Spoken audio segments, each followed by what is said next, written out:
Right. Hello and welcome to you all. Big blessings. And I hope you're all joining us, having an absolutely wonderful day, having had an awesome Halloween, Hallows, whatever festival it is you're practicing, whether it's Vedic or. And it's interesting how the lunar and the solar calendar are aligning so beautifully this year. That's every 13 years, I believe. Namaste. Hello, take a little trip with me. I hope you're well. Hope you're great. Sorry for the delays. I got in a bit late and then I couldn't get my mic to work. And then when I finally got into the studio thinking it was running, it wasn't running properly. So I've had the Pixies playing with me today, having the games Gremlins. on. So we're starting off with Cosmic and myself here. And we're going to be doing a great show today. I believe it's a great show. It's a very abstract discussion. I think it's the one that Cosmic's going to love the most. Yeah, I was thinking that too. I got a lot to say on this one. Yeah, you're quite abstract, which is cool. Abstract is a good way of looking at the world without being stuck in a box. Yeah. Abstract is quite a wide field to be in, playing field. Lovely to hear that. Take a little trip. And apologies to those of you that are coming in now. It has been a challenging afternoon indeed. I knew it was going to be a challenging one today when my son was running around beating one of the dogs with a stick this morning. That's how the day started.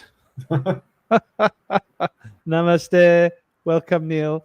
So, without further ado, let me introduce Cosmic. For those of you that don't know, I'm sure that you do know, well, everybody here knows Cosmic. For those new arrivals that will pop in. Oh, by the way, I'm being shadow banned by YouTube. So, woohoo! Big up, YouTube. Nice one. Oh, yeah. You guys make my day. Clint Eastwood style. Cosmic is a channel and a medium, you could say. And he has been channeling the Fae for a number of years. He's been working out a system.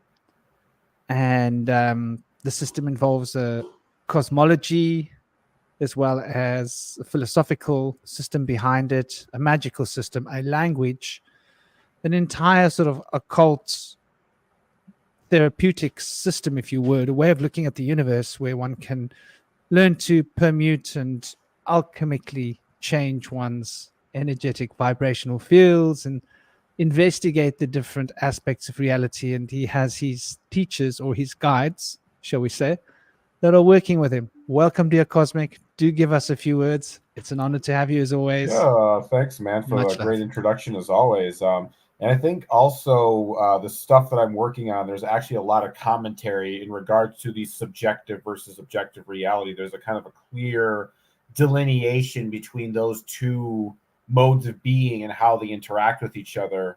And it's kind of like they're kind of like in a relationship with each other, I guess. It's kind of how I would sort of like put it. So, yeah, without further ado, let's get the convo rolling.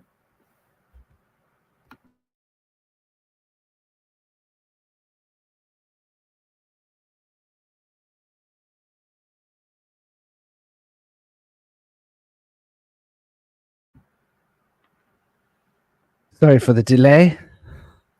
I had to get my pliers. As you know, no round table is complete without a good set of pliers. It's how I do my round tables. It's where my style comes from. Indeed. Me lucky pliers. And of course, we've been joined by dear brother Indy Sage, as it says in the name. He's a student of the wisdom, of the understanding of life. He works with the shadow, so this is going to be really fun for him because the shadow is all about making what is subjective objective, I think, bringing out those inner hidden qualities.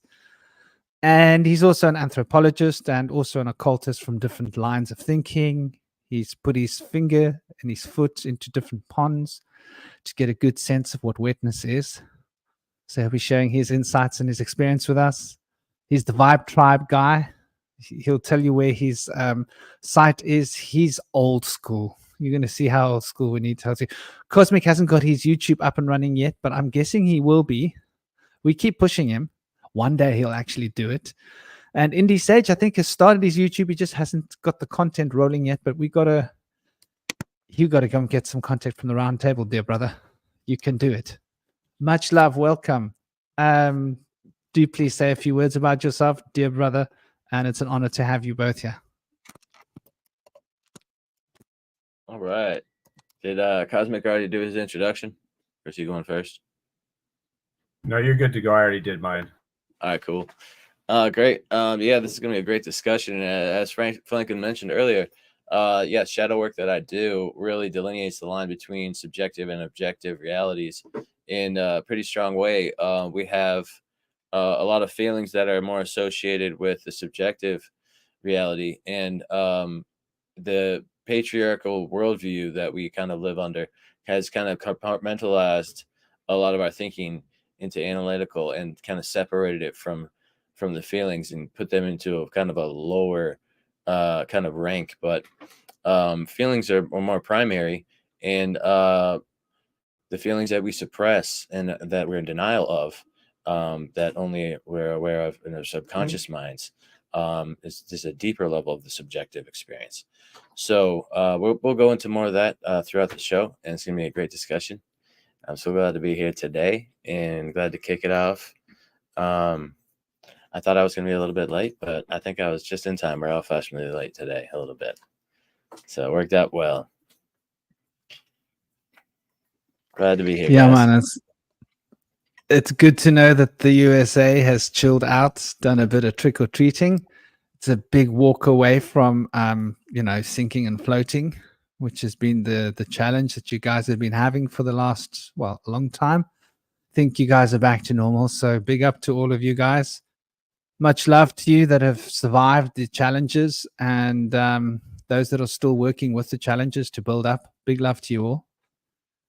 Some tough cards have been dealt on that side of the world, so we can only pray that everybody finds their equilibrium again. A lot of people have lost their homes, family members, friends, possessions, cars, you name it. So we're looking at the subjective versus the objective reality and the generations, and I think this is a very, very very poignant discussion, is considering where we are right now in our time stream, because essentially we've reached this point where the media is always in our heads. And so effectively, there is no escaping. There's no getting away from the fact that this objective reality is pushing its way into the subjective consistently. And just trying to get into the right position in front of my mic. And so we're continually having our subconscious or our unconscious programmed by powerful objective currents that are using very clever triggers and neurolinguistic programs, as well as color therapy and various different symbologies in order to drive home the narrative that we're to be holding in our consciousness. And so the nature of reality is changing a lot. And I believe that the substrate of reality, and I think this is going to be a great point of the conversation, just how fluid is reality? Just how real is this flow of time? And just how solid are these objects that seem to support our bodies and keep the time flow moving in succinct patterns, which seem to be linear cycles? Just how much of what we see is a reflection of what we hold within ourselves. I mean, the old saying says that beauty lives within the eye of the beholder. And we know this to be true because, you can sometimes see people on the beach, right? They're very unhappy about the seaweed. In the morning, they're very unhappy about the seaweed washing up on the beach. And I'm like, gosh, you guys missed the point, didn't you? Like, take a look at where you are. Take a look around. How can you be complaining about the seaweed? This is the ocean, the sky. It's morning. It's beautiful. Gosh, there could be a pile of shite washing up from out of the ocean. It would still be somehow intrinsically beautiful because of where it comes from and because of where we are. So I think, we all recognize how subjective the so-called objective reality can be in terms of quantifying the experience, such as beauty or, pain or joy. For example, have you ever found a cut on your body and you didn't notice you cut yourself? Why was that? Well, you had too many other things going on in your mind. And so the pain was very minimal. You felt a little scratch, and then you look later and you say, oh, you really actually sliced yourself. Why? Because you were doing three things at that moment. You had so much going on in your mind that you didn't have enough capacity to really focus on the pain, which gives you an idea of what pain is. I mean, I discovered this years ago when I was on a journey to the other side, onward and upward. I thought I was light Goodyear or good Lightyear, whichever that Buzz Lightyear. And obviously a bit of plant medicines were involved, and I was climbing over this fence, and it was a little bit of a high fence. Obviously it was there to keep people out, and there were spikes, but I wanted to go into this place because there was this calling me sense. Now this was about more than 3 decades ago, and I really had to get into this place. My mate was like, why are you climbing over this fence? I'm like, I've got to go there. He didn't understand, like, we've got to go in there. And it was just all dark. It's like a big park, like a foresty park kind of area. And I was being drawn to this huge tree, which was in the center of this park. But in the process of climbing over the fence, a spike went right through my foot. And then I was like, uh-oh, climbed off, took off my boot. The spike went through my boot into my foot because my boots didn't have such thick soles on at that moment. I was wearing winkle pickers. If you know winkle pickers, they don't necessarily have the hardest, thickest soles. Well, they're fairly hard, but I was actually due for a new pair of winkle pickers. Winkle pickers, they're those really pointy little boots. I thought I was a goth or something. Anyway, point is, I had this spike going in my foot. I took it off. And in the subjective state of consciousness, I was evaluating my foot, and I was like, wow, you know what? It's not sore.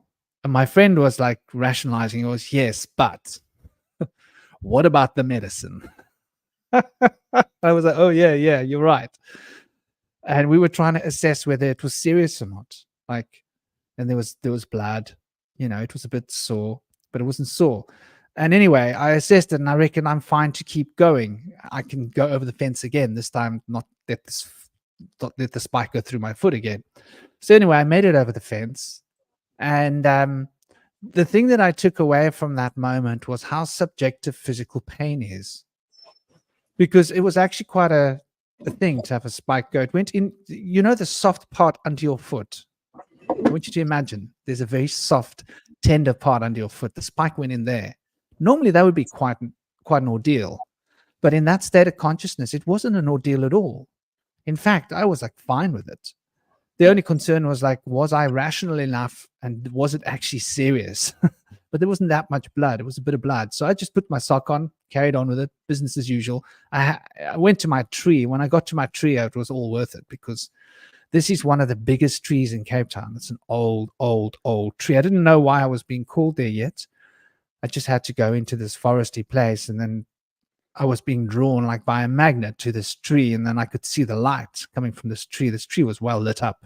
I mean, obviously no light, but prana, energy. So when you're in that altered state where you're appreciating life force and energy, you tend to not feel pain. So how subjective is reality? Who wants to kick the ball? Hard question to ask, because it's like, I think it's not a question like how subjective is reality. It's like, well, some parts are more subjective than others. So it's kind of hard to assess how hard reality is objective as a whole. But if you can kind of like split it into smaller subsections, then you can kind of assess, oh, this area of reality is a bit more subjective, and this one's a bit more objective than this other reality. But I kind of see all aspects of reality as at least potentially real. So I guess I kind of think of subjective and an objective in a different context in that regard. And subjective is kind of more that it hasn't been kind of accepted by the Zarfex as a whole. It kind of exists on either the periphery or in some kind of like data bank or somewhere like that. So I guess how real reality is, I think it's even, not only do I think it's not sure about that, but it seems like it changes day by day.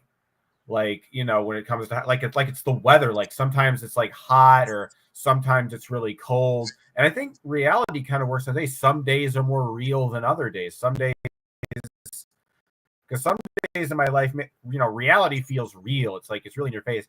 And then there's other days where it just feels ephemeral and dreamlike, and it's like reality doesn't feel real at all. And I think like it almost kind of like goes in a sort of like a weather cycle, like a weather pattern. There's kind of like there's like a flux.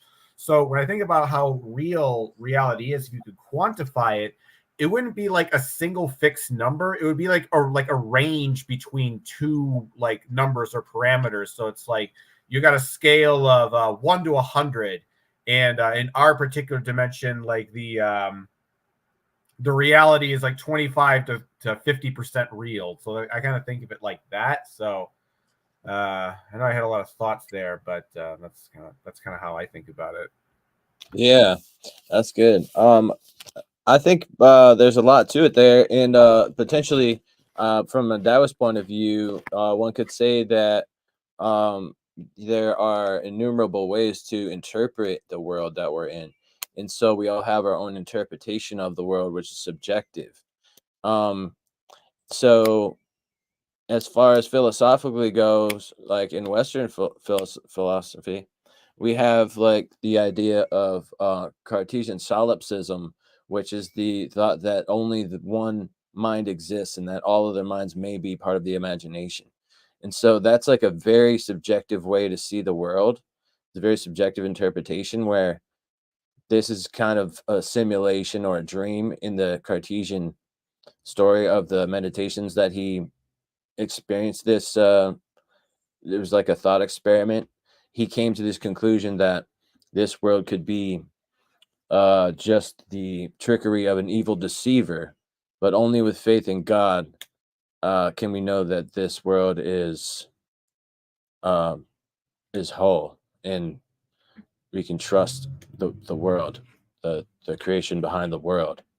So there's a lot of different ways to see the world, and to see the things objectively is almost to want to deny your to see things objectively would be to like deny your subjective personal opinions and feelings towards it, and then see things in a way that's more collective, the way that other people can also see things. So kind of sharing general experiences more so in empiricist ways. And a lot of objectivism has been created kind of along with science to understand that we have and when we see the world, we have misperceptions, and so through comparing our experiences, we can overcome some of our misperceptions by approaching the absolute understanding of God, which we'll never reach, but we can grow to approach that understanding. That was the premise of science under the Cartesian philosophical kind of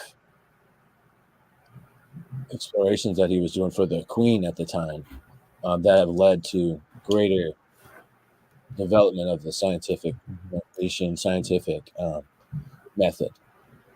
But that was the beginning of the science. Yeah, I think there was a time where I kind of agreed on that take on the objective, but I have a completely like different sort of take on it. When I was kind of more heavily leaning into like pure idealism, I was kind of like, oh, the objective. But I think of the objective in a different way now, and I think that to me, the issue with subjectivity is that it's like, how do I explain this? Like the ideas are sort of orbiting around my own personal universe, my own personal truth. But to me, what's interesting about the objective is to realize that there is a space in the imagination, the space is sort of the collective dream world that's sort of beyond human perception, beyond my perception, some kind of alien imagination that we think of.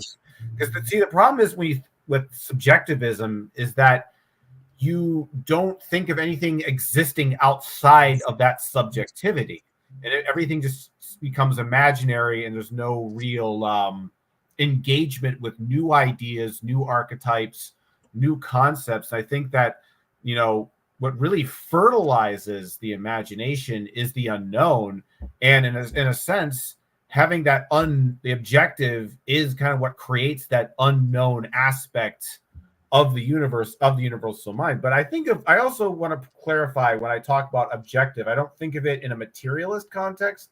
I think of it more in a panpsychist context. I think in the sense that there is like a sort of matter in the world, but it's a sentient matter. It has a sort of intelligence, or a primordial intelligence, and a kind of qualia to it that's kind of like so basically the way matter is sort of is thought of in Zarfexology is there's this idea of the hyperspace Zerfax, which is known as the vid Zerfax. Now, this is basically kind of a sphere, just kind of that fractal, psychedelic sort of toroidal space where everything is kind of interconnected. And in this space, it's all fluctuating, it's moving, it's alive. But when it enters a certain lower threshold of the universe, that Zerfax, that vid Zerfax, freezes up in the darkness because of, like, it's too cold, and it becomes like a phi Zerfax. So that's the Zerfax of physical matter. And the idea is that when there's a certain type of void, our Zarfex exists in a black void. So that's kind of like, so it's almost like the blackness of the void. It's like it takes consciousness and freezes. So I think of it, the analogy, like states of matter, like you got your solid, your liquid, and your gas. So it's like, and if you think of consciousness as like a steam, and then when that consciousness gets a little bit colder, it condenses down to a liquid, and then there's more of a liquid dreamlike experience. But then when that consciousness enters the black void, it's cold, and that consciousness literally freezes up. So in a way, physical matter is to consciousness what ice is to water. That's the kind of the way I look at it. I like that. Yeah, there's the simulation theory that this world is a simulation, and I've had different experiences myself where I've experienced higher planes of existence where this is like a parallel plane of ulterior dimensions, kind of like there was no real physical matter. It was all energetic, whereas here I felt like the physical component and the gravitational component was kind of fixed to be in such a way, in some simulatory way, to prepare us for a higher plane. Kind of like our bondage here is like kind of from being weighed down and having like a physical body that can be injured or locked up or such. So I felt like the aspect here is not necessarily imaginary and made up in fiction, but felt like the position here was taken to have a component that will allow the development of disciplines and developments of a personality and the conscience and such to be able to be allowed to awaken at a higher plane. So in that kind of experience, this world would be kind of either a physical place or a simulatory place that resembles a physical world. So there's different ways to see that, and that's a very crucial distinction. So I feel like the physical component is real, but some individuals believe that this physical aspect of this world is kind of makes this a lower plane, or can make this can be in an imaginary simulation. So we have to consider that. Yeah, you guys are bringing some beautiful music to the stage in this harmony of thoughts. And I thought to like, my moon's in Taurus, so I tend to like take things chill and slow, and like really get down to the nitty gritty. And so we were talking about objective and subjective. Namaste, dear moon feather. Speaking of which, I didn't know if you'd be here yet. I like to take it to the point of basically, for example, you look at subjective. And when I look at subjective, I consider subjective in terms of the word subject. What does the subject word really mean? And to me, when I think of subject, I think of like the queen. And I think that I am a subject to the queen. And so subjectivity involves being under control of to a certain degree. The idea of victim consciousness is a negative reflection of a subjective perspective, I would say, the way I see it, my particular twist. And an objective notion would be an object is something that I can control, right? Like there's an object in front of me, I can move it. I can do with it whatever I want. I can set it on fire. I can bury it. I can sink it in the sea. I can, if I really want to, I can figure out a way to manipulate that object. So an object is like a tool to a certain degree. A tool is a refined object that you have refined a particular use for that object. So any object could be a tool. So I think of objective as being that which I control. And I think of subjective of being that which I fall under control of. And then when I take this division onto the personal, and that's on the interpersonal level, just to clarify. When I take that into the personal domain, I see that which I can control as being matter around me. I can literally take actions and my conscious thinking mind. And then that which seems to control me would be that subjective sense of mind, as we call it, the emotional field, the unconscious or the subconscious, depends which wordplay you like to flow with. So I think of subjective as being those aspects of ourselves that are within the shadow psyche, which will exert influence upon me, though in a direct way I can't exert influence upon it in the same way that I can upon this, or the words I choose to say based upon the thoughts I choose to entertain. Though the subjective qualities are, if it's dark and my son comes to me and he says he's afraid because the hat stand is doing funny things, for example, right? Those are subconscious fears coming out, dreams, nightmares, such things. I mean, he doesn't do that very often, though he has had his moments where he's telling me that the hat stand's walking around the room. And I'm like, no, it's not. It's not the hat stand, my boy. And so he used to get up in the middle of the night in his mom's room and move the hat stand and go put it in the bathroom. He's a funny little cracker. But yeah, I do think that I relate to subjective and objective on such levels as personal and interpersonal. And then an extension of the personal and interpersonal would be that which is controlled is that which we consider to matter. If I think something matters, it's because I can do something about it. Because I can see it, objectively consider it, objectively manipulate it, shift it, dominate it, whatever. And then we consider the psyche. And when I say psyche, I mean the deep recesses, not the thinking apparatus of the mind, which I see as being connected to matter, interestingly enough, but the unthinking impressions. For example, there is an expression and there is an impression. The expression I see as being highly objective. The impression I see as being subjective, because we don't necessarily choose the impressions that things make upon us, but we do choose the expressions that we make. And namaste, dear Eric. I hope you're having a great day. Hope everybody's shining and smiling.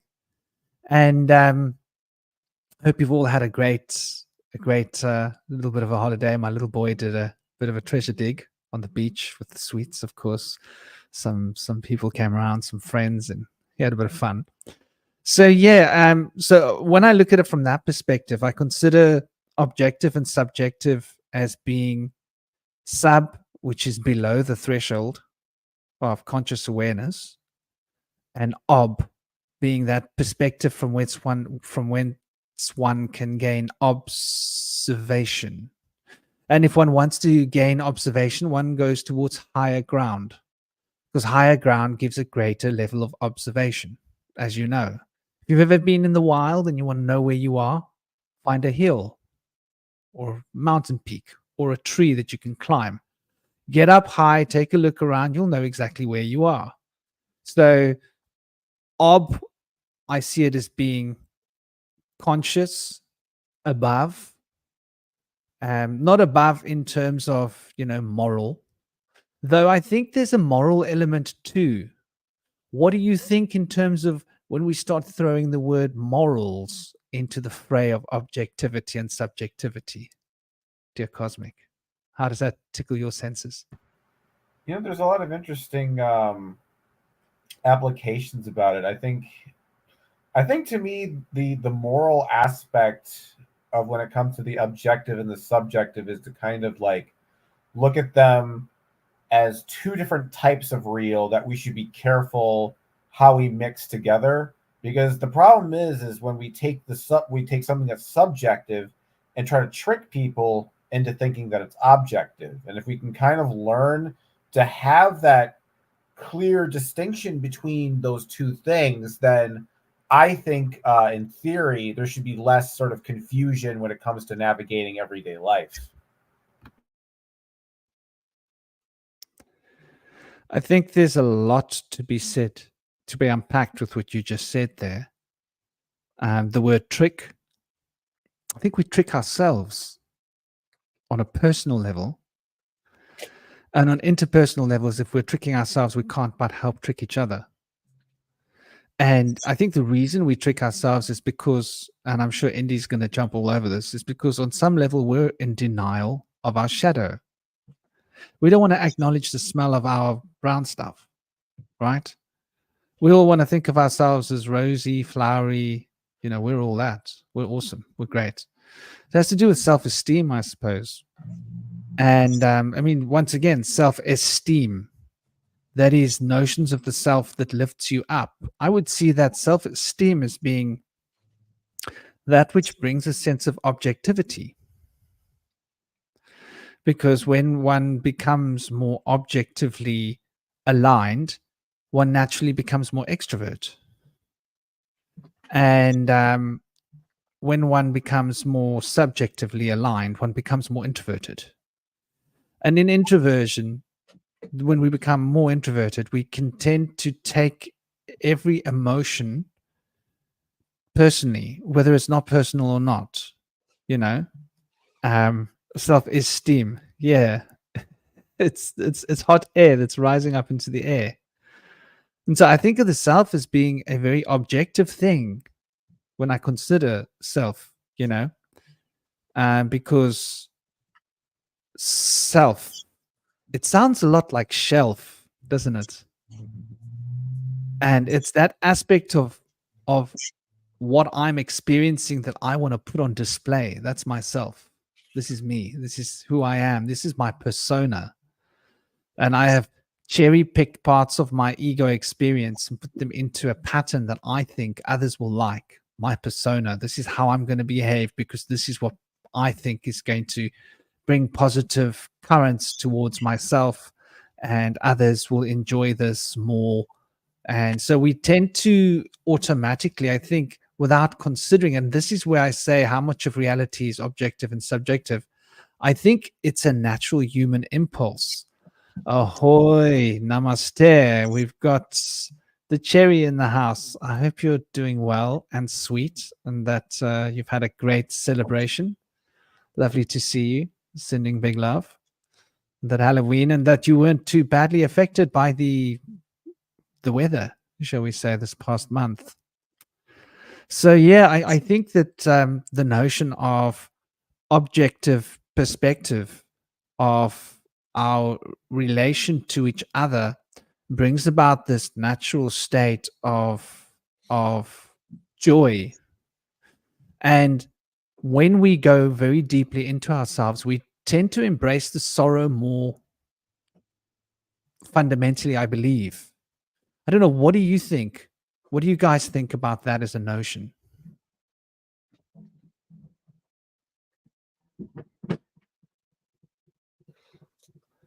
I don't know, I feel like it has a lot to do with the person's view of others and their view of self. So people that, like you said, the people that are focused on their emotions and their feelings, it will dampen their analytical thoughts, and just vice versa as well. Like if you're thinking analytical and objective thoughts, it will dampen your subjective and emotional feelings and awareness of them. So for people that are focused on their feelings and they get real great joy from others, that will bring them to be drawn towards a more of an extroverted type of a lifestyle. But people that have alternate feelings that are contrary, that are undesirable feelings that they're having, or they're not able to process those feelings that they're unable to process well. Those people may avoid social settings. And so then we have these other people that are in the camp where they're not really focused on feelings. They're focused more on objective, analytical thoughts of kind of emotionally dampened thoughts. Those people can kind of be in both realms. I think a lot of people that are engineering types will be kind of socially awkward because they don't have that emotional or social intelligence. So they're kind of drawn away from social circles into more of private realms. Whereas other people that are good at working with people that have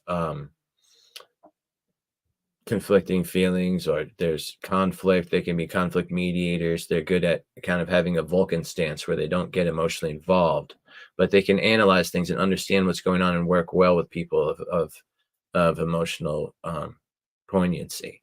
They have strong emotional feelings. So those people can be drawn more into social circles if they're more focused in their knowledge base on understanding and dealing with emotions.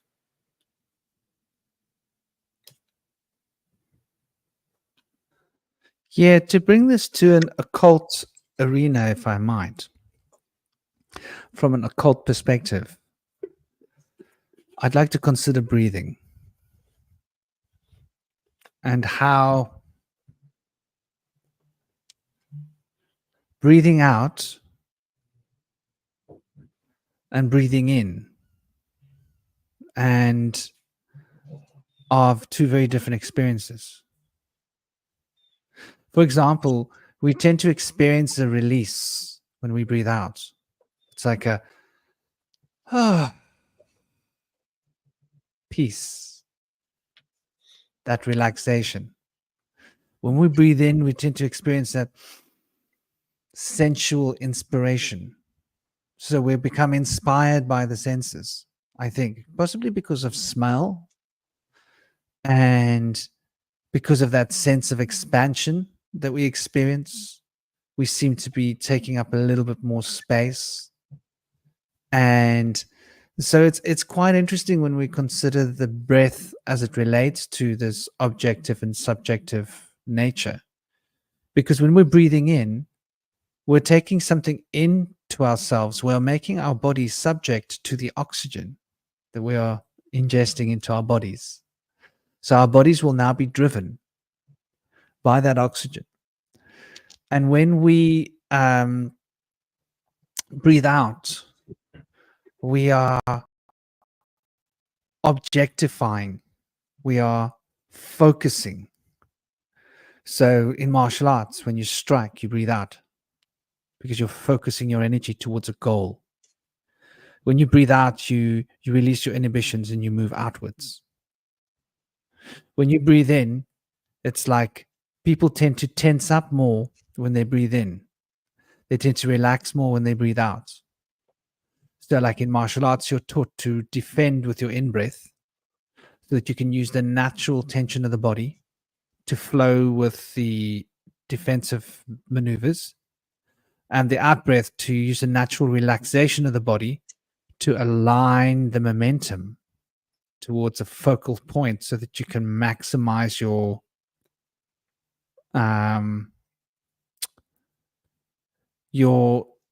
unilateral dispensation of momentum, if I can use such a bizarre term, in order to create one focal point where all of your momentum is reaching that point with its maximum potential, so that that point is your striking point, for example. So you see this as well if you look at the breath cycle. So we look at, if we look at the Vedic law, we look at Hansa and the sounds that the breath makes. So when you breathe out, there's a sa. When you breathe in, there's a han, or a hum, or a sa. In the Taoist system, if you're working with the fire element hisses like a fire burns. It burns, literally burns. So the fire breath is the out breath. The hum is the humming sound, the resonance, the reason to be cool, calm, and collected in your mind is to breathe in, is the hum or the hun. And so we can consider this polarity of the breath as maintaining the objective-subjective paradigm in a dynamic state of alchemical interchange in order to establish and regulate the harmonies of prana, of life force, of thinking, feeling, and allow the synergetic expressions of the impressions to find that place from whence we can establish coherency of thought that touches our feelings so that the emotions can be circulating through our consciousness field. And so I think that's an interesting place to go when we're looking at these notions, because very often we take our breathing for granted and we don't realize that we have the control to change how subjective or objective we are. And manipulating this is called pranayama in yoga. So there are many yogic breathing exercises where you will be increasing your ability to become subjective or increasing your ability to become objective. And I think subjectivity is what we experience when we go into deep meditation.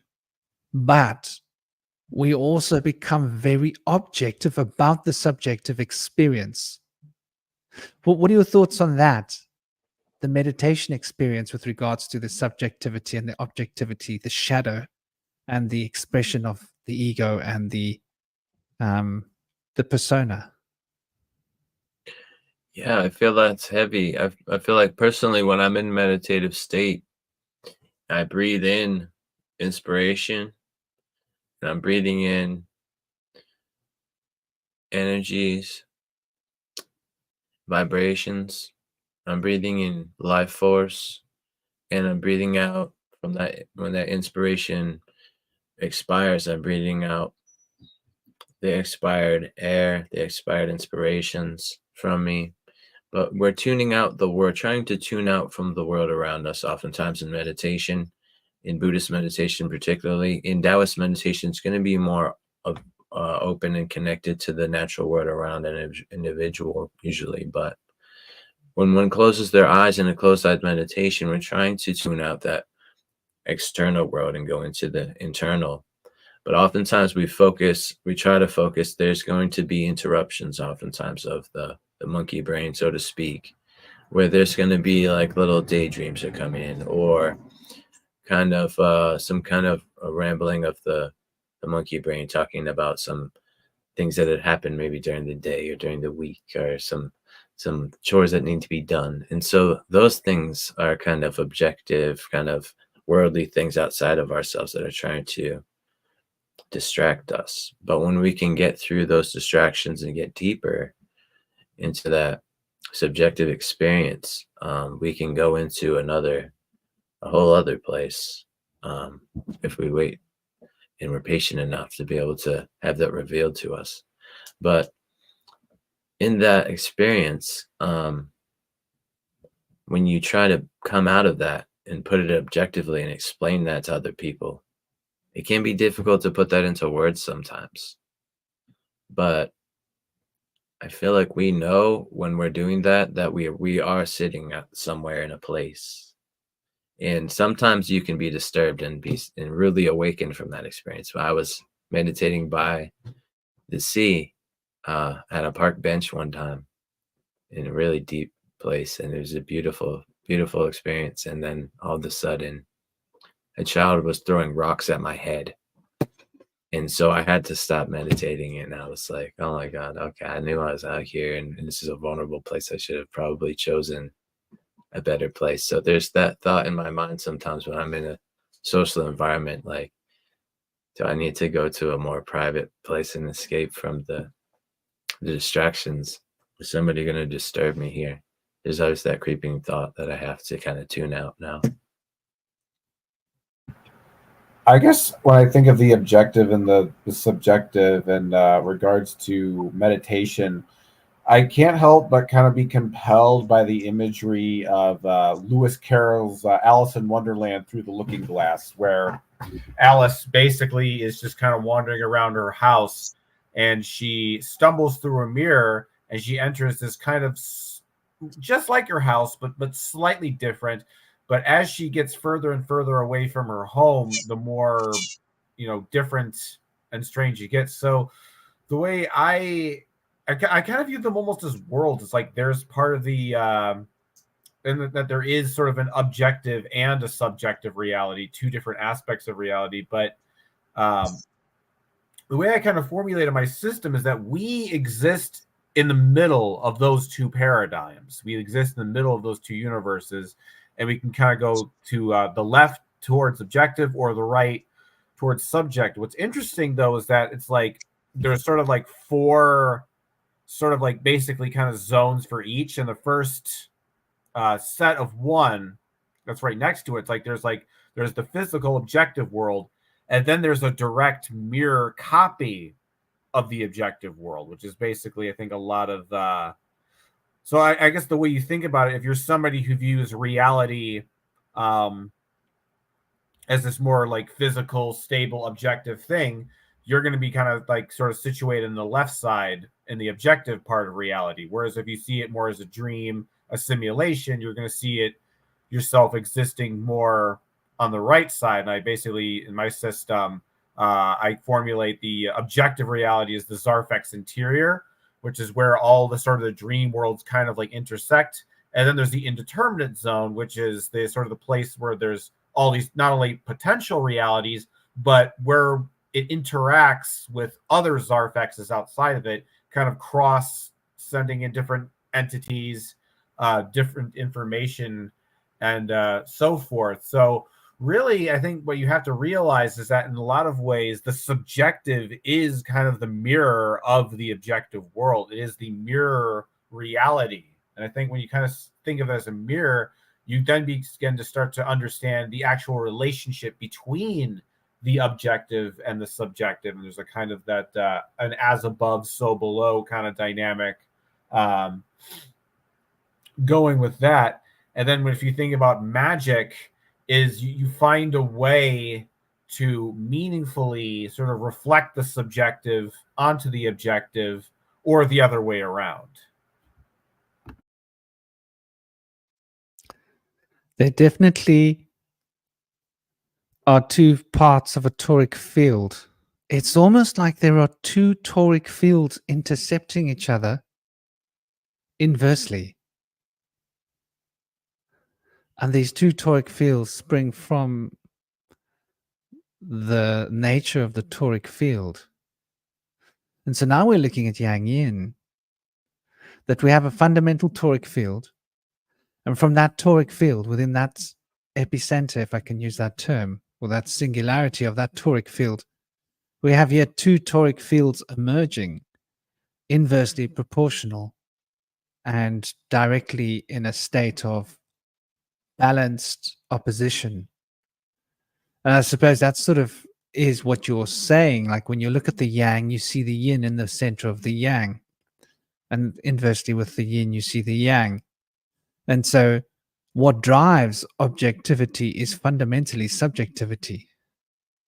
And what drives subjectivity is fundamentally objectivity, for the whole notion of objective and subjective are human conditions of thinking and perspective and perception.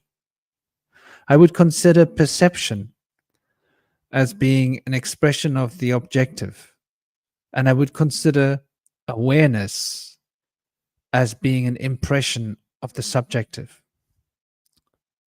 Though the subjective experience of awareness becomes objective in that it drives our perspective towards perception. And the perception of what we're aware of, conversely, becomes subjective due to the awareness moving towards the object of our perception. It's like our little bubble of reality moves around with our thinking apparatus, with our emotions as well, especially when we become highly charged emotionally. For example, if you've ever been in a car accident or any kind of a thing, I remember when I was younger, crossing a road and walking without thinking, and I'm in the road and it's like lanes of traffic in the middle of Cape Town. And I've got like 1 split second to calculate that there's a car coming this way and it's a taxi. They're high-ace taxis, by the way, full of like 15 people, and they go fast, they don't stop. And there's a car coming from my right. And I don't have enough time to get out of the way. And somehow I'm like carefully and slowly moving myself in slow motion to the position between the two cars, that the one is brushing against my back and the one is brushing against my belly. And then both of them are honking their horns at me. But like that was, in those situations where your hyper emotional energy becomes awakened due to the potentials of danger. Namaste, Brian Bobo. How's it going? Hope you're good. The emotions of danger, the emotions of any kind of a thing that produces fear can increase our awareness greatly. We can become super aware and conscious. And it's almost as if our perspective and our perception can break off into different, I don't know if any of you have experienced this, different wheels of perception moving simultaneously. You have it if you're in the ring, if you're competing in, say, martial arts, right?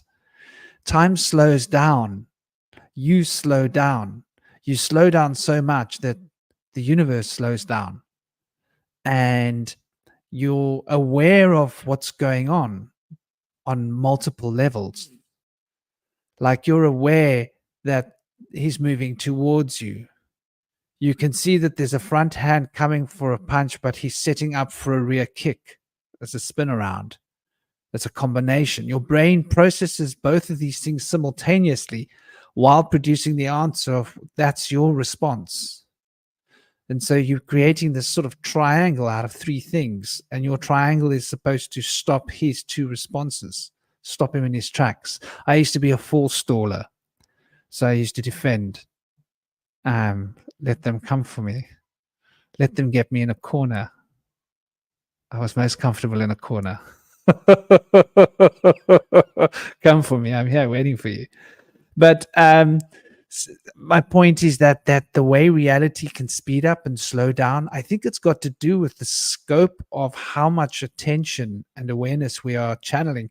And emotion, the subjective, drives that scale of awareness. And have you noticed how when you're deep in your perception, let me give an example. Let's say you're taking apart a motor, or you're taking apart something and building something. How fast does time go? Right? So now we're looking at the time, the way time changes, right? So if you're doing something that's lots of intricate little perceptions, time will flow really fast. But if you're doing something that's based upon awareness, time will slow down. And so it seems that the subjective experience is a slower flow of time relatively to the observation of time. And the objective perspective and experience shows a faster movement of time that we become subjective to. What do you guys, I mean, Cosmic, I'm sure you've come across this notion. What do you think about this as a notion, the nature of time speeding up and slowing down in our own perception and awareness of it? I think it's not just that it speeds up and slows down, but it changes its actual shape. Here, I'm gonna do a little get a little graphic out here. Just a second.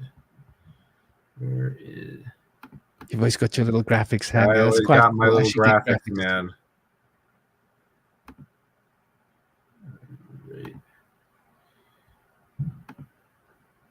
Yeah, I think I like the way you put it, is that time changes its shape to an extent. So this is kind of, this diagram kind of explains it. So I kind of basically, the way the Fae have taught me, they kind of split time into sort of 4 basic sort of types. Now, these are not like I guess time kind of expands, but based on the similar sort of pattern. So with 1, you have really fast time, but as the numbers increase, the slower the time gets. So with standard linear time, you're sort of you're moving in one direction and sort of in one universe. You can kind of like wiggle around a little bit, but you're like, it's like a fast river. You're stuck going along with the current. Then, so this is the knee Zerfax right there. This is the Zerfax that represents linear time. But with level 2, we have that same Zerfax, which is the linear time circle, but then we add the Zaphras to it, which is the mirror of the dream circuit. And what you think of it like, so think of this like being a laser, right? And this crystal ball is like a prism that splits the laser into 4 parts. And as it kind of splits and refracts through that, it kind of, you're still moving at a linear current, but it's much slower. Think of it like when you're moving, like instead of being in a raging river, now you're in a kind of a calm stream. There's still obviously a current flowing in the water, but you can easily move around in any direction you want. Then at a certain point, these two things kind of combine into this Zerfax, which is Sleh. And now you see time going in all directions, and it's even slower than this amount of time. So this is an interesting kind of thing. So you can kind of go in any direction in time, but the way time progresses is you can kind of go into the past and into the future, but the more you travel within this particular circle, the more this circle expands in its diameter. And when the diameter gets to the full end of the circle, it then contracts again and a new cycle emerges. So in addition to that, I need to get another diagram here to kind of explain what I'm talking about. Is then this is sort of the Zarfax map of like a sort of an individual awareness. And depending upon which Zerfax you find yourself in, the rate of time is going to change. Now, obviously, if we are on the left side, so basically the Zarfax interior, this would be essentially objective reality right here. And then the indeterminate zone, this is where subjective reality basically meets. So in here, you're going to have more knee Zerfax kind of linear time going along in this section. Whereas if you go out here into the dream realm, time is going to split off and get slower, and it's going to get deeper, and it's going to go through higher and higher levels of nonlinear time. the further you go out away from the center. And so when I think of the idea of like different times, it's basically, you think about it like here, the time flow is really fast, but as it kind of goes through the void into the dream world, it starts to kind of slow down and sort of mellow out when it goes back into the indeterminate zone. And that's kind of how I sort of formulate the whole idea. And it's kind of like depending. So time flow is kind of basically where you are, where you're basically situated in the fourth dimension, kind of like in the same way. If you think about different areas have different wind speeds than other places, maybe some places are very windy and some places are not very windy. And time is kind of similar to that, depending upon which part of the physical, the astral, or the ethereal, the time is going to flow at not only a different rate, but also at a different shape. So you think of it like a laser, but then you think of it like, one of those, those kind of like Victorian like fans that kind of like, where you got that rod and it splits open into a fan. And then that fan then becomes a ball, and then it becomes a sphere. And so I think of time being like that. And obviously it seems that objective time, when it's usually faster than the subjective relative kind of spread out time, where it's like one is really like thin and dense, and one is really kind of like, wispy and spread out. So I think of it like that.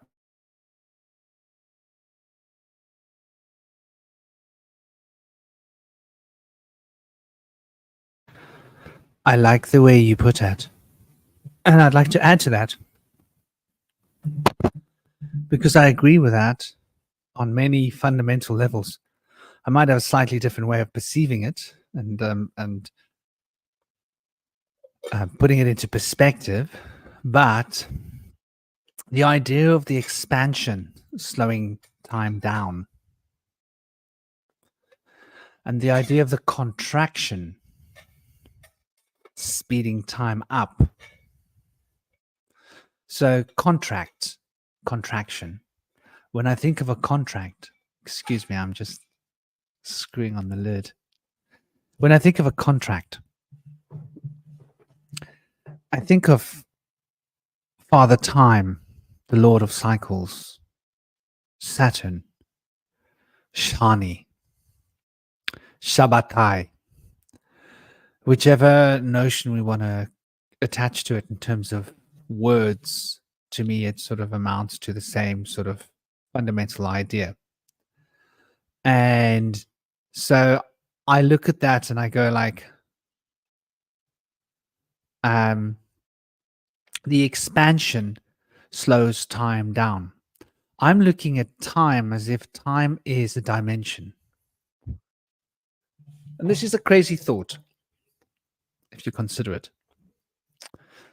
So I see like the 3 dimensions of space, and this three-dimensional space object, in the same way that the 3-dimensional space object needs nearly infinite 2-dimensional space objects superimposed over each other or stacked in order to create a 3-dimensional space. I see a hyper stacking of 3-dimensional spaces in order to create a 4-dimensional space. And that 2-dimensional space stacking means that there's this continual flow through 2 dimensions into the 3rd dimension.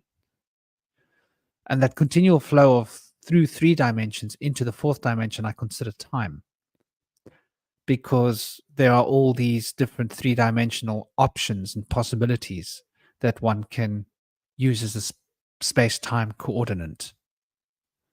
And so like one moment to another, one flicker on and flicker off to the next flicker on and flicker off is jumping from one 3-dimensional to another 3-dimensional to another 3-dimensional, sort of like you're moving through 2-dimensional space in 3 dimensions. You'd be moving from 2-dimensional page to page to page to page in order to take in with your awareness what is happening on the 3 dimensions.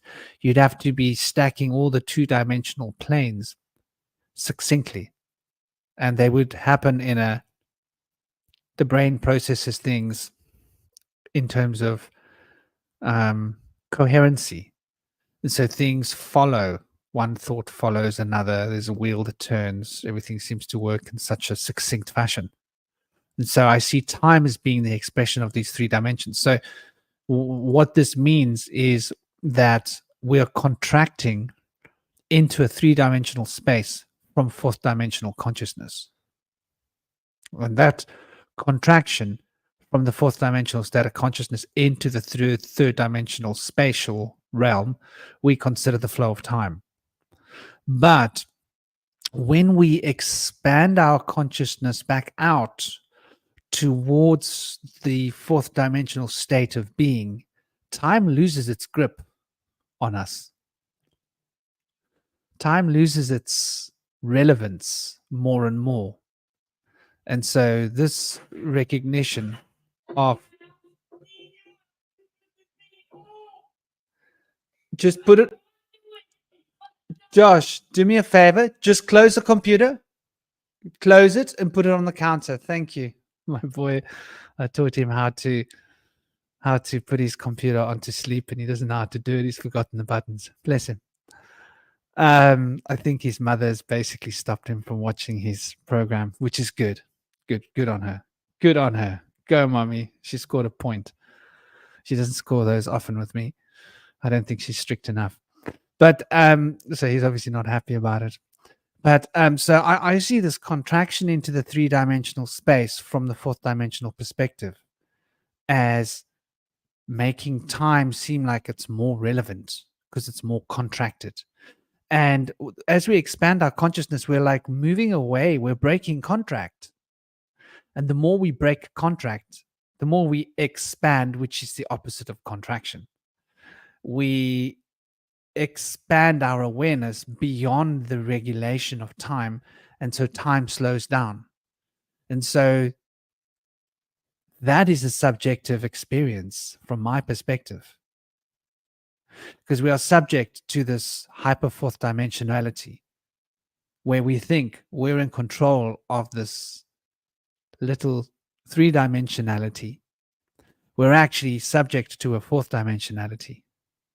And when we become aware of this subjectively, we expand our consciousness. And so when I say how subjective is reality, what I'm really getting at is how much of this contract of time that we call objective reality is indeed an impression that we gain from the fourth dimensional zone of expanded consciousness, which is where the subjective awareness wants us to go. That sublime, that unconscious connection, the universal unconscious that leads to super consciousness. And the conscious awareness is how we navigate these three dimensions.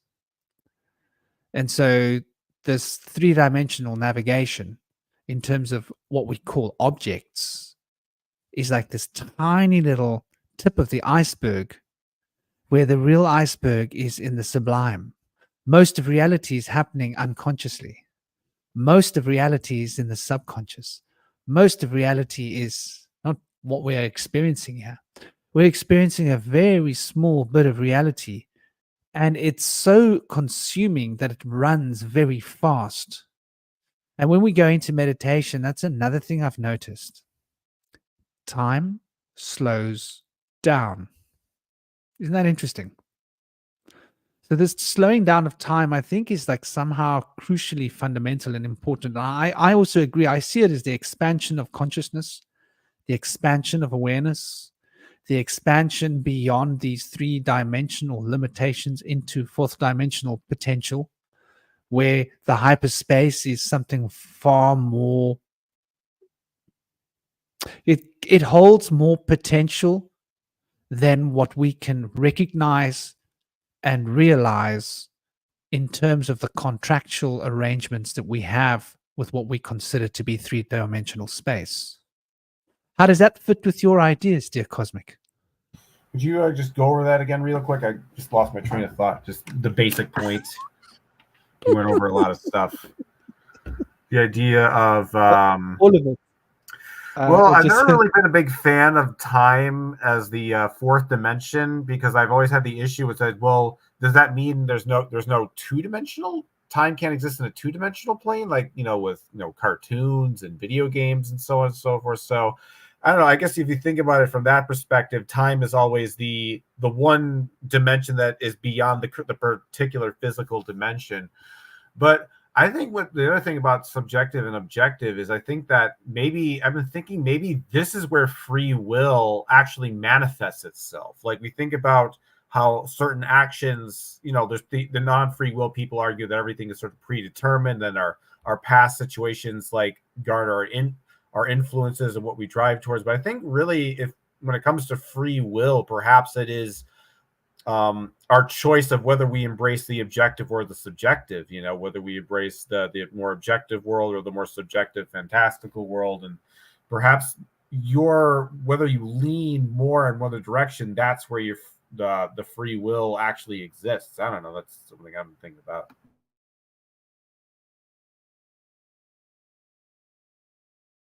Yeah, something I've been thinking about is time can kind of slows down um when you're kind of really not immersed in it. But when you're having fun, time flies. And sometimes when you're not having fun, time will fly because you're so involved in your thinking and you feel like it hasn't been that long, but you look at the clock and it's like, oh my God, it's so late. I thought I was gonna be able to do this a lot sooner. So there's two different kind of sides to that, but both sides are kind of in a position where you're really busy doing something there. Now, when we look at how the analytical mind works, we're not really experiencing the present moment. We're able to gather up information from outside world, and then after going through it in our minds and trying to make sense of it, putting to words into it, then we see an experience of the world that's a bit in the past from the experience that we had. So, in order to really be there and fully present in the moment, you can kind of be in a fast forward kind of place where you're past the breaking down of and analyzing of the experience, and you're actually fully immersed in the seeing of the experience, the perceiving of the experience. They say that that's when you can be fully immersed in the Tao. But most of the time we're too focused on trying to interpret everything that we miss the point. We try to interpret things by the way they've been explained to us by other people, but we're not experiencing things how they present themselves to us personally. So when we see things with new eyes and we're able to see things now in the present away from the lenses that have been put over our eyes to be able to interpret them, then we can really be fully present there. And then when we're in a place like that, it's a beautiful place where we can kind of be fully present in the moment. And they say that those people are a step forward in the future from where most people are in their thinking, having to process everything. They're kind of a shamanic state of mind. I like what you're saying when you say the word interpret. So I go inter, per, rate. So what are you rating? Okay, Josh, can you give me a minute, please? Oh my God. Please give me a second. But as far as time changing, I think that's really relevant to the personal experience. But then we look at other things like light. The speed of light can change, and so things are changing in the world around us. The things we consider constant are changing in the world around us. But then within us, there's different ways to interpret those changes and the rate of those changes. And that's interesting how Franklin brought that out from the word. That it's just beautiful. The inter part of the rate. Was that it? Yeah, rate involves counting, Yeah, that's the speed. right? That's also like the speed of time, right? Counting the syllables of time. It's Yeah. also to rate something is to judge it. Like, do you rate something as good or do you rate it as bad? Yeah. What's the rating you're going to give that item? 5 stars or 4 stars or 10 stars or, you know, I'm going to rate it with a minus star because it was like bad. You went to a restaurant and it gave you food poisoning. How do you rate that experience? Do you know what I mean? Yeah. As opposed to you went to a restaurant and you, you know, you felt so good afterwards all day long. So I think that's a very interesting and interpret relates to stepping apart from reality.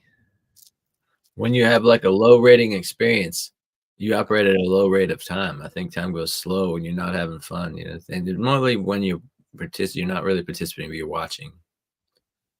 You're not having fun. You're just kind of waiting. That waiting is what meditation is. Yeah. That sitting and waiting, just sitting, but comfortably. And that experience can be really like one can just sit and watch.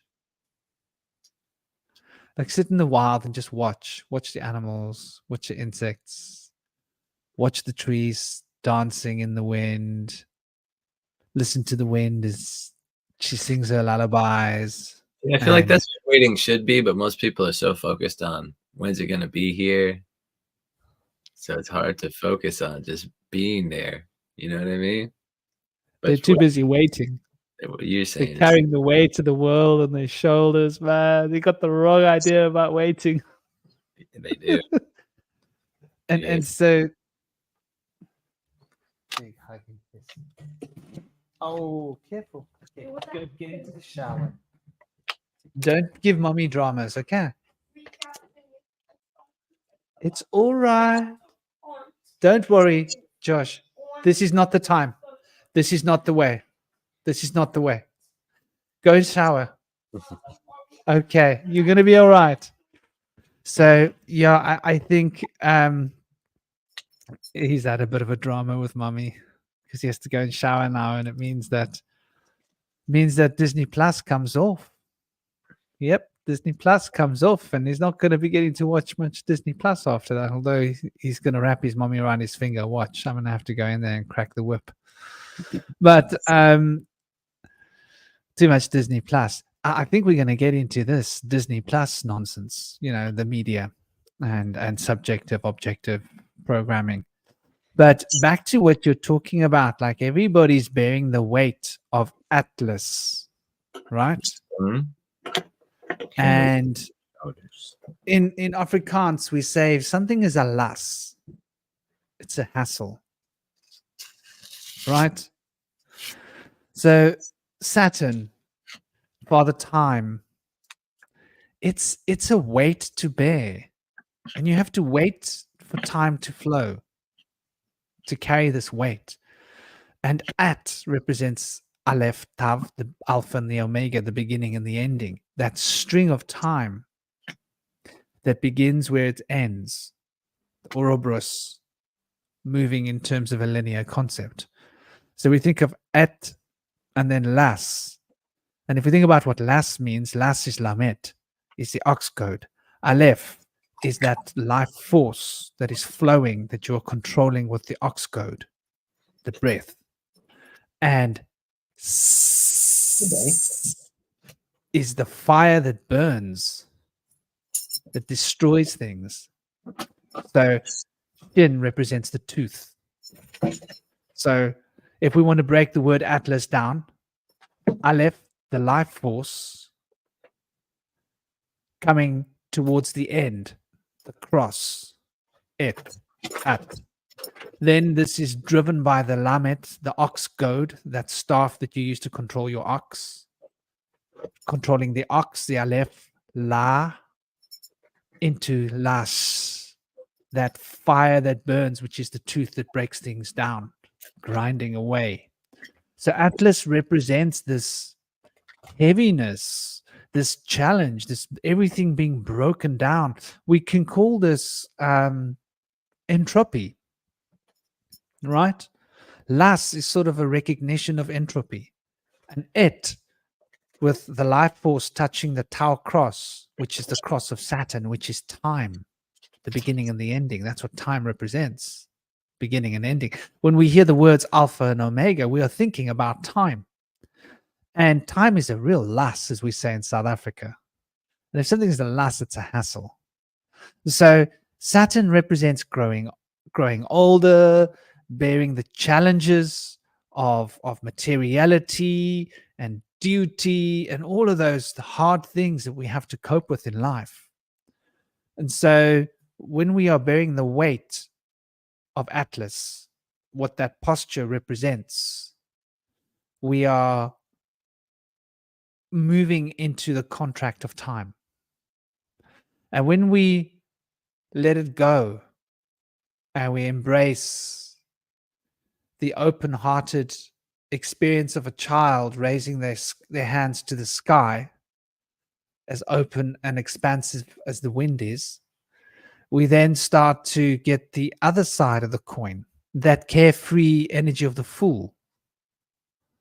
So, with arms wide open, embracing, accepting, letting go, and allowing life to happen.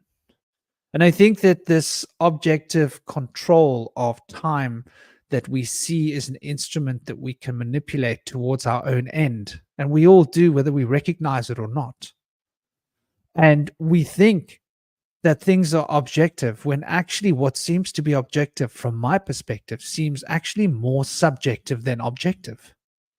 And what seems to be subjective is actually more objective than subjective. And when we start to really look at these things, we'll notice that much of our so-called thoughts that are so objective are actually more subjective than we realize. They are subject to our emotions. The emotions that we feel today will produce the thoughts that we think afterwards, tomorrow.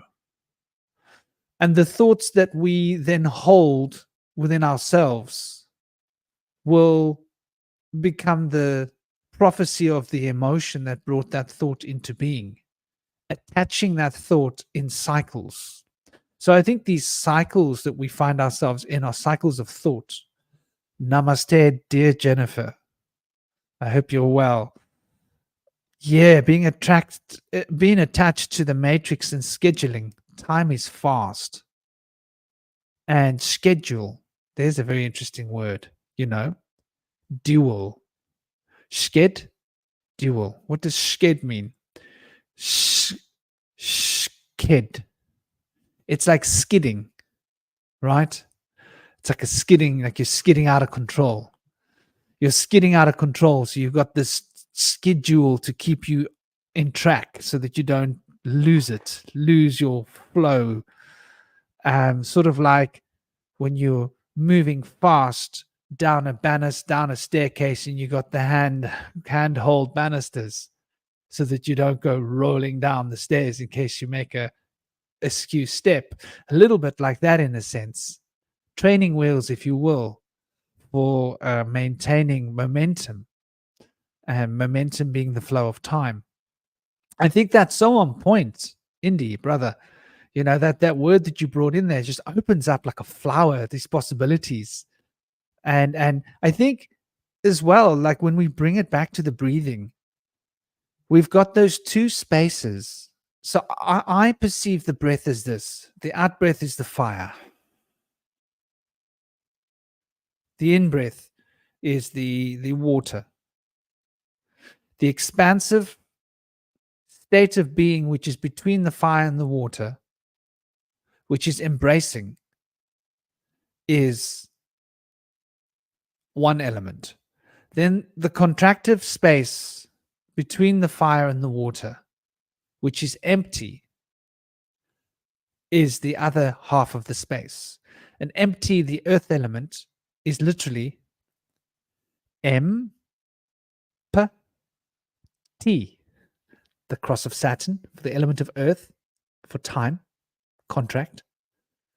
M, representing the resonant frequencies of life as it's vibrating across the waters. And P is that expression of time, empty.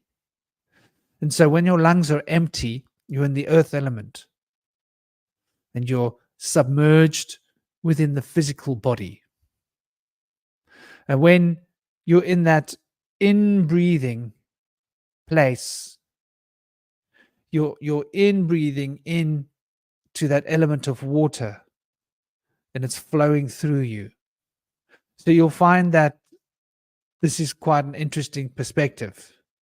The in-breathing and the out-breathing, the fire and the water breath.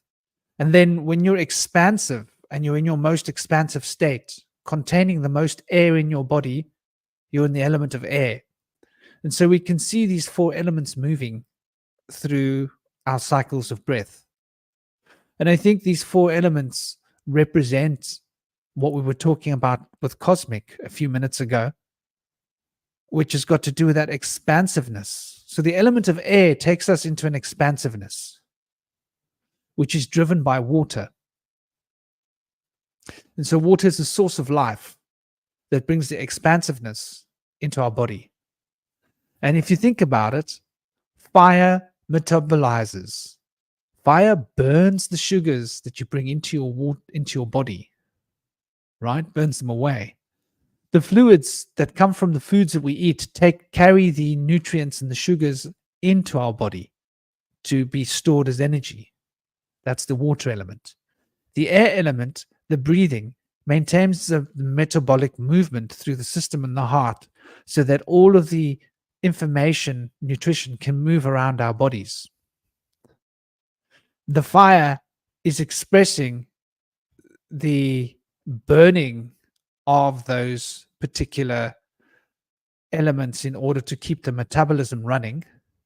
And the earth is the solidifying mass that's left as a result of the process of these 3 processes.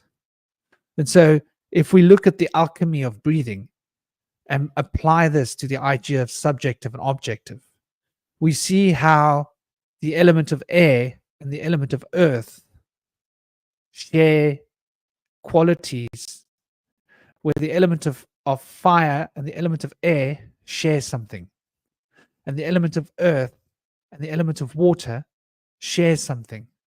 There's almost a polarity between earth and water, but they sit together comfortably, where water is bringing in, earth is that neutral emptiness that attracts the water to bring in. And where air is that fullness that provides the fuel and the oxygen for the fire to burn. So we can say elementally, fire is fed by air and water is attracted by earth. So earth is porous and it sucks the water into it. So we can see these elemental distributions here. And when we start to look at subjective and objective, we can notice how the earth is sucking the water into it. So the earth is becoming subjective. And the air is ready to give away its oxygen to the fire. So it's got an objective element to the air. The fire is burning away at that oxygen. And so it's objectifying the oxygen. It's moving it and changing it alchemically.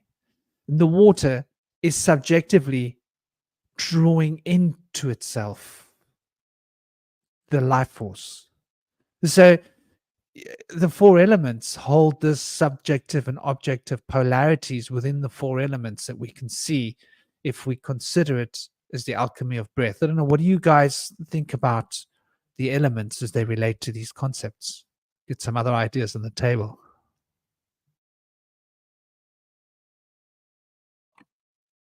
I feel like there's the ebbing and flowing of the breath. It's kind of like the tide of the waters. But at the same time, there's the kind of breathing of the fire. The fire breathes air too. So I feel like there's an element of water and fire in the air of breathing. And I feel like the fire of the breath kind of brings in power, energy. And the fire of breathing out kind of releases the smoke and the ashes, kind of. When you say inspire, it's the spires of the fire that are coming in. And then with the water aspect, I feel like it's just the kind of the flowing of the up and the down of the water, of the tide coming back in or out. That's kind of just kind of the liquid of it all kind of makes it a cohesive experience where the water's coming in and the water's coming out. But with the fire, I feel like we're bringing the fire in, but I feel like we transform the fire and we release the smoke. I don't know, that's just my feeling on it.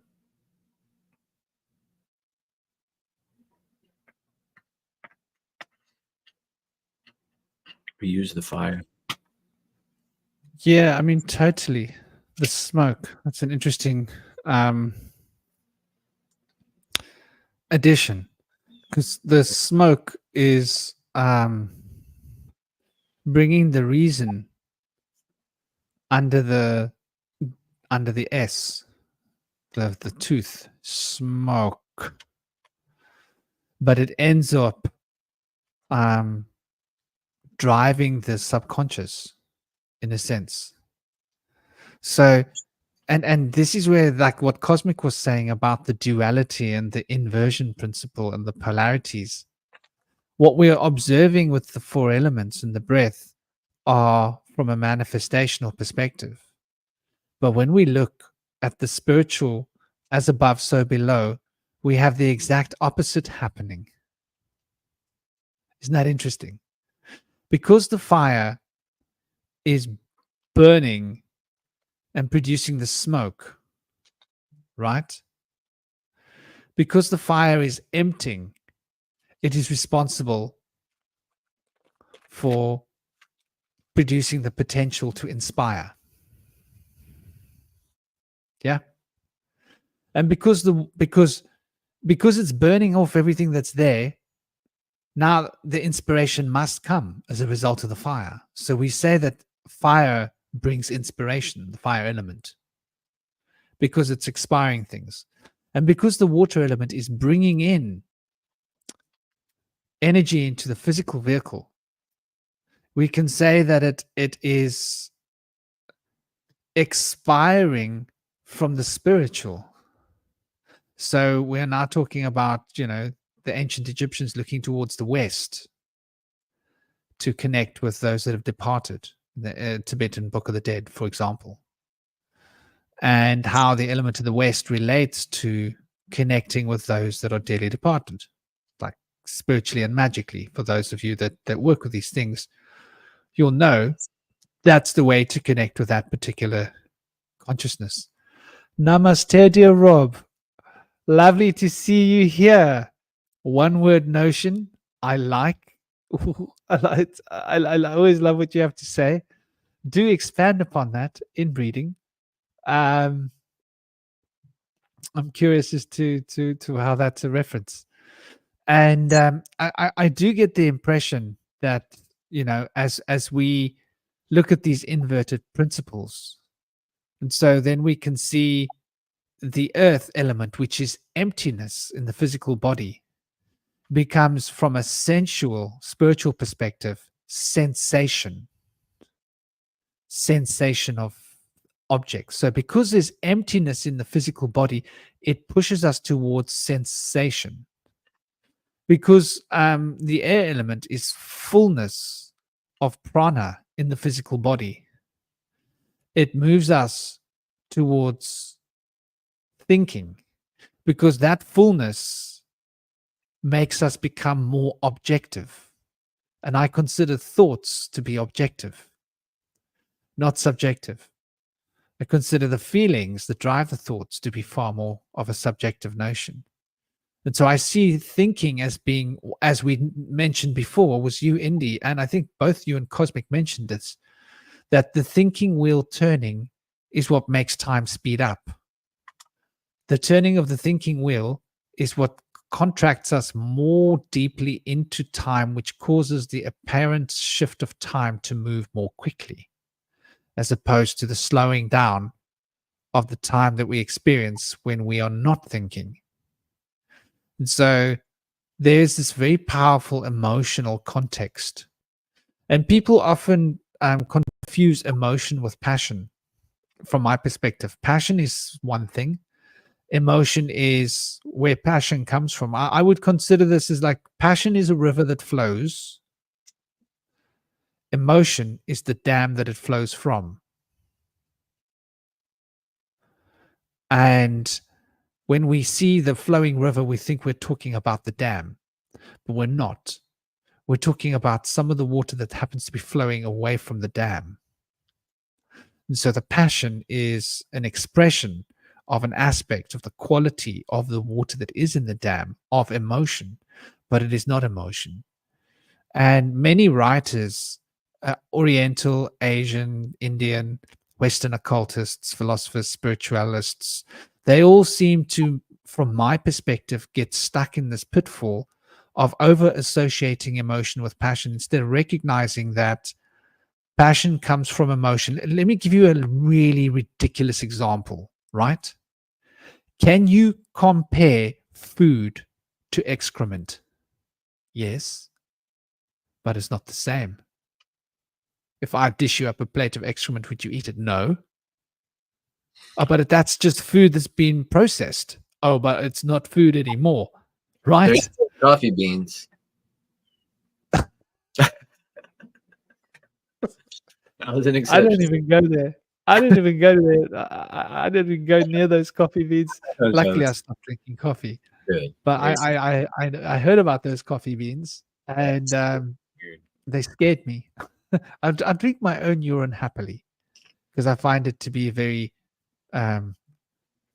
stimulating. I mean, Yeah. I think it makes my skin look good. Yeah, I think it does. It has a lot of good properties. The Romans used to use it for mouthwash in the morning. There's an interesting concept. I was looking at something about oral health, just to step into this moment.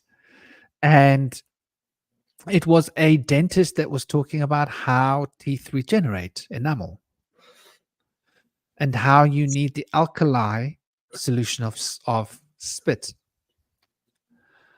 And that alkaline solution of spit actually helps the teeth to build enamel. What an interesting concept. She was explaining it because she's a dentist. I'm not a dentist, so I can't explain medical stuff. I'm not licensed. So this is not medical information. But this lady was explaining about how babies' teeth are yellow and why they become white. And it has to do with the enamel. And so, the alkaline urine is very similar to spit, some of the qualities of urine. For example, it's got a lot of lysosomes in it. And it's alkaline. Also, it's got certain qualities that are similar to saliva. And so what you say is quite interesting. Like, it makes sense to me how that would be a positive lifestyle choice. And also great training for the brain. I think that here's where we're reaching a point of subjective and objective. Why is it so hard to drink urine? Stigma? Yeah. Taste. I think you can change the taste, like you said, based on if I think if you have bad odors in your body, I think it's a sign that you can do better. Your body shouldn't be having that going on usually. So there's ways to go about it. you know, and I try to follow the kosher thing where you're not supposed to mix meat and dairy at the same time. And I think most people fail on that one. That's interesting. That's interesting. Yeah, because it's psychological as well. It's like when I was a child, the idea of urine therapy seemed like the most obscene, ridiculous concept, right? But now, my son, when he goes, he's like, ew. When I say, watch this, look at this cup, he'll look into it. It's like it's full. I say, you see, it's full. I go, glug, glug, glug, glug, glug, glug, glug, glug. That's 400 mils down the hatch. And he's like, ew, you're drinking your pee, ew. Because he can't understand the concept. And, I just have a giggle with him. I'm saying, well, don't knock it till you tried it. At the bar, drinking alcohol, that doesn't taste good. You know what it is? Or I was just thinking about, you could talk about why don't we drink our own piss? Maybe it's that we need to drink new water. And you can't be drinking the same water over and over again. If you think about experiences in life, you got to try new things. You got to meet new people and stuff. Or even with mating and having kids, you don't, mate with people in the same family as you. You're going to you inbred. You got to go out and you got to find, new people. So maybe that's the same thing with water. It's kind of like it's like you already drank that water. It doesn't need to be drank again. So you got to drink some other water somewhere else. Give it a new set of water going through your system. And maybe it's that newness that's what keeps it what makes it so healthy. Balance is key. You gotta get a little bit of all that good stuff.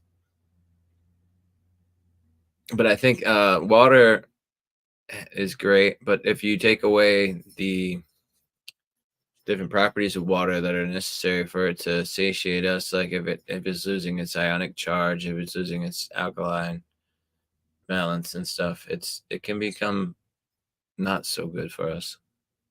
What's even crazier about water is apparently if you have just like pure H2O, no, I guess my dad, who's an engineer, basically told me this. If there's no other chemicals, because with most water, there's a whole bunch of other minerals that make it the way it is. But if it's just pure H2O, it will eat through metal, and that's pretty crazy. Yeah, very crazy. Yeah, this is actually a big part of urine therapy. I mean, I don't know how many of you have actually tested your water that you're drinking, tested the pH, tested the ppm.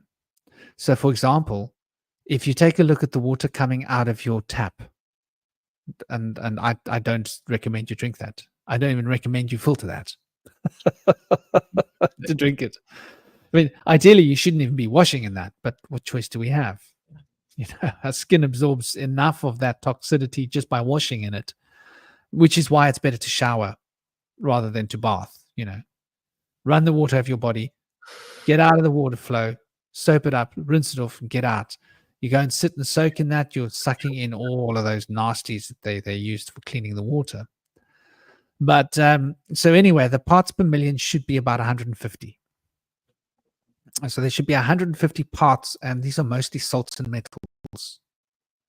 Trace elements, copper, magnesium, zinc, and sodium, and various different other salts. In fact, there should be a balance of the 12 tissue salts within good water. So this is why we pay so much money for mineral water. And the mineral water, namaste, dear Mikey. I hope you're well. I hope you're absolutely doing well. So the mineral water will have a ppm of about, depends on the mineral water. Usually it'll have a ppm of about 50 to 70. Yeah. Or to 80. Some mineral waters will have 80, 90 parts per million. And so this is what is considered the premium water. The problem with the mineral water is it's been in plastic bottles, so seepage of the petroleum plastics. And then, of course, the fact that it's depleting its oxygen by being standing in the water. that it increases more of the positive hydrogen ion in the water. And so drinking mineral water, unless you bubble it for like some hours to change the pH, to remove those positive hydrogen ions and allow them to be replaced by the negative ones, which are going to increase the power of the water to absorb and hold things and pull things towards it. The more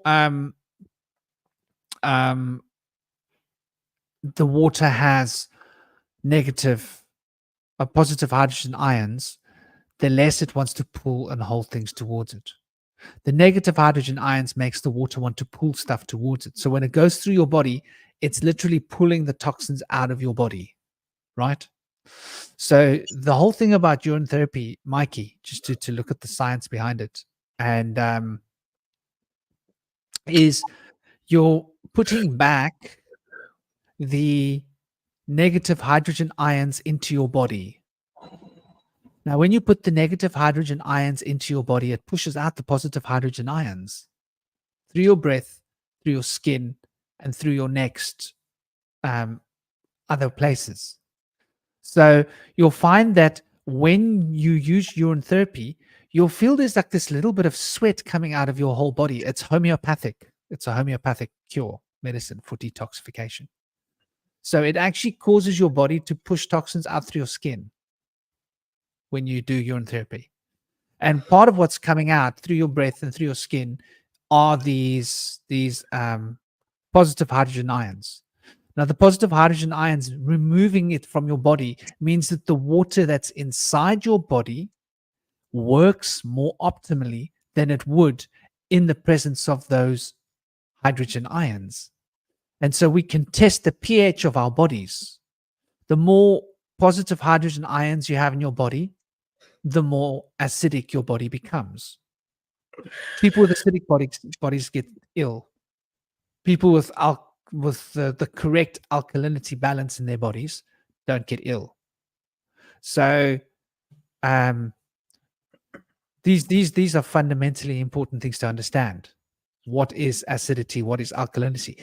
Why do ants need to be in a place where there's acidity? Because they are farmers. They are farming mold. And they are farming mold under the ground. They need to be in a place where there's a rich balance of the positive hydrogen ions. And the Earth grid has lines of positive hydrogen ions, negative hydrogen ions, positive, negative, positive, negative. And Feng Shui is learning to manipulate these currents in order to have the flow of negative hydrogen ions through your home, to actually remove the positive hydrogen ions through the field, the electromagnetic field running through your body. And here's an interesting point got to do with the invasive technologies, producing a field that causes your body to want to hold on to the positive ions, which produce acidity in the body. This is why they say that, having these fields around us are really toxic, creates toxicity on a cellular level, because the water in your body is not able to cleanse your system as efficiently as it would had it had the increased level of the negative hydrogen ions, which are what mammals thrive on. And so, why have I not been ill in 10 years? Have I been ill in 10 years? I don't think I have. Have I? Maybe I've sort of tried to be a little bit ill, but not really ill. In 20 years, a few times. Like, really, like a few times. I think it's got to do with these ions. And I don't always use urine therapy, but whenever I have felt something in my body, I quickly use the urine therapy to kick out all of the positive hydrogen ions so that any bacteria in my body can't thrive, because bacteria that is anaerobic requires positive hydrogen ions to thrive. Aerobic probiotic bacteria requires negative hydrogen ions to thrive, more so than the balance. So there's the balances of the acidity and the alkalinity, and we tend to be more acidic, which means we tend to have more positive hydrogen ions in our body than what we require. And this is what actually gives bacteria an opportunity to thrive and produce, the same way that ants are growing mold under the ground. So it's food for thought. Bubble your water. You want to increase your ionic potency. And by the way, there's another element to this. It increases the cellular electrical potential. Go and look this up. Cellular electrical potential. People that are very healthy have a higher cellular electrical potential than people that are not healthy.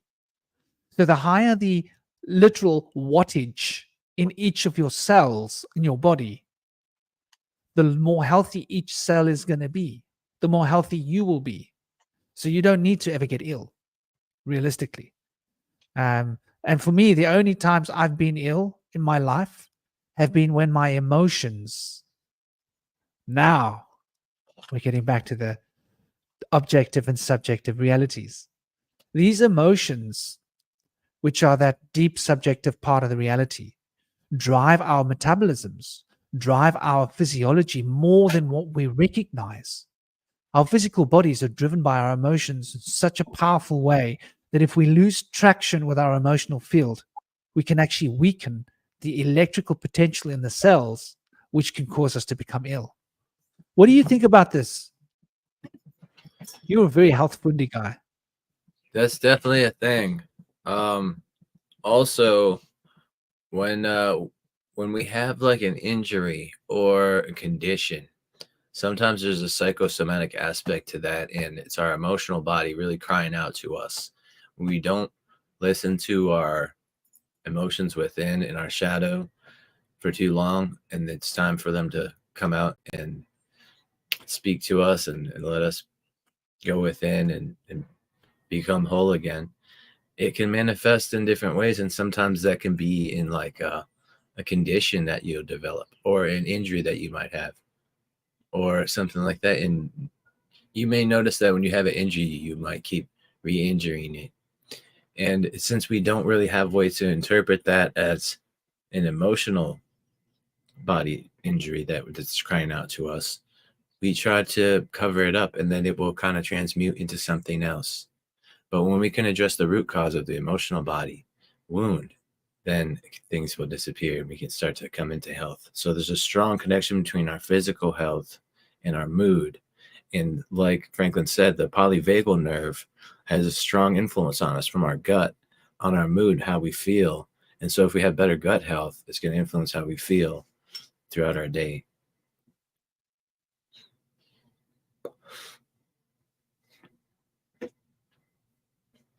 Yeah, the microbes in our gut.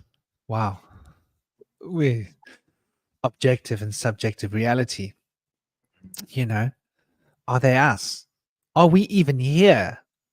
Are our bodies even our bodies? I mean, we've brought this up a couple of times. Mikey was asking why put the poisons back into the body. It's homeopathy. These are the homeopathic. All medicines involve putting poisons into the body, but the correct amount of poisons at the correct time can produce a detoxification of the body.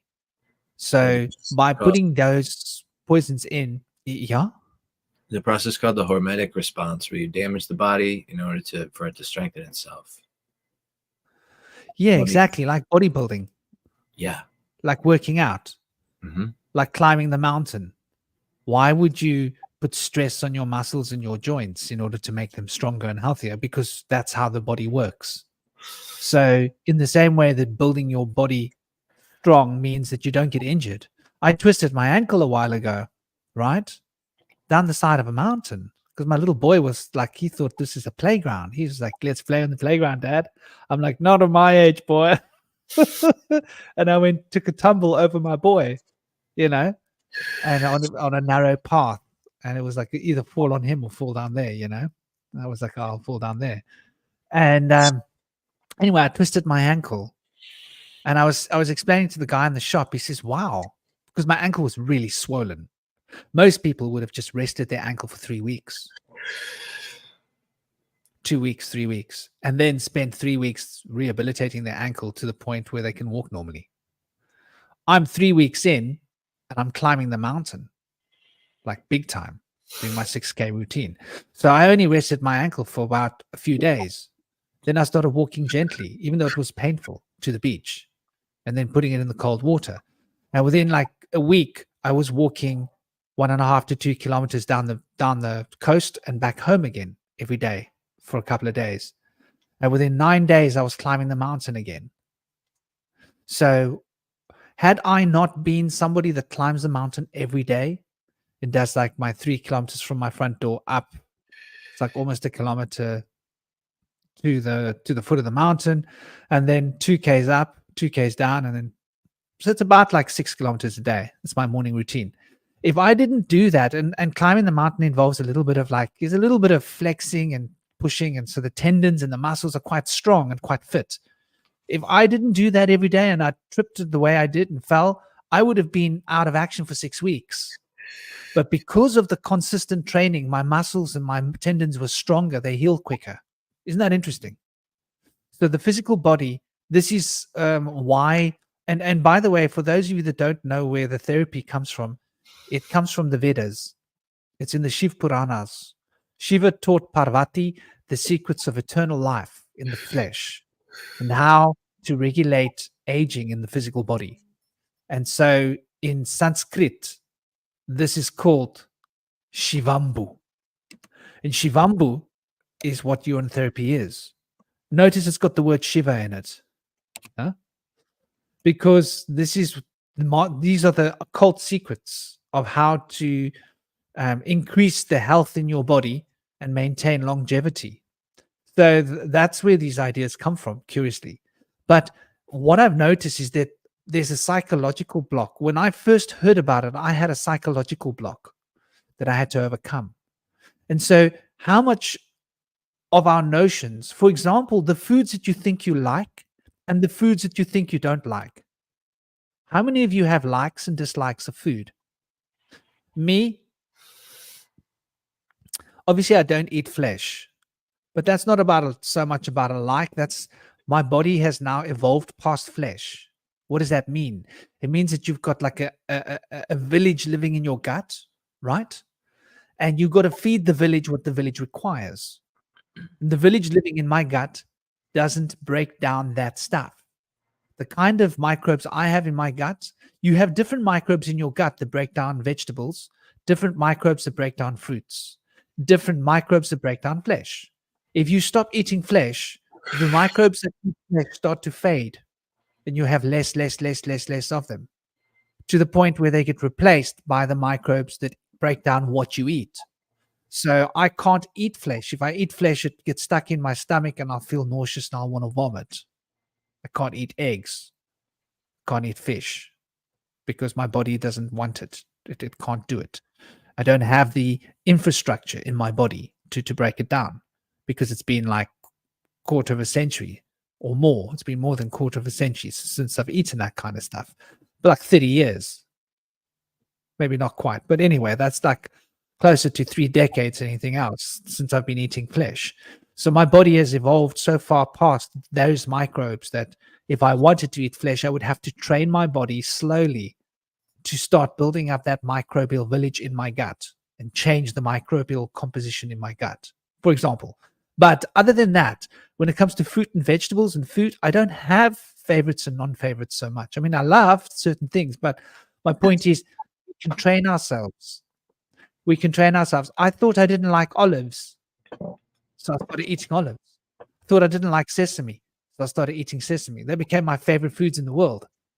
A lot of the foods I thought I didn't like eggplant, brinjal. Trained myself to eat it.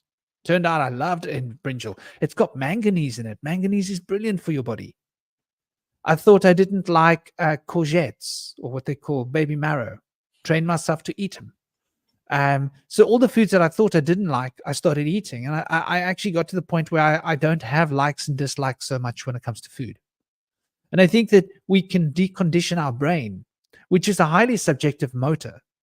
And if we can decondition it, then we can diversify our diet to the point where it becomes optimal for our physical needs. And like, I'm sure that you're like that. Am I right? Yeah, personalized optimal diet. You eat everything, right? You know, you don't like, I don't like this, I do like that, I don't like that. You eat things. Have you changed the way you feel about things you thought you didn't like?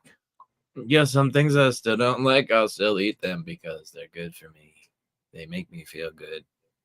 I need And the this. more you eat them, the more you like them. Yeah. Isn't it funny? And people say you should put some sugar on there or something, and I'll say no. I'm just gonna bear it. Grapefruits, Yeah, man. tough. And lemon, putting lemon into your water. What do you need sugar for? You're going to kill the flavor of the lemon. Right? Yeah, I put some lemon in my unsweetened tea, and I started to sip it. And my girlfriend's father was like, "You need to stir that up."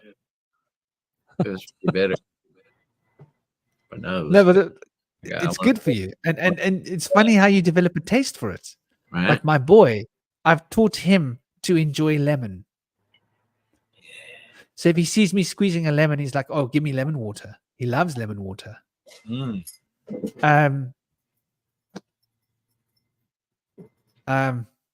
Big love, Mikey. Big love. Yeah, I do think that and that's a very interesting point. Those who feel loved are normally more healthy and live longer. You bringing up an interesting point about the emotional body and the self-esteem that we were talking about earlier, and how we feel. Because when we feel loved, we start to love. Or isn't that how this works? The more you feel loved, the more you love. And the more you love, the more you feel loved. You can give yourself Right? that love that you didn't get. You're always trying to get that love from someone else to fill that void. We don't have it, but we have to realize that we can give ourselves the love that we need to fill that void much better than other people can fill a void for us. And so the word love and the word live, I think they come from the same root. To be loving and to be living. And so I think that to love is to live and to live is to love. And to be loved is to live more fully. To love what you eat is to get more life from the food that you eat.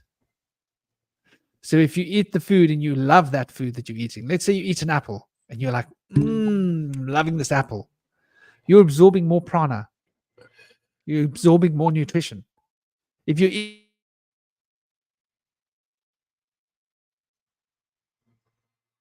I think Franklin paused on us for a moment here. Does power go out? It looks like yeah. Lights went out quick and then bam. I don't know if you got a power outage. Yeah, that's weird. The live backwards is vile. And the love backwards is bold. So I'm thinking that like if you're living backwards, doing things Evil. evil way. Yeah, evil literally when you spell the letters. Mm-hmm. So then when you're not doing love right, you're a vole, you're hiding under in a hole like a Scrooge. You come out from your hole and to learn to love yourself. And for me, I was misanthropic for a long time. I didn't trust in the human race. I love animals and nature. But I was distrustful towards humanity. But I learned to transcend that and find love again for the human race. So that's been a big step in my life. Mm-hmm. Got my humanity back. It's got to be definitely a difficult thing to deal with, especially if you've had some really problematic people in your life. You know, I think kind of the worst of that is like, you know, just like the cluster B kind of types. You know, your sociopaths and the borderline types, or they just really kind of like, you know, they mess with you in a much deeper way where they kind of distort your sense of reality. So to be able to get over, you know, that kind of stuff and that kind of darkness in the world, that's a pretty profound achievement. Yeah, there's a lot of those, and you gotta consider considering the generations mentioned above. I don't know particulars that Franklin was going at with that, but there's been leaded gasoline in the world in the 60s and 70s, something like that, around those times. And it was proliferated for a while, and it causes a lot of problems. Lead exposure can lead to psychopathy, leads to the predisposition to criminal behavior. It can lead to anxiety problems and agoraphobia. So that goes through 3 generations in the bones. When we're born, we get lead from our parents that were exposed to lead up to 3 generations. So if that happened in the 70s, I think a lot of people are in the 3rd generation now that are being born, are maybe coming out of it now in the 4th generation. And lead is the alchemical metal for Saturn, which kind of ties into that too. Yeah. So it's been a bond that's kind of held people down, led us towards, sabotaging ourselves through acting out rashly, things of the sort. Mm-hmm. So that's something that's been going on through a few generations. And it's been kind of normalized. But we saw that like in the 50s, things were pretty cool. Everybody was like on the same page. In the 60s is when the revolution broke out and the marijuana became prevalent. People started to rebel. And then the 70s, LSD and psychedelics became prevalent. People started to go to new stages of rebellion. And in the 80s, cocaine became really prevalent and stuff, and people were getting out and getting wild and doing irresponsible things. And things have just been getting crazy since lead exposure, but it's starting to calm down, and people are starting to notice this younger generation. Like, wow, how are they acting like this? They seem to be wise. Like they were talking about the indigo children back in the 90s. But Franklin, did you lose your power? Is it that obvious? You saw your lights going out in the back right before when you froze up. Yeah, man. They said that they were working on the power yesterday. No, sorry, yesterday. No, it was yesterday. Yeah, yesterday there was a problem when they were working on the power, and the power went off. They're working on the power somewhere. There's been like, it's not. Thank goodness it's not load shedding. But yeah, thank goodness I've got that big load shedding battery case that I bought. That I can use to keep this going. So that's lucky. So guys, do please continue. I'm sure you guys were smashing it. Yeah, we were just talking about how there's been lead exposure from leaded gasoline through a few generations has led to predisposed behaviors like criminal behaviors and psychopathic behaviors and stuff. Have been kind of increasing through generations from being kind of normalized. But that's kind of changing now because the lead only stays in the blood for a few generations in the bones. So these young are more bright and kind of more wise and more bright-hearted and loving and stuff. Sometimes. That's very interesting, what you're talking about. I was having a long, in-depth conversation with my girlfriend about this just this week. Well, we were talking about the bones. And so the bones take 10 years to regenerate. Yeah. Mm-hmm. Though I believe it's like, depends on your age. That's the medical term is 10, 11 years. I would say 8 between 8 and 12 years to regenerate your bones. I'd say for a child, the bones regenerate in about 8 years. because children's metabolism is way faster than an adult's. And I think that when we are older and we are like becoming geriatric, then maybe it takes like 12 years for our bones to regenerate. And I think that the consciousness of the resonant frequency, of the tones, of the minerals in our bones are binding our patterns, like what you guys are talking about, the conditioning. I think we hold it in our bones. And we don't realize how important our bones are acoustically for the schematic resonant frequencies of consciousness moving through our bodies. Namaste. Wanda E. I hope you're good. So what else were your thoughts with regards to that? That's really interesting. So I was just thinking about how there's been such a reflection of our state of being from the institutions on our society kind of pushing down on us, from the separation of couples leading to the institution of child support and abortion and things. There's been a lot of separation of the family unit throughout the generations. But I would like to see that turn around, and people be in more loving relationships going forward in future generations and stuff, if that lead is finally coming out of the bones.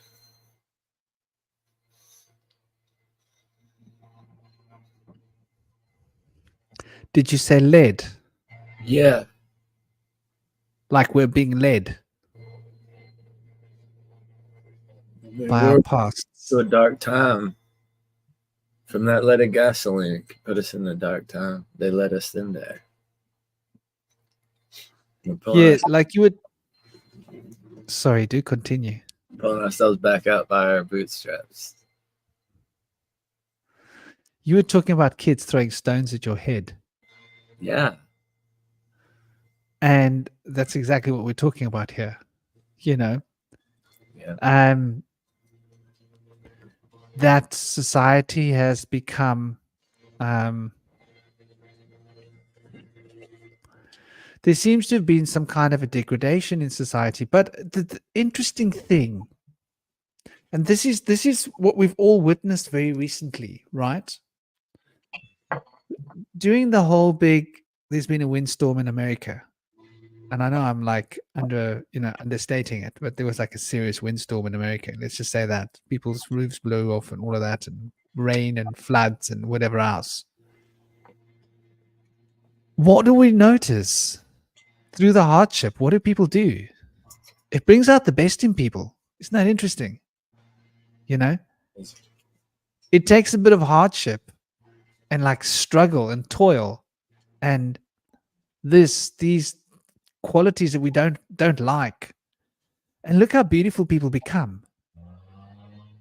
And when we've got everything the way we want it and everything's too perfect, look at how selfish, conceited, narcissistic, and sociopathic we become.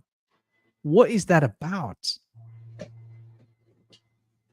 The more objective the world becomes, the more we can objectify our world, the more we have the potential to control our surroundings and take charge where everything's working the way we want it, the more selfish we become. This is something I'm putting out there as a concept. The more subjective we are to the world, the more we are at mercy to the elements, and that the universe, we become the subject to the universe, accepting fate to come to dish out to us. In other words, you don't just turn on the water tap and there's water. You don't just get into your car and drive down the road and there's your convenience store with everything you need. No, the store's closed. Water's a problem. Everybody's got to get together. So-and-so's got a good pump on their land that's a solar pump, and they can pump a certain amount of water out. and they're pumping out water and they're leaving a big tank there for everybody else. They're sharing the water so that the other community can come and get that water. Do you know what I mean? Something like water becomes an issue, for example. You see how people become selfless because people recognize that we are all subject to something greater than ourselves, and that I need to help you just in a natural instinct, because that instinct recognizes that, well, I might need help. How would I feel if I was in your position and I needed the help? I definitely want the help. So I bet I must help you. And that way you ensure that one day when you need help, you're more likely to get the help. You see? So these wheels turn themselves this way. It brings out the better qualities within ourselves. And so this commercial society that we're living in, where we objectify our world and everything is a finger twitch away from all of the whims that we could wish to fulfill, where does that take us spiritually? What are your thoughts, Cosmic, if you're with us? I'm with you.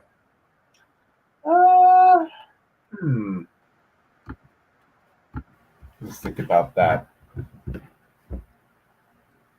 Let me give you an example. Right. Have you ever gone to a party where no one's got any green? Mm. And you take out your green and you share it with people, and how good it feels? Have you ever gone to a party and you've lost your green? I can relate to what I can see the kind of the point that you're getting at in terms of like giving stuff. I think that but I think it's here's the thing about cultivating empathy. I've realized that in order to really be an empathic person, you have to know what it feels like to be vulnerable, to be helpless. I think that's why psychedelics are really so profound and they make you so empathy, because when you're in that state of mind and you're just overwhelmed by the experience, you're just kind of like, you're terrified. You just kind of like, you just kind of want mommy at that point. And then when you are feeling that terror, in a sense, mommy does come and comforts you, and then you decide, oh, you know what, I'm going to devote my life to being a good person. But I think in the same way, when you're asking for, mom for dear life, when you're in that situation and a demon comes instead and messes you up, then you start to see the world as this horrible, awful place, and you just got to be, selfish. So, because I think in a lot of ways, when it comes to dealing with situations, is that like struggle and, because sometimes you can have a good person coming from a bad background, but you can also still have bad people coming from bad backgrounds. Like, there's parents who are, abusive to their kids, and they were, those parents were abused themselves, but that doesn't, excuse the behavior. And likewise, some kids get abused and they turned out to be, really compassionate and warm and sweet. So I think, to me, it's like you got to learn to like lead by example. When you understand, oh, this made me turn towards love, if I act the same way towards other people, it'll be better for them too, because you recognize how good it feels when you get helped, and then you in turn want to sort of embody that force in the universe and be aligned with that thing. And I think some people, they don't really not everybody gets that call. Not everybody gets that helping hand necessarily. And sometimes we have to be the one to provide said hand.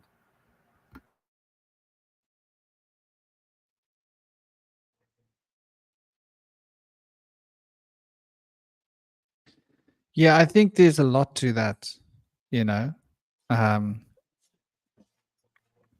I do believe that, we definitely can. We can definitely. Is that better?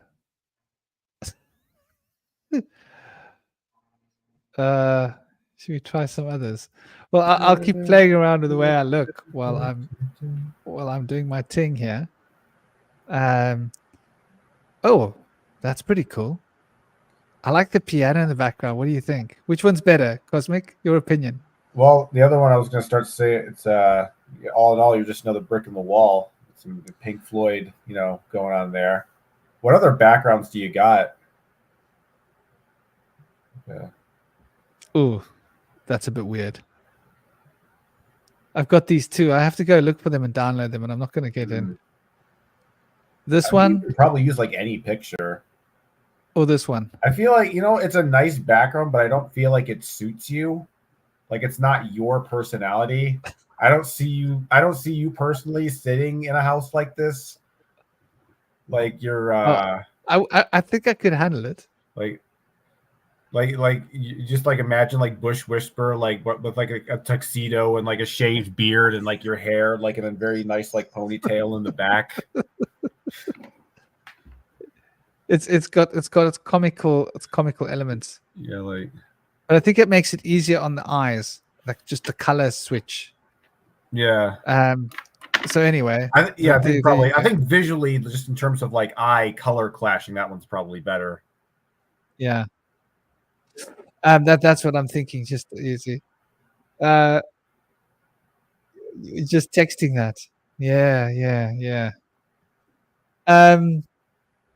I do think that there's a lot to be appreciated. For example, fasting, right? If you want to learn to slow down, fast. How's that sound? The best way to slow down is to fast.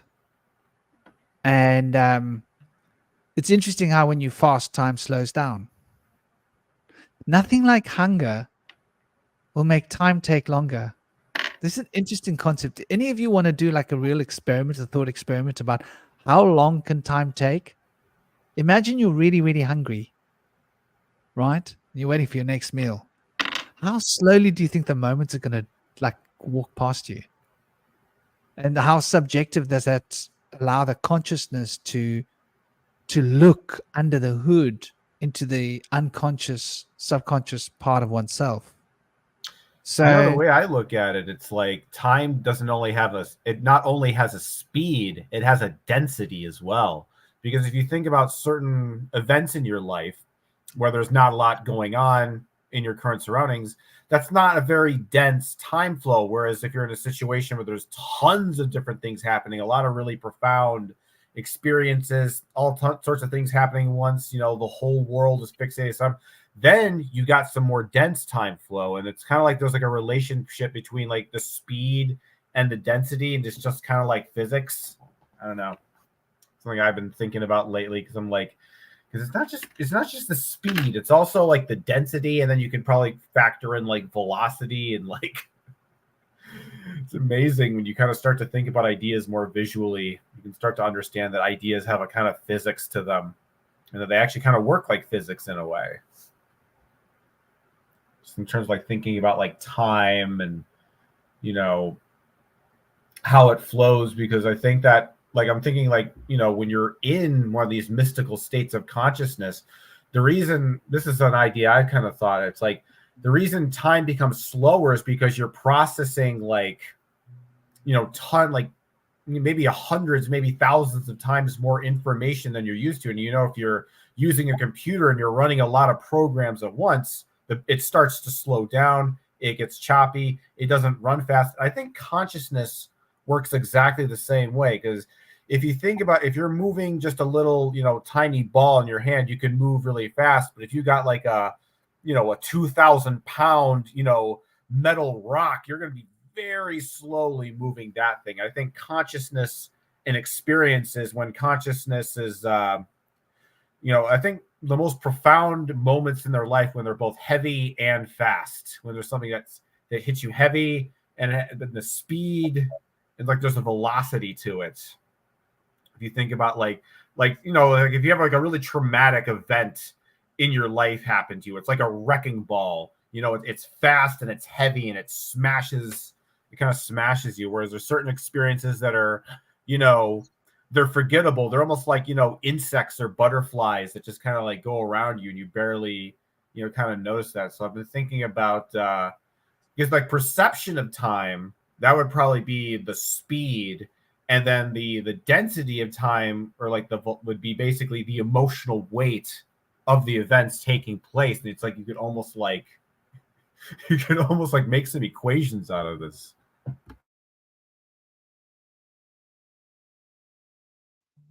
Yeah, the density of time. I like that phrase. Because it once again, namaste, Joey. I hope your world is rocking, and hope you're flowing with it. Big love. You know, and I think it's like what my cherry was saying about being cold. You can't sleep because you went camping. It's a funny thing, my cherry. Got a little bit of a tail there. It's not really a tail. It's the head. I'm not telling a tail. I'm telling the head. Head. The head of the tail. Heads or tails. I often like to sleep a little bit cold. This might sound weird to you, my cherry, but I like not being hot when I sleep. And if I can feel a little bit cold when I'm sleeping, like for me, I just sleep. I just sleep. Put my head on the pillow and I go to sleep. And that's how I roll. So I actually like being a little bit cold and feeling that little bit of freshness and cold and falling asleep a little bit cold. I know it sounds weird, not a lot, just a little bit cold. I think that's actually totally normal, honestly. I think because I find myself easier to fall asleep when it's cold because then the blankets and the bed, it actually warms you up. It actually serves your purpose. Whereas if you're already warm, a bed's no good. I mean, actually sleeping so that I'm not getting properly warmed up. Oh, okay. Maybe. Okay. Never mind then. This sounds a bit weird. Like I like to actually feel the cold a little bit when I'm laying in my bed. Just a little, not a lot. I don't know. It makes me feel maybe it reminds me of my times of living in the Himalayas and stuff on some level. And it's like this appreciation. Like I think like I forget what's important and I got to remind myself. Yeah, I know what you're talking about when you're cold and your feet are freezing. Definitely my cherry. I know exactly what you're talking about. Remember, I lived in the Himalaya. So I lived in a place where it's very cold and you're just cold all the time and you just live with the cold. And you make a fire because the fire removes most of the cold, but not all of it. And when you got the fire, So yeah, I get where you're coming from. Try to be cold at night. Sometimes I'll go back and forth between going under a sheet and then just trying to get cold exposure where I'm kind of cold. But I tend to sweat a lot when I'm cold. So my body's purging a lot of stuff. Maybe that's kind of why I do it sometimes. I don't know, but it also feels nice to be cold and then go back into the blankets or something like Cosmic mentioned as well. But cold exposure is really important for mitochondrial health. So it's really good for cell health and stuff. And mitochondria are the energy makers of the body where they perform the ATP. That's where all the oxygen and the sugars go. So mitochondria are very important. So if we don't get cold exposure and mitochondrial health is bad, it can lower our longevity and such. I noticed that like the people who live up in the Himalayas, they live it's not a big deal to live over 100. Yeah. It's really not a big deal. You go where we come from, that's a big deal. They go no, 100 is good age. With a hoe, chopping up the ground to make a new field. 102 years old. This isn't unusual. And climbing from one village to the next. I'm talking about where they don't have electricity. They got a solar panel or something. They don't have flowing water. Everything is done by hand, right? Yeah. And if you want to go somewhere, you got to walk. And it's not like a flat path like walking to the shop. It's you got to climb over mountains to get anywhere. And you see these old guys and old ladies just cruising through the mountains. You're like, respect. I'd like to see a Western 100-year-old climb this mountain. Bloody hell. You know what I mean? Yeah. Good. we've become accustomed to being soft and lazy. And So hard to I coax, think that's sorry. so hard to coax people out of that way of living, that lifestyle, that line of thinking. That I like to walk, and people oftentimes will pull over and say, "What's wrong with your car? Do you need a ride?" I said, "No. Did you want to come get some exercise and go for a walk? Get out of that car?" My Yeah. son's mother has this freak out because I climb the mountain with my boy. Unless it's really storming, if it's a bit of rain, we climb. We get a bit wet. That's good. And she's like, you can't do this. And I'm like, he never gets sick. What's your problem? You know what I mean? He never gets sick. So, like, if there's a problem, fix it. There's no problem. He's happy. He's healthy. He's strong. You're good. But like the idea of like walking outside and being a bit wet and walking in the wet and feeling the water on your body and the rain and I think there's something that we don't like. If it's raining, we'll get in a car, we'll drive, or we'll get a Uber, right? Or a taxi or whatever it is, a bus.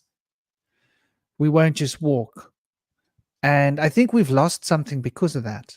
Because of our lifestyles and our modcoms, I think it's taken something away from us. And it takes like a catastrophe to bring us back down to ground zero and realize, oh, we're all humans. We're supposed to be helping each other. But it's beautiful that it does that. And this is what I noticed in India. I always used to say to people used to say, why are you so in love with India? I used to say, well, people help each other more in India than what they do in other countries. Yeah. And I think when you don't have a lot, you tend to give away more than what you've got. And so there are more people in India that aren't very well off, but they're more likely to share what they've got with other people because they're closer to that hurricane lifestyle, if that makes sense. And so the more we have, the less we give. Isn't that a funny equation? It's the idea of Dr. Scrooge, isn't it?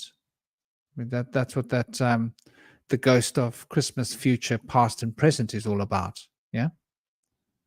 Is about that attitude of becoming, if you get rich, yeah, it's easier for a rich man to go through the eye of a needle than it's easier for a cow to go through the eye of a needle than for a rich man to go to heaven. It's something like that. Camel. I forget. A camel. Yeah. Thank you. I was picturing this cow. I was like, it's a bit big. Camel, yeah, much better chance.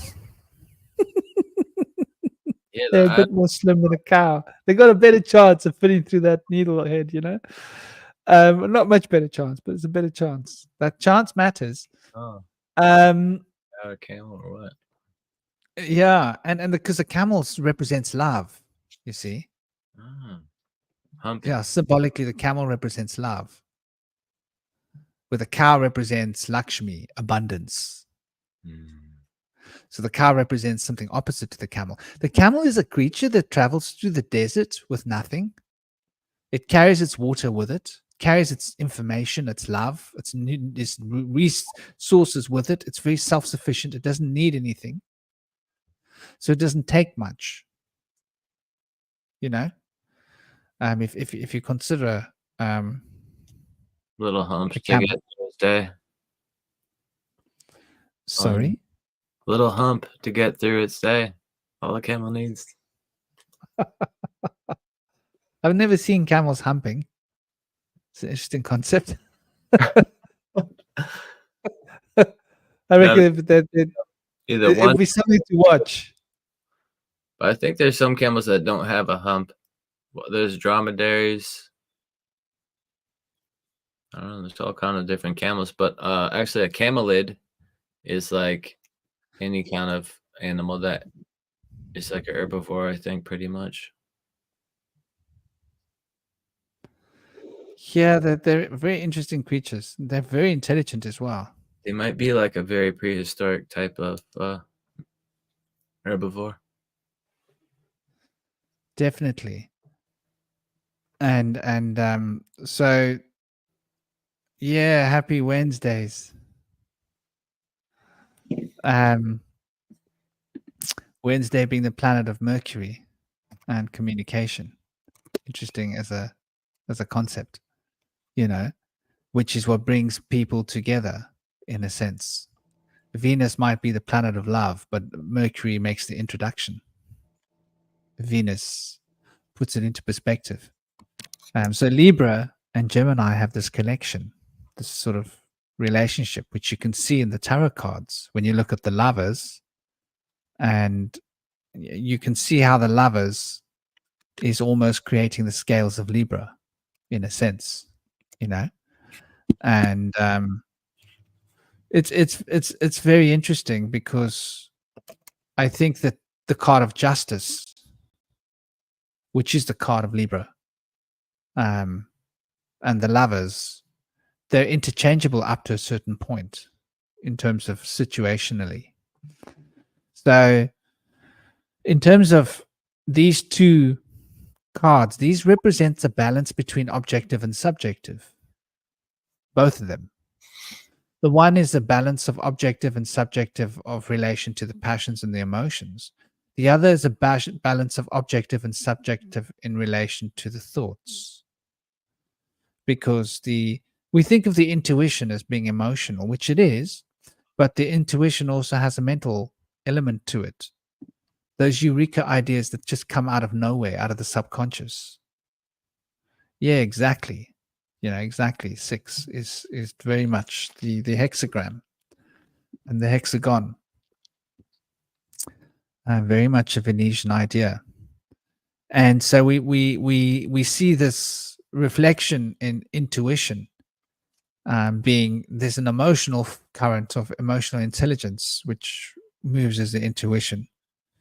And then there's a mental impulse of intuition, which is those eureka moments where you just connect the dots and you have a weave and the puzzle pieces just fall into place. So that's one kind of intuition. And that's a masculine form of objective intuition. And then you have subjective intuition, which is the more easily and obvious noticeable form of intuition, which is when one goes into an emotional and for some reason one's just knowing random things that one doesn't know why one knows it. Like, that person's bad. Don't leave my child near that person. You know? And then you get to know that person. You go, no wonder. No wonder when I work with that person, I want to hold my son's hand. Do you know what I mean? Then you get to know that person. You realize it's not a person I'd leave near my child. You know, not while they're conscious. You can only play next to this person if they're unconscious, son. Namaste, Mexico. How are you? I hope you're well. I hope you're having a great, great evening. And so, yeah, these two different aspects of the intuition, which aren't often really considered, the active, objective intuition and the subjective, passive intuition, are, I think, represented by the scales of Libra and Gemini in the Lovers tarot card and the Justice card. And so Justice represents that balancing of these emotions towards the intuitive emotionally, which I think is how Libra brings that into play, where Gemini brings the other into play, and which is Gemini bouncing between Gemini and Virgo, you know. And then you got obviously Libra bouncing between Libra and Taurus. And then there's this very interesting connection between Taurus and Virgo, and this interesting connection between Libra and Gemini. And so you see how these cycles interweave into each other. And so what we think of objectively as one thing is subjectively an expression of another thing. So we consider the number 4 as being 4. But subjectively, 4 is an expression of 3. Objectively, 3 expresses 4. And when we're sitting on 4, objectively it expresses 5. But 5 has a subjective side, which is 4. And so the numerations are expressions of this objective, subjective. And if we look at the tree of life, there are these polarities in the tree of life. If we look at the Kabbalah, for example. And we can see that the tree exists as a series of positive and negative poles that are interlacing, that produce these triads, these triangles, the Akashic triangle, the astral triangle, the etheric triangle. And I know I'm naming it differently to what you'll see them named in those books, but I have my doubts of those men who wrote those books. I think that they were looking for English words without maybe having the scale or scope of experience to put it into perspective very often. And so they speak of the lower triangle as being the astral, when actually they don't even mention the etheric. But luckily in Vedic schools of thought, we do draw distinctions, right? The Ida and the Pingala, we draw a big distinction between the two. And even in the tree of life, there is a distinction being drawn between the lightning bolt and the serpent. Now, what was it? There was a word coil. The word coil came up in a word earlier that you were saying.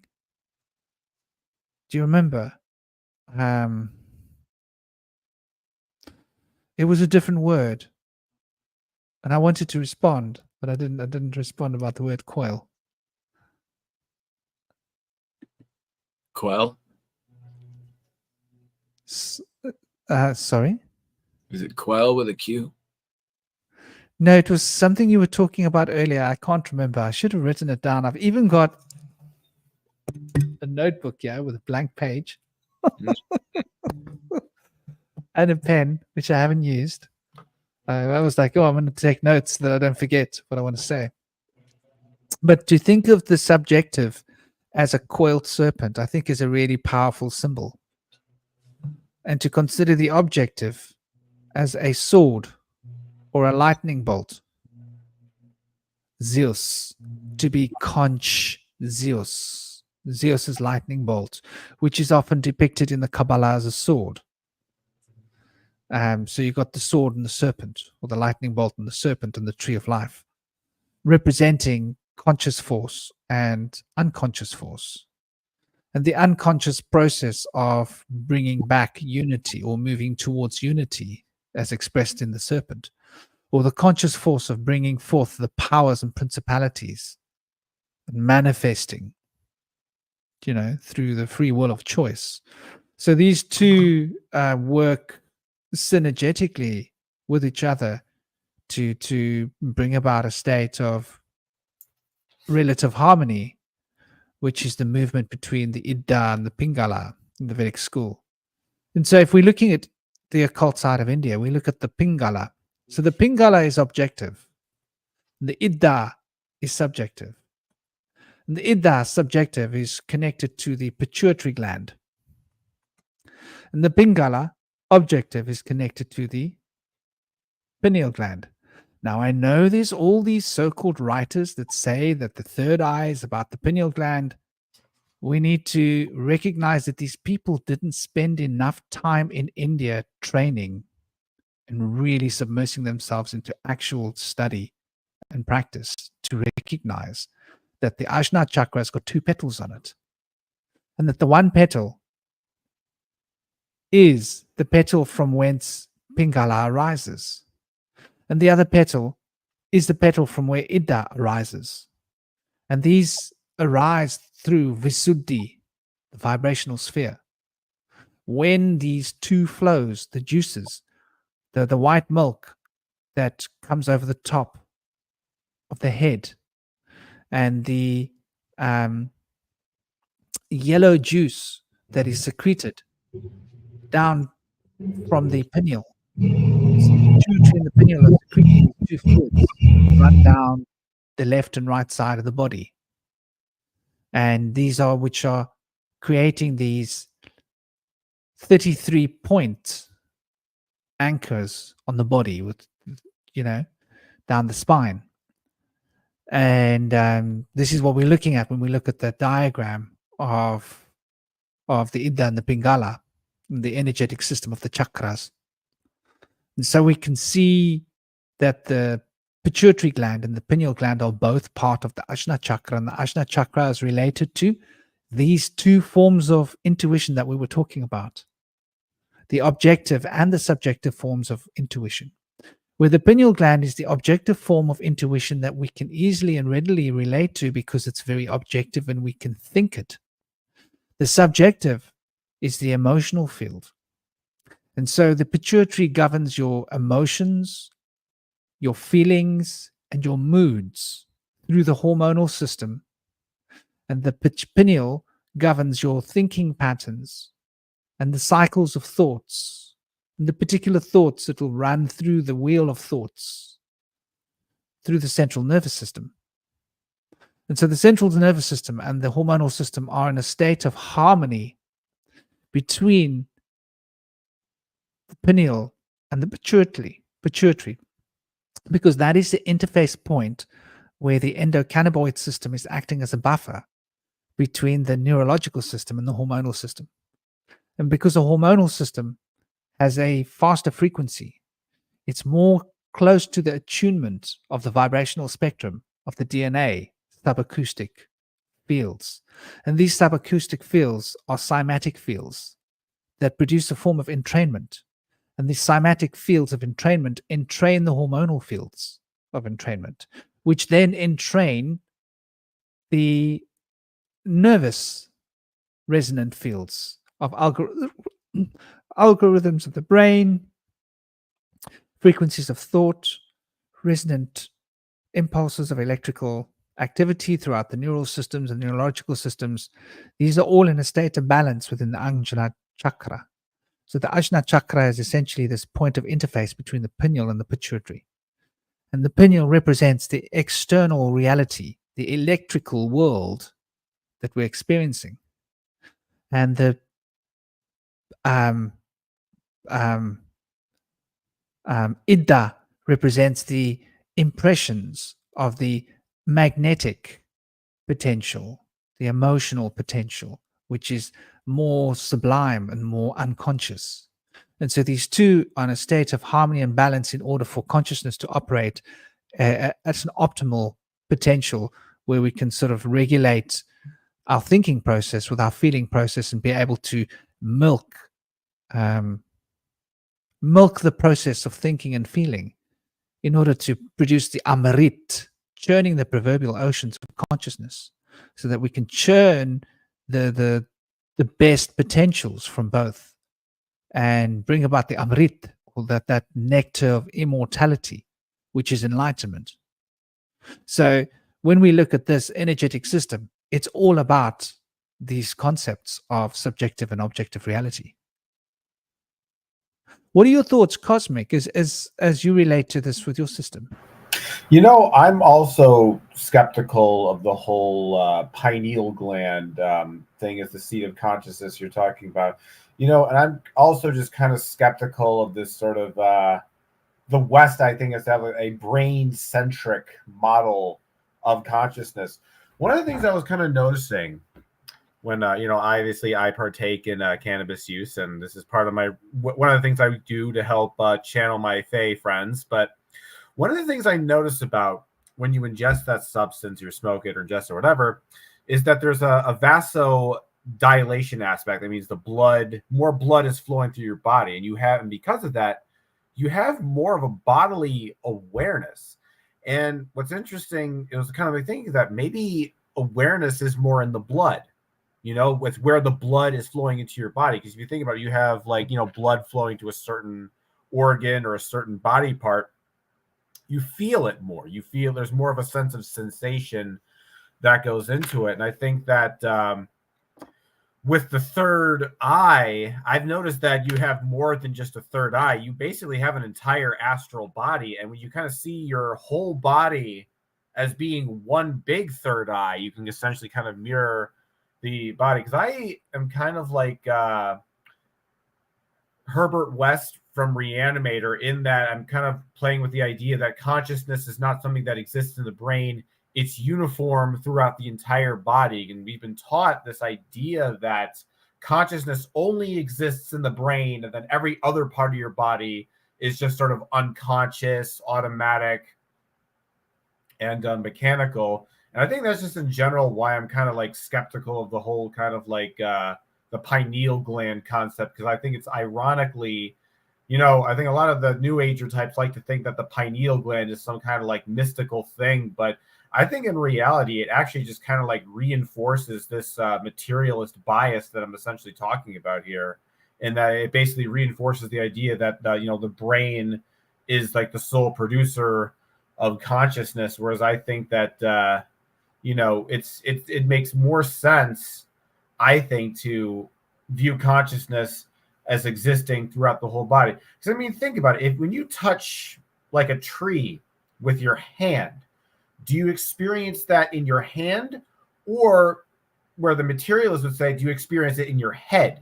See, what's interesting about materialism is that it's actually a very weird way of looking at the world, because from the materialist point of view, you don't actually see external reality at all. You are seeing a representation of external reality within your head. So when you touch an object, you're not actually touching that object. You're touching the mental representation in your head of said object. And the real thing is some abstract mathematical quantum thing.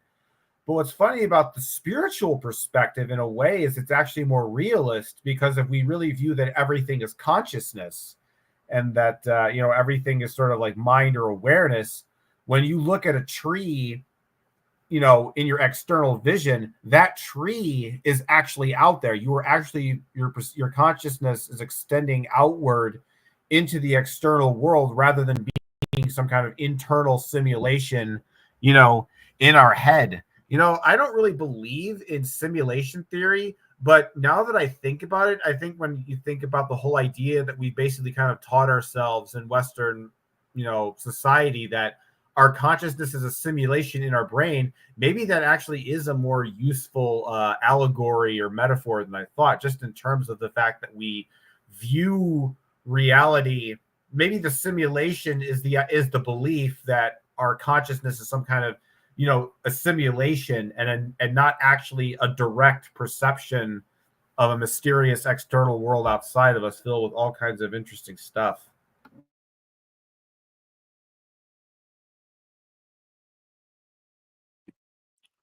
Yeah, no, at least there's a higher plane where we have a reflection of this actions that are happening here, and it kind of looks comical, like this we're on a treadmill or something, and looks like the world is moving below us here, and looks like we're touching things. But there's definitely an internal world where the senses are going back to the brain, reinterpreted, and then expressed as something external. So it's fascinating how that works. Now I know the eyes turn things upside down and backwards and flip them around. Yeah. And I'll take it back to an occult concept of where the word conscious comes from. So to blow the conch of Zeus used to be conch Zeus. And conch Zeus represents expansion. And so expansion, we don't realize it, but our thoughts are thinking out there. So we think of our thoughts as being in our heads.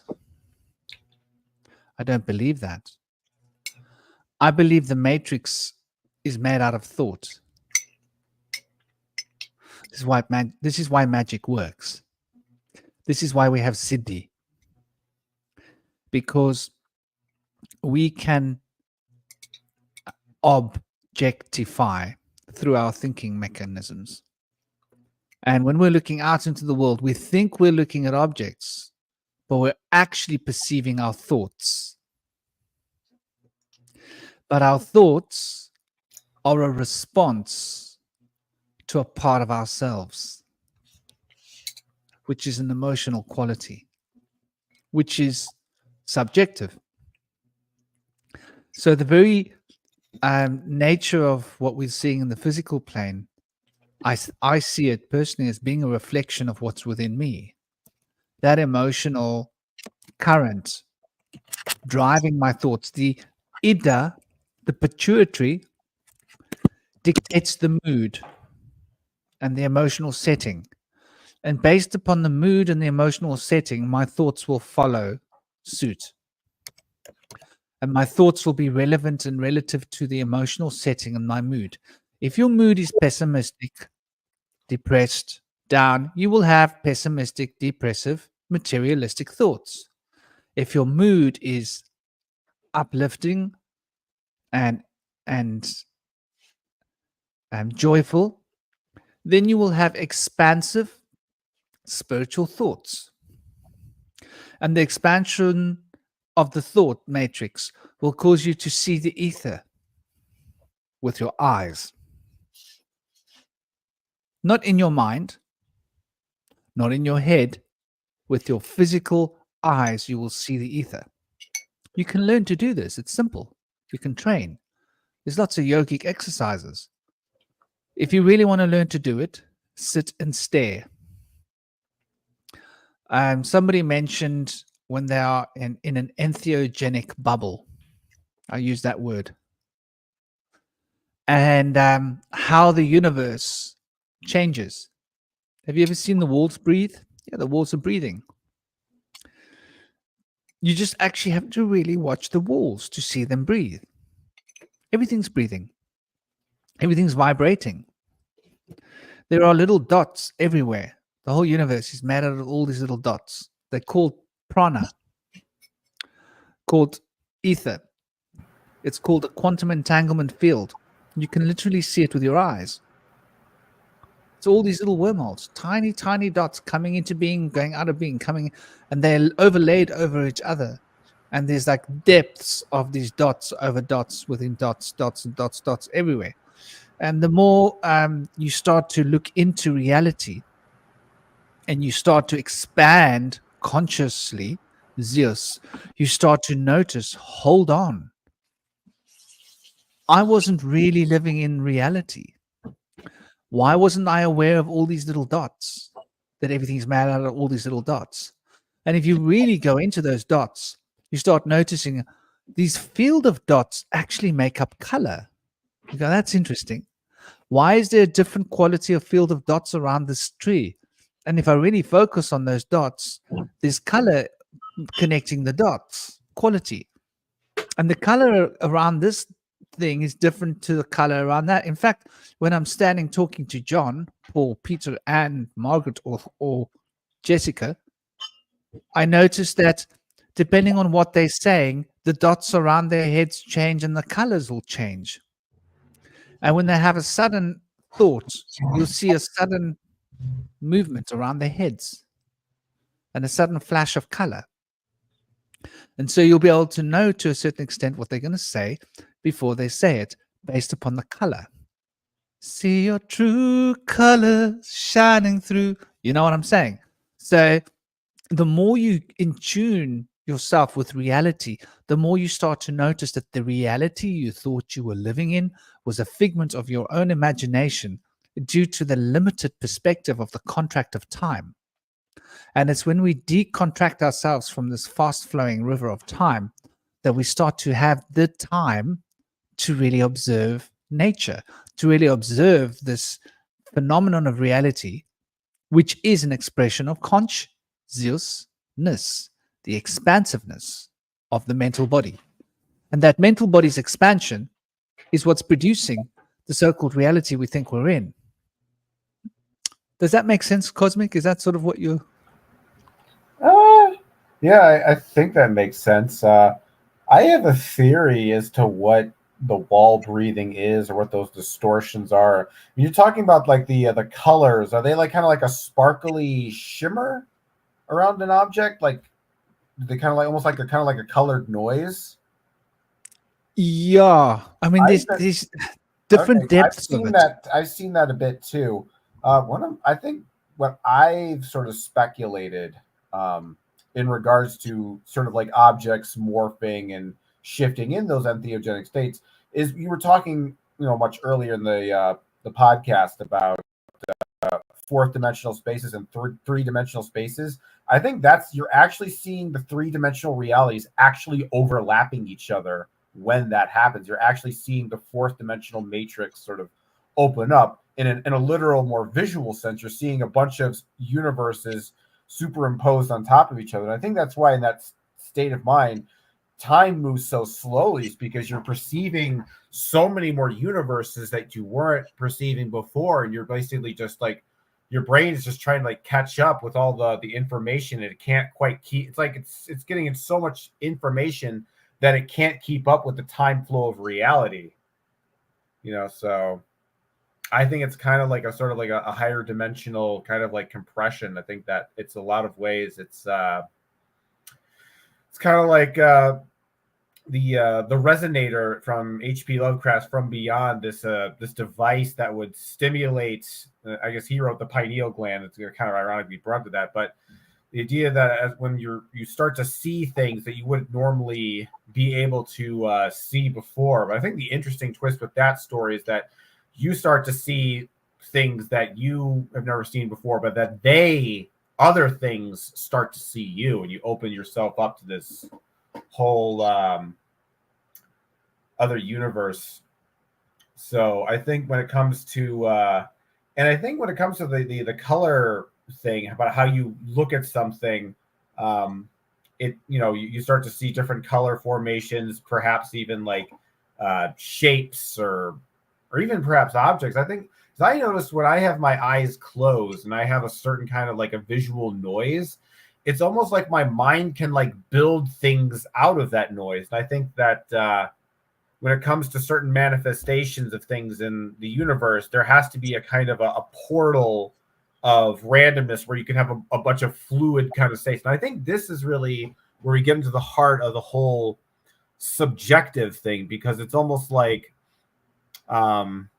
just kind of like rambling here when I'm thinking about like stories or fantasies in your mind. And it's kind of interesting is like, when something happens in your head, when you get a dream or an experience, it only really becomes fiction when you write it down on a piece of paper. I thought that was kind of an interesting thing. The Fae sort of told me that you can have these sort of dream experiences, and in its sense, it's a real, because in that space, in that astral place, it's dynamic, it's moving around, it's animated, and even has a kind of a sense of real time flow going through it.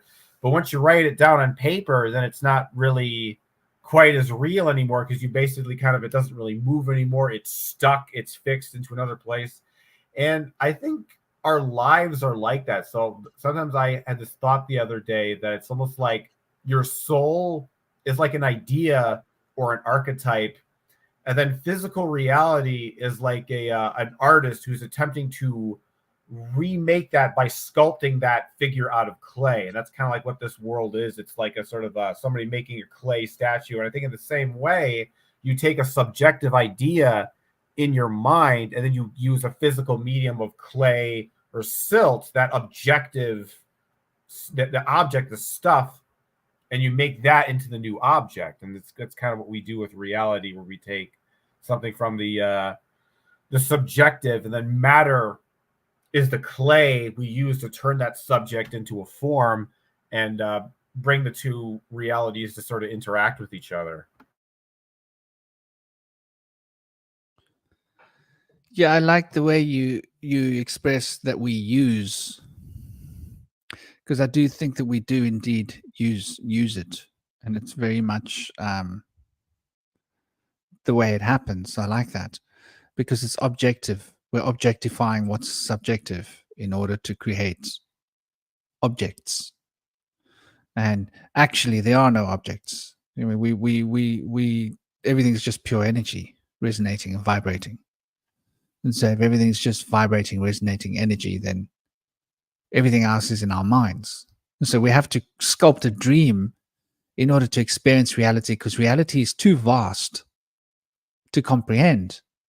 A dream is more comprehensible. So we scale down reality into a dream of simple objects, hard and soft and solid, so that we don't have to comprehend the vastness of reality, like you say.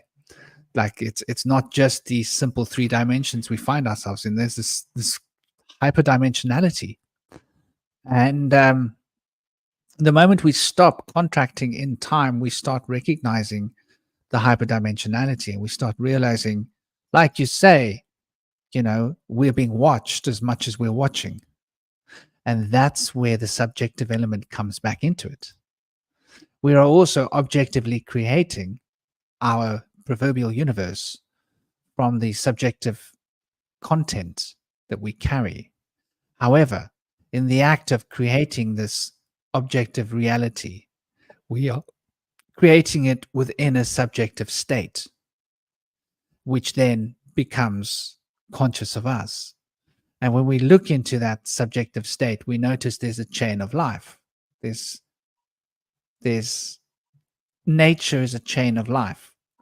Everything from the microbe to the organic worms to the roots of the trees and the bark and the branches and the trunk and the leaves and the insects on the trees and the mammals feeding the trees with nitrogen, and the grass that's picking up the small change on the floor and generating nitrogen out of the air, like the clover, and creating this ecosystem here that we experience physically.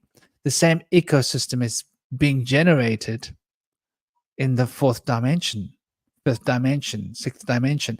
And these ecosystems are, in the same way as our physical plane is an ecosystem, there are ecosystems happening throughout this scalable reality that we are objectifying here. And so the etheric is, I think, the shape of things. And you mentioned that energy. So that's astral. I always see qualities as being expressions of the astral. So Ida is about the qualities of things, moods, emotions, qualities. Color is a quality. Shape is an equality. Shape is informed. Shape is an informed expression of numeration. So the numerations are expressing the information of shape and the sacred geometry. And the colors are an expression of the qualities. And qualities don't inform. Qualities, they subjectify. Right? Like the smell of a flower. It subjectifies you to the nature of that thing. There's no shape or numerations being expressed. It's a sweet flavor. It's a smell. And that smell gives you a sense of that flower. It gives you a subliminal impression of what it is you're looking at, which cannot be rationalized. Shapes and numerations can be rationed. Because they can be rationed numerologically and into their numerations, from whence the shapes have arisen, of the sound frequencies, these can be equated in terms of number. However, qualities have no place with number. As you, Cosmic, I mean, you've got this synesthesia, right? Yes. How subjective is color? It's interesting you mentioned that. Like, a lot of times shapes evoke colors. So I'm actually going to show another picture here about something I've been working on. So this is my phase system. These are sort of the frequencies of sentience or awareness, and I represent them by the 8 colors. So this is sort of the side of being. So there's 4 on the left, and 4 on the right, and then you have the names for them: Ajo, Sheu, Clinizo, Cathadio, Refithio, Bevitha, Vithuzitho, and Zethizithu. Now, because I mentioned before, you're talking about information and qualities and shape. Well, so this is the side of pure kind of like sort of like being or bodily sort of consciousness, sort of the physical, and the right side represents more, awareness, perception, with essentially experiencing things without a body. So this ajo is basically the awareness of pure information, shapes and numbers, sort of like basically kind of like the actual literal like matrix code of the universe. And then this over here in the orange in Sheu, this represents energy, qualia, sort of just raw, sort of primordial energy. But as I was working the system, I had a hard time figuring out, how does Ajo get to Sheu? How does information become quality? And then I remembered, oh, wait, I got to think of it from both sides. So if we take the right side and we go into Zethizathu, this is the frequency of pure just awareness with no real sense of being whatsoever. And so I realized that when you get to Ajo to Sheu, you have to go from red to pink and then bounce back to orange. So the way you describe it, it's like, so you have information here, which is then synesthetically perceived by the awareness, which then translates into the color on the other side. So the thing with a lot of people is that we assume that when consciousness forms, is that you kind of start from red to orange to yellow to green and then to the individual self. So for materialism, you would essentially have like, we start off with the pure, information code of the universe. Then that becomes the Big Bang. Then that turns into forms like rocks and planets and tangible objects, which then evolve into organisms, which then evolve into a self. Likewise, on the other side, the more magical side, you have maybe more of the Hermetic or Hindu percentage. You have to get pure awareness over here, which then goes from a kind of a pure conscious awareness, then down to for like God form. So you have like, the god of war, goddess of love, god of time, into pure basic categories. Then you have kind of like your characters, archetypes. Then you have sort of pure kind of like individual awareness, and that comes from the self. And these are two different models in this unilateral kind of direction, where it comes from one side and then comes to here, or it comes from one side and goes to here. But what the Fae have kind of taught me is that it actually have to go more like bounce to here, there, and there. So it's kind of like you kind of ping pong back and forth, and so you go from red to pink, then orange to purple, then yellow to indigo, then green to blue, then to white. So, and I think that, to me, when it comes back to the objective and subjective, what that basically, I think, is kind of demonstrating is that in order to find what the self is, and you have to kind of consider who you are in both of those dimensional frequencies, in terms of who you are in the objective and who you are in the subjective, and where those two vectors meaningfully overlap to create the individual being that is yourself. So those are some of my thoughts. I like that there were 33 characters on your stage. Did you like that? Wait, 33 characters for what? Your diagram that you put up there were 33 characters on the stage. Yeah, and it's interesting too, because it actually maps out to that Zarfex map I was showing you. Let's see, I'm going to get that out again.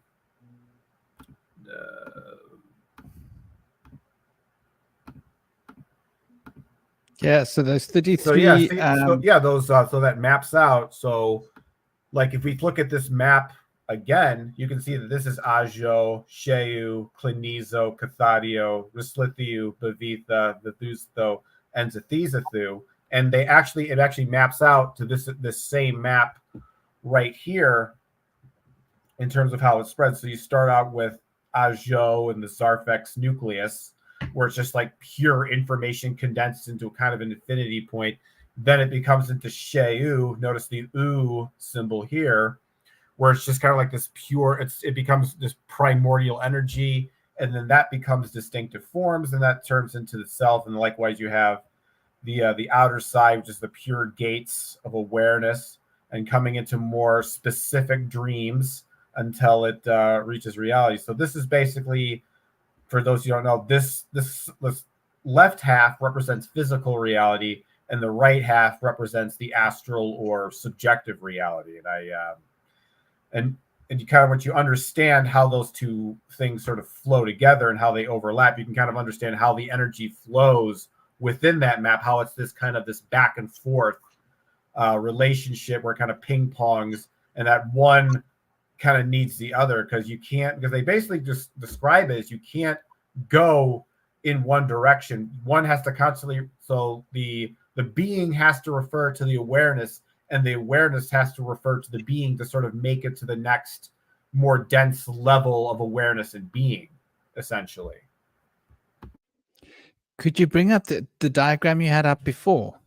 Which one? The last time. The one with the map, or the color one? The color one that you had up. Last one, the one before.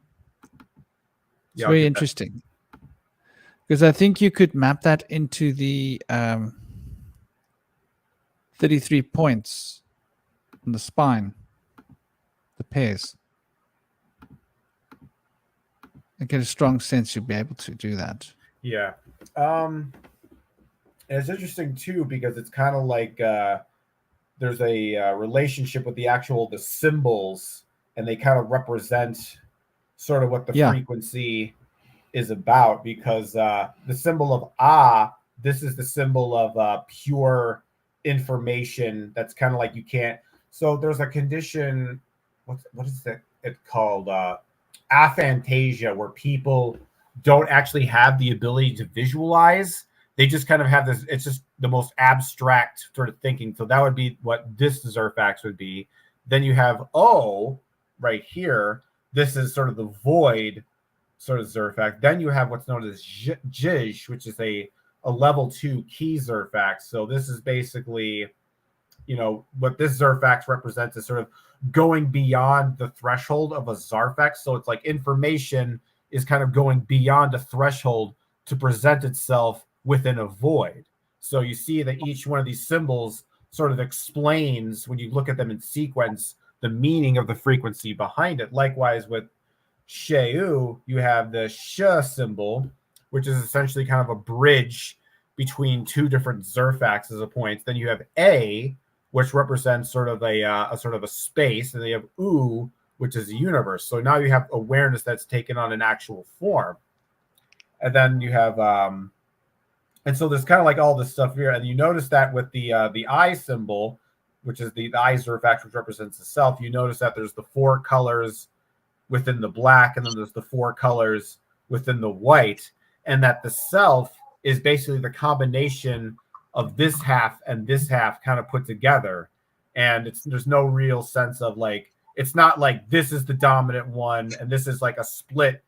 Like, it's not like Zith was the original thing and O is what split off of it, and they're trying to kind of come back together. The idea in this system, when you think of everything as paradoxically too, is that these two forces have always existed simultaneously outside of the ventures of known linear time. And so the way they say is, because our origin of self is a mystery, being born from two different sort of like aspects of consciousness, that is actually what makes the soul and the self eternal. And I thought that's interesting, that our eternalness is actually related to the mystery of our being, because the idea is that if we could kind of figure out where we started off in the beginning, you wouldn't really exist anymore. So from their perspective, from nonlinear time, let's say you're born from like a specific, sort of like point in time, that you'll say you're born in 1950 or something like that.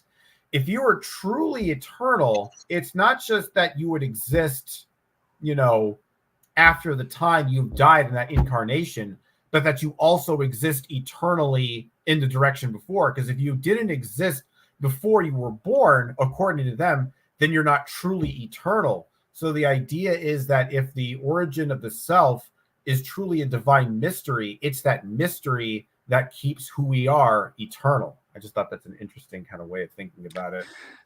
Faye's asking you a question. Maybe Cherry hasn't been here in the absolute beginning of the show, but all of this that Cosmic has gotten, you tell her, Cosmic. Where does this all come from? I have to what? Where does this come from? Where does all of this come from? This is all stuff I've channeled. So when I talk no, about but I mean, where did it come from? Was it given to you, taught to you? Yeah, it was basically kind of like I sort of like just figured out intuitively like what color, because I just basically came up the words for these colors at first. I didn't have any sense of like what their utility was. I just said, oh, this is just the Fey word for these colors. But then when I figured out that they're parts of awareness, then you start to realize like, oh wait, there's actually like a meaning behind these symbols and how they're connected to each other. There's a lot more going on that I didn't even realize. In a lot of ways, like a lot of this stuff is just kind of like, already set in a weird way. Like I'm downloading something, I'm not even like consciously creating it. So when I say that like I'm channeling it, like I'm literally like channeling it. Like I'm getting in a state and I'm sort of talking with these beings in my mind, and they're relaying the information to me. And this is like, so basically you're getting it all from the Fae. Yeah, pretty much all from the Fae. None of this stuff right here you can't find it in any book. Nothing. No one's really talked about it. Like specifically this. Like this is all stuff I've just basically picked fresh from the astral. No book filters in between. Yeah. So that answers your question, my cherry. The whole system is channeled from the Fae. Everything, every little bit of it. So that's basically Cosmic's thing. Mm-hmm. That's why he calls himself Cosmic, right? Yeah, I'd say so. Because he's got a mic, Cosmic. The Fae mic. Mm-hmm. But there's no Fae named Mike. But it would There be cool might be. if there was. There might be. Yeah, there might be. So we got these Faes come there with these cool names like what's your name? Mike. Oh. Okay. But in all the universes out there, anything's possible, It probably has to be somewhere. There's got to be a Fae named Mike. Mm-hmm. But yeah,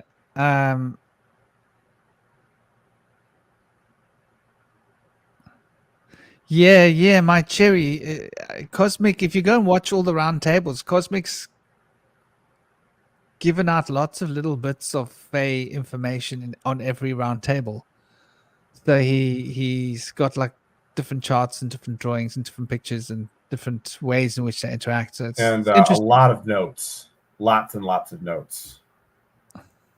Well, it's been going on for a few years now, hasn't it? Since like 2019, I would say that's when I think I first actually channeled the Fae alphabet. Well, there you go. So that's what it is. So I find that interesting, the alignments of it and the way that the 31 becomes 33. Yeah. And the missing link between 31 and 33 is 32.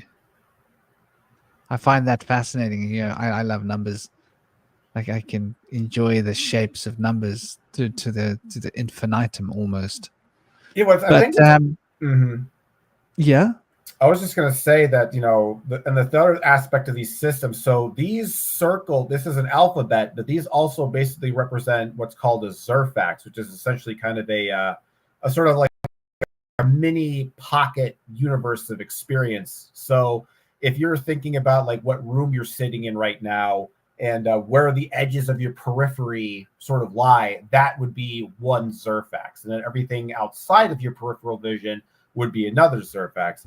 And the idea is with you can basically reverse engineer any kind of belief system or universe using these Zerfaxes. These are almost like kind of like magical dimensional Lego building blocks, and you can essentially use them to kind of like figure out the structure. So that's kind of like what I was doing with like a lot of like belief systems, was I would kind of like figure out like what Zerfaxes are they sort of made of, and like how to sort of like reverse engineer it.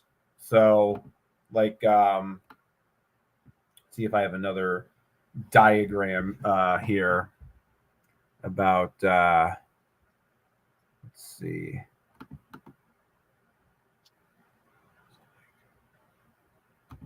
So in this system, it's like they're all kind of known as belief systems are kind of called Zerfaxes, and they're sort of represented by the Zerfax that they kind of represent. So, for example, like monotheism is represented by the Theou Zerfax. This is known as sort of the Tower Zerfax, and it says essentially there's a Zerfax called Zith, which sort of represents ultimate reality, and this Zerfax is essentially kind of like a an attempt to recreate that, but it's the tower eventually has a top.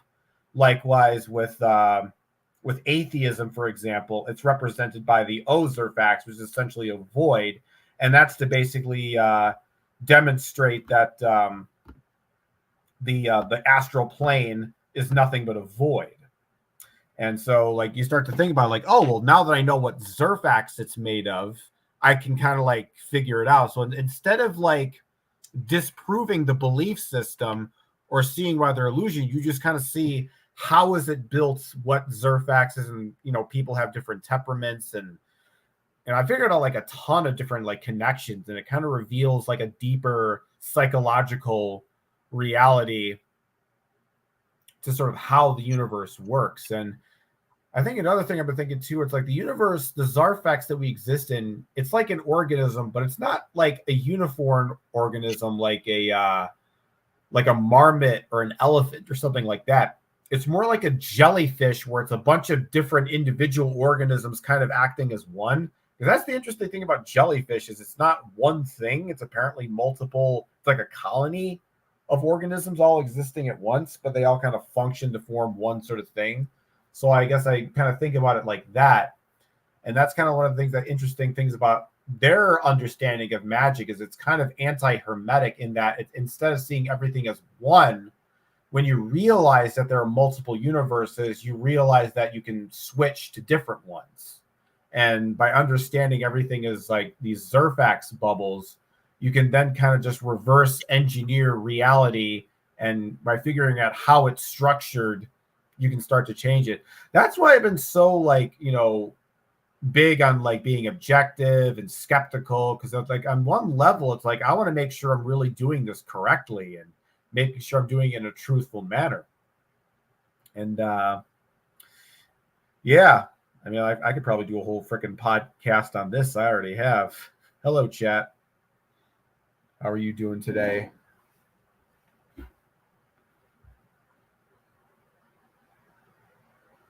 Looks like we lost Franklin. Okay. I wonder if his power ran out on his backup. Maybe it did. It's possible. Well, it's all been really interesting talking about the Zerfaxes. I love this stuff. I could talk about it all day.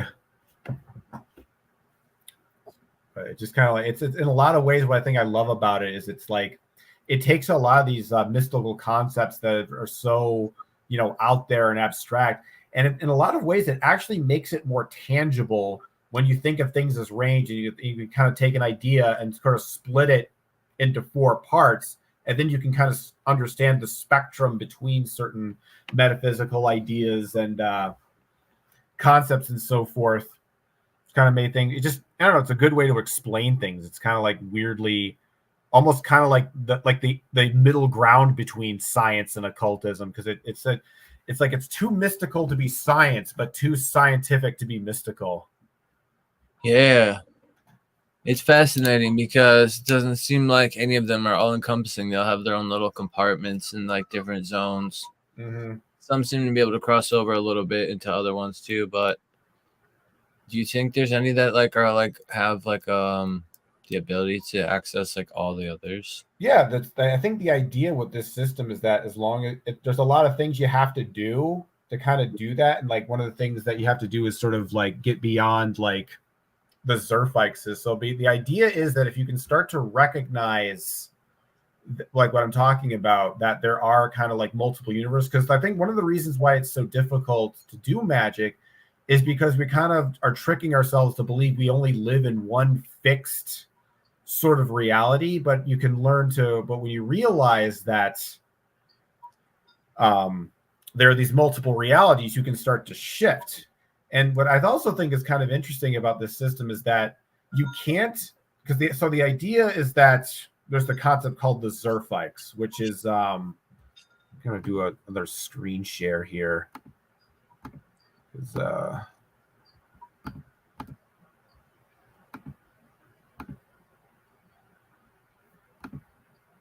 on, I gotta go down here.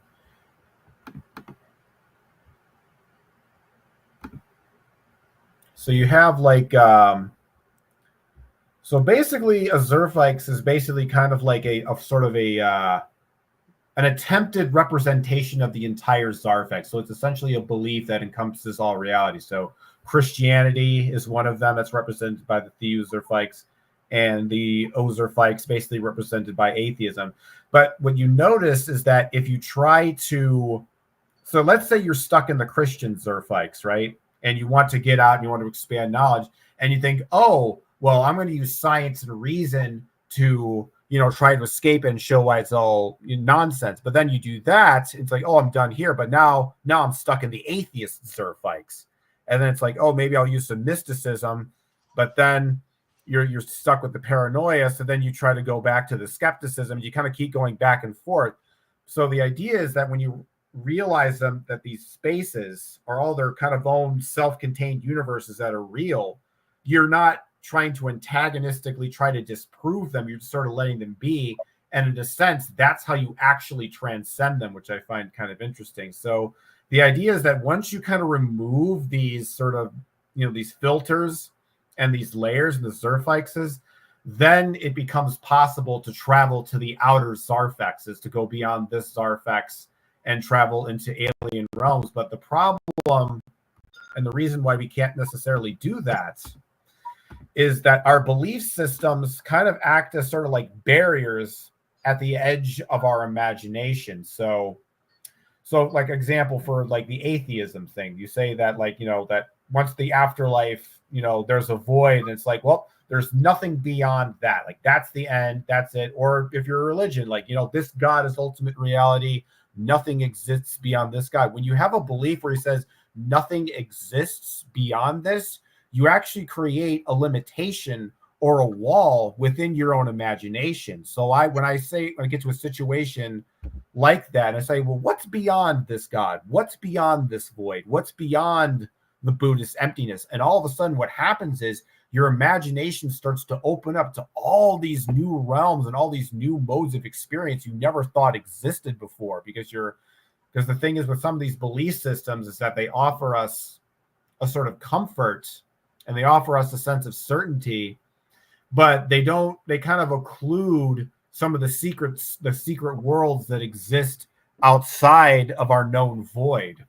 And that was always the thing that I found interesting about like the void. It's not necessarily like, what if there's something on the other side of the void? What if there's a whole other world we never do that? And there's that childlike imagination of wondering what's in the cave, what's on the planets, out in the universe out there. But the problem with a lot of our belief systems is that in our effort to try to find, comfort and meaning, we also block ourselves off from the deeper mysteries of the universe and the outer Zarfexes, and our imagination kind of becomes complacent. We don't want to, we have any incentive to seek out and find new things, find new bits of information. So having that openness to belief systems going beyond both, believing paradigms and skeptical paradigms, is just opening yourself to the pure, raw, primordial mystery, beyond good and evil or whatever. Then you start to realize there's these deeper levels of organization taking place that are just totally outside of our human belief system. And then you can kind of get more of a bird's eye view of the sort of the world that we're living in. I guess that's kind of a bit of a rundown. I feel like that's amazing when you can integrate all those different thought systems, or at least understand them, have an integrated understanding of different ways of thinking within the system, and then understand your own place. Mm-hmm. And it's kind of fascinating too when you like, because when it comes to any kind of like magical or mystical system, you kind of trust it because there's obviously some kind of lineage. There's people who've done it. There's some kind of mystical experience that caused the create like the Hebrew alphabet or the Egyptian alphabet. There's a history behind that. But sometimes I think when we try, that's why we feel weird when we create our own system, because we don't feel like we're qualified to write something down, to come up with our own magical alphabet. But when I kind of channeled this alphabet myself, it kind of created a new perspective on things. It's kind of similar to like if you ever if you ever made music before you record it, you listen to music when you've never made it before, but then when you've made music yourself and you've actually taken the time to put a song together, or maybe you've written a book, or maybe you've cooked a meal and about the ingredients and how you put it together, all of a sudden you have a very different perspective on what that thing is. It's like it's not just this totally mystical thing where it seems like this intangible, untouchable thing. It's like, oh, I know the steps of how to make this myself, and then you can kind of like put it together. So I think that you also kind of realize that going back to the subjective objective thing is that if you really put your heart and intention into something, it'll kind of like weirdly still reflect the truth of the world, even if you think you're just pulling it out of a hat, so to speak.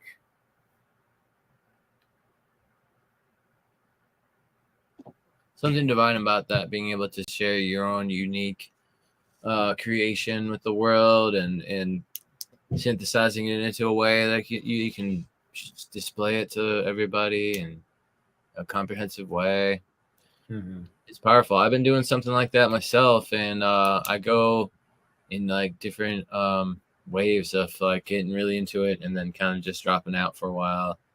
And I don't know what governs that, but I want to get into that wave, man. I'm saying I totally know what you're talking about there, where there's like the peaks and the valleys and the plateaus. Yeah. Because that is the thing with creativity. It's like, it's not like, a gradual thing. It kind of comes in these big bursts, and it's just sort of like overflowing at certain times. And other times it's just kind of like stagnant. Yeah. I don't know. When I was near the ocean, I was in a really strong place. But being in the mountains, it gives me like a lot of new ideas and stuff, but they just kind of string along. They're not really like all coming together. Yeah, there's definitely a different energy being out in nature, because it's like, what I think what's kind of interesting about the system I'm talking about is that the Zarfex we exist in has different channels. So when we're in kind of mundane reality, when we walk in our, the city, your town, your house, you're in the Azerfax channel. And that's kind of like represented by like drawing lines and squares, and you're basically kind of in the collective human intelligence. You're in the kind of human collective mind. But when you go into nature, you enter Kizerfax channel.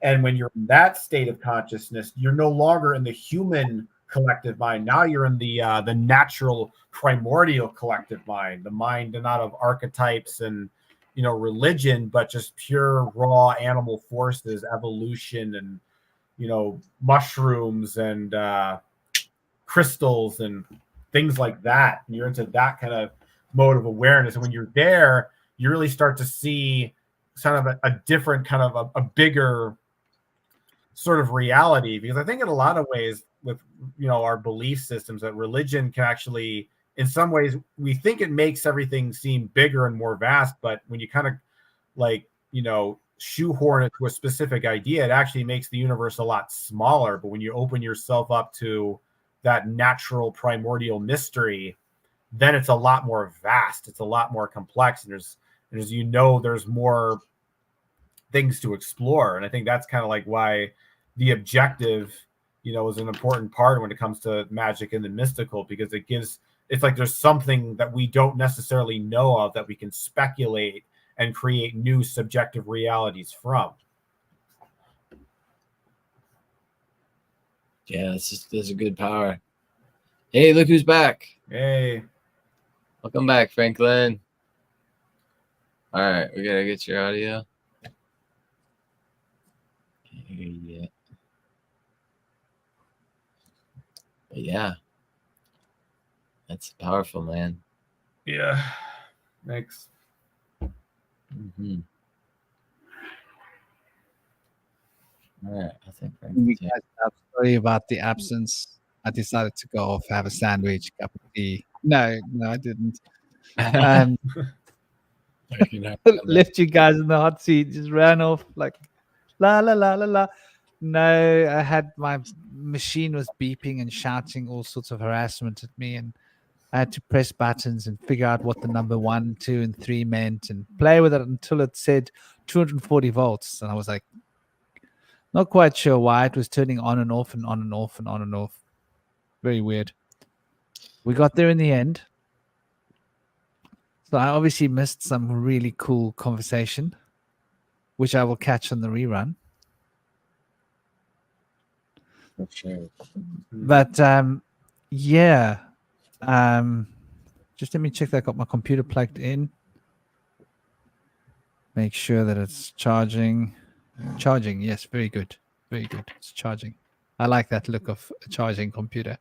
When I'm on 7%, the last thing I need is now for the machine to shut down. But it's been one of those days. I had the Pixies playing with me today. I don't know if I mentioned at the beginning of the show. Yeah. When the Pixies are playing with you, like they move something. They go behind you and they move something in the room and they like hide that away and they do this. It's like there's just a whole lot of little obstacles. And you go, you little buggers, what are you trying to achieve? And so it's been an afternoon like that. And Kalal doesn't believe in karma.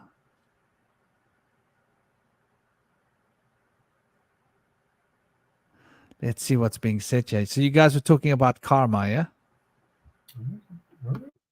We're talking about the influence of the environment on like different patterns of like. Yeah, basically just kind of like belief systems and how they sort of like filter our perspective.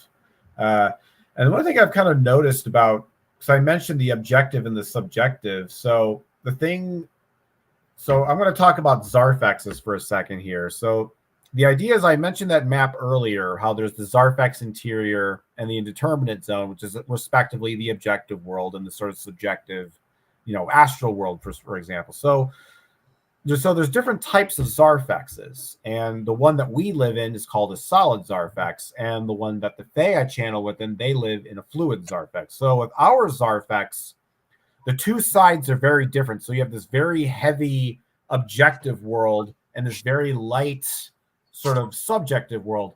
And there's a kind of an unbalanced relationship. It's like, so there's kind of like a seesaw effect that happens with a lot of people. Some will lean more heavily towards the objective and ignore the subjective. Some people really lean into the subjective and ignore the objective. But in their world, the subjective and the objective are more equal. They're more similar to each other because they both have the same because both sides are essentially made of similar parts. They're both like kind of like that vid Zerfax, sort of meta Zerfax that kind of keep both sides working together. So that reality is more like a fluid Zarfex because it all kind of fluidly meshes together, and ours is solid because it's kind of like hard like a rock. It has a kind of like a fluid outer sort of surface, but with a hard rocky center. And that's kind of basically how our Zarfex is kind of thought of. So it has a fluid astral plane, but a solid interior world. Whereas their world, their interior world is also fluid, which I think is kind of interesting. And I forgot why I brought that up, but I think the idea is that I think one of the reasons we have such a subjective, objective kind of weird relationship is because they're very distinct from each other in our world. They're very different, and so it's hard to kind of reconcile the two. And the Fae are all about trying to sort of like equalize both sides so that they're kind of like the same thing. I think that's kind of like I think that, and same way with the objective and the subjective, I think that we have to kind of find a harmonious relationship with both sides, because I think the problem I notice with a lot of people who have really extreme belief systems is that they seem to emphasize one side more than the other. And I think because of that imbalance, that creates a lot of problems. Yeah, I mean, when we're talking about the balance and the harmony between the objective and the subjective, it's really fundamental. And getting to my Cherry's comment there, which is rather interesting, I think the idea of karma is misunderstood. The reason the idea of karma is misunderstood is because you've got Indian people that speak third, fourth, fifth language English, writing and translating ideas into English. And so the concept gets lost. And also the people that are writing the books have read books and not really necessarily understood practically what they're reading. And so they don't have the insight to put it into perspective. So they write of karma as being something in the past, which the way it's represented in the new age, the way everybody on all these spiritual channels are talking about it, is nonsense. I can completely understand why Kalal feels the way he does. But let me paint a different picture for you, my Cherry. Imagine that you are caught between these forces of impression and expression, which are objective and subjective. And that your choices that you are making are also governed by your moods, right? And your moods are governed by your feelings becoming passions, becoming crystallized as moods. Is that a fair assessment? Then we've got to look at what creates your moods and your feelings that become passions.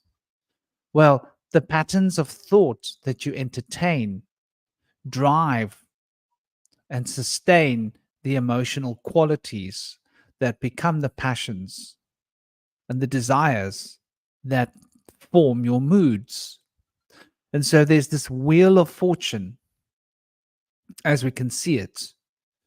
And so the idea of karma relates more, if we want to really get a grip on it, relates more to the wheel of fortune than anything else. And it relates to patterns. We're always stuck in patterns. And we're stuck in patterns because of our moods, our desires, and our passions stemming from our emotions, driving particular patterns of thought, keeping us locked into patterns. So what is karma then? Karma is when we lock ourselves into a pattern, and that energetic pattern causes us to repeat things. Example, somebody's an alcoholic. They don't stop drinking. The more they drink, the more they think about negative stuff. The more negative stuff they think about, the more depressed they get. The more depressed they get, the more they drink. The more they drink, the more they lose touch with their emotional state and think the negative thoughts that causes them to feel more emotionally negative, that causes them to drink more, and they get stuck in a cycle of alcohol abuse. That would be a karmic effect. It's not something that is imprinted on you from the past. It is a pattern that you are maintaining in the present, which started in the past. And so this idea of karma as stemming from the past is a misconception, I believe, that has been brought into popularity by people that have no business teaching about it, in my opinion, because they don't grasp that the present is the reality, and that the free choice is always governing our movements. Though to understand how free choice works is also to get a grasp. This idea of free choice. You have a free choice to put yourself in a mental cage. It's a free choice. And we have the power and the will to choose to be in a mental cage. And when we choose to be in a mental cage, in other words, thinking the same thoughts like bars of a cage pattern, and get stuck in that pattern of thought, then there'll be a particular pattern of emotions that will be driving those thoughts and be working in consequence to the thoughts, and the thoughts as consequence to the emotions and the passions and the desires that drive through all of these wheels of thoughts and feelings will then become our karmic reality that we're stuck in.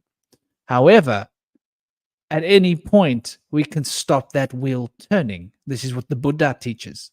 And at any point, we can move to the center of the wheel and stop moving and observe these forces moving around us and no longer become subject to them. But in order to not be subject to those forces, we need to stop objectifying the movement that produces those forces, which involves change, which involves inner alchemy, which involves transformation, which involves essentially an expansion of the consciousness field beyond what we were experiencing through this field of consciousness into what could be considered as new paradigms of potential that brings to us the fresh breath of life. I don't know. What do you guys think of that as a description? Well, I actually need to get heading out soon, though. But I just wanted to say, Franklin, it's always been a great conversation. This is a really cool one today. I always like talking about some of the more metaphysical stuff, like the subjective, objective thing. And Indie Sage, poignant comments today. Really good stuff. And I gotta get my daily exercise in, and the day's kind of running low. So I'll peace out to you guys, and always a pleasure being here. Yeah. Take it easy, man. Yeah, thanks, Cosmic. See Good you having you. later. Take it easy, brother. Yeah, so I think like the idea of karma has been sort of mistreated. I don't know if you heard what was being said. I agree. And what are your thoughts? Yeah, karma is action. So I feel like it's really not about guilt and the past like it's been conveyed in the West, but it has more to do with how you're aligned with your feelings and your actions. So if you continue to have your actions misaligned with your feelings, you're carrying bad karma and you're exerting it into the world. So you may or may not have direct consequences there, but when you've done something that's misaligned, you're creating more problems for yourself. And you might think that the world's going to help you correct that through punishing you, but it's not how it really is supposed to operate. And there's more power in karma of water, of healing, of positivity and compassion than there is in the karma of fire and destruction and indulgence and rash acts of anger and things and violence and things like that. Now, if you have good feelings towards bad behaviors, your feelings and actions are misaligned. And if you can adjust that for yourself and have good feelings for doing kind, compassionate acts, then you're going to be aligned karmically. And so you're not going to be in a place where you feel like you need to be punished, or a place where you feel like you've done wrong and things need to be corrected. You don't have to blame somebody else for the problems you're creating because you're no longer creating problems. So it's hard for us to understand that because it's kind of a new concept for us to reinterpret what karma means, but that's really what karma is supposed to mean. And it's been misunderstood here because we've equivocated it with guilt and punishment from being associated with the Proverbs, the Roman Proverbs, what goes around comes around, you reap what you sow, you get what you give, and things of the such. But really, it's been kind of misdirected, because the real power of the true understanding of karma is through self-mastery. You can gain great self-empowerment and enrichment through aligning yourself in a harmonious way with your environment, so that you can become like a karmic leader in your world.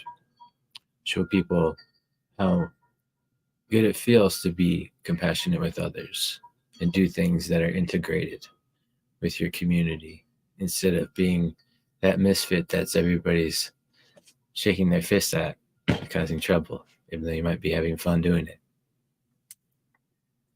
No judgment, though. I mean, people are where they're at in life. And so when you choose to align yourself and you feel like that's the right thing to do, you get that reward in itself. So it's a beautiful way to be when you're aligned karmically, and you can really enjoy the beautiful things. And you deter yourself from falling into the wickedness. Absolutely, brother. And I think there's a lot in that, you know. I like the way you put that. I think, you know, we can most definitely get lost in our own desires, where we positively relate to something that we think is positive, but actually it's not.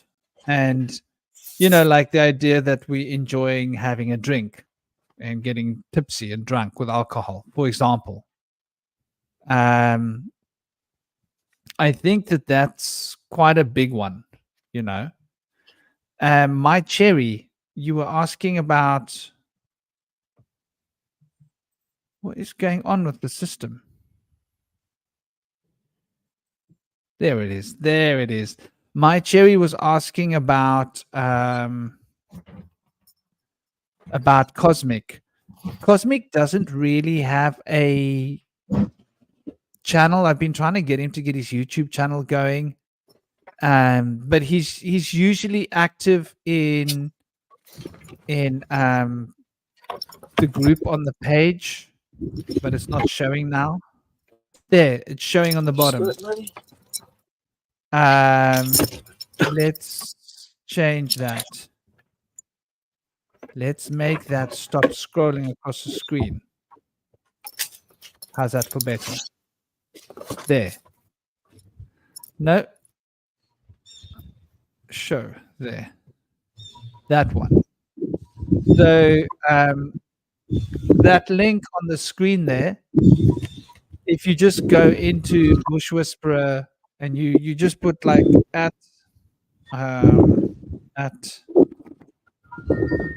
Bush Whisperer Zone in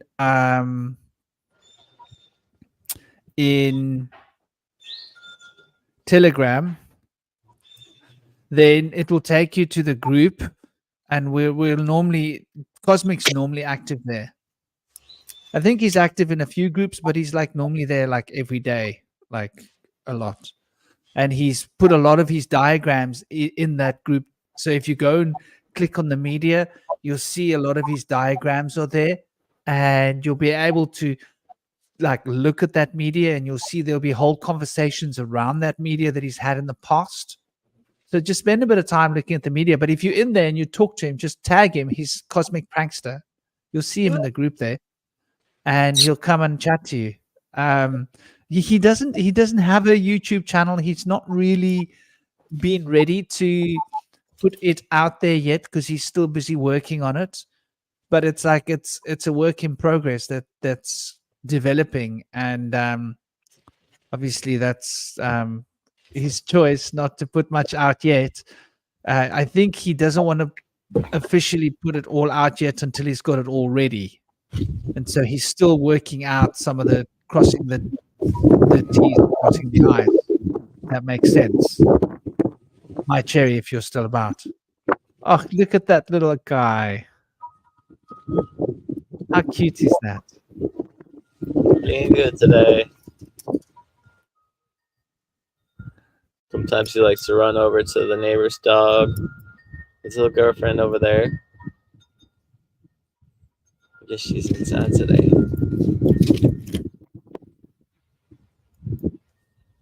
He loves the sunshine, though, this little guy. Me too. And my cherry, if you go and look in my interviews, I haven't interviewed you yet, have I? I haven't, have I? We got to schedule that in for the next 2 weeks. Still, if you got time.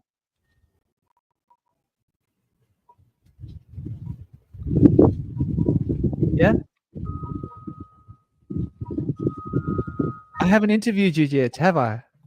But my cherry, if you take a look at my cherry, I was saying that if you go and look at Bush Whisperer interviews, if you go to the podcasts, because there's like about 300 and something videos, then there's where it says my interviews. One of them should be with Cosmic Prankster.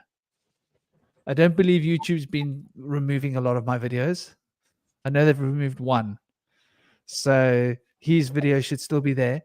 And you can actually watch an interview that I did with him, which is like basically focusing on his work. But also, I think we're going to also maybe be having some conversations on Telegram as well. I think Telegram's a good place to be focusing, having some of these conversations, possibly because the YouTube seems to be, I don't know.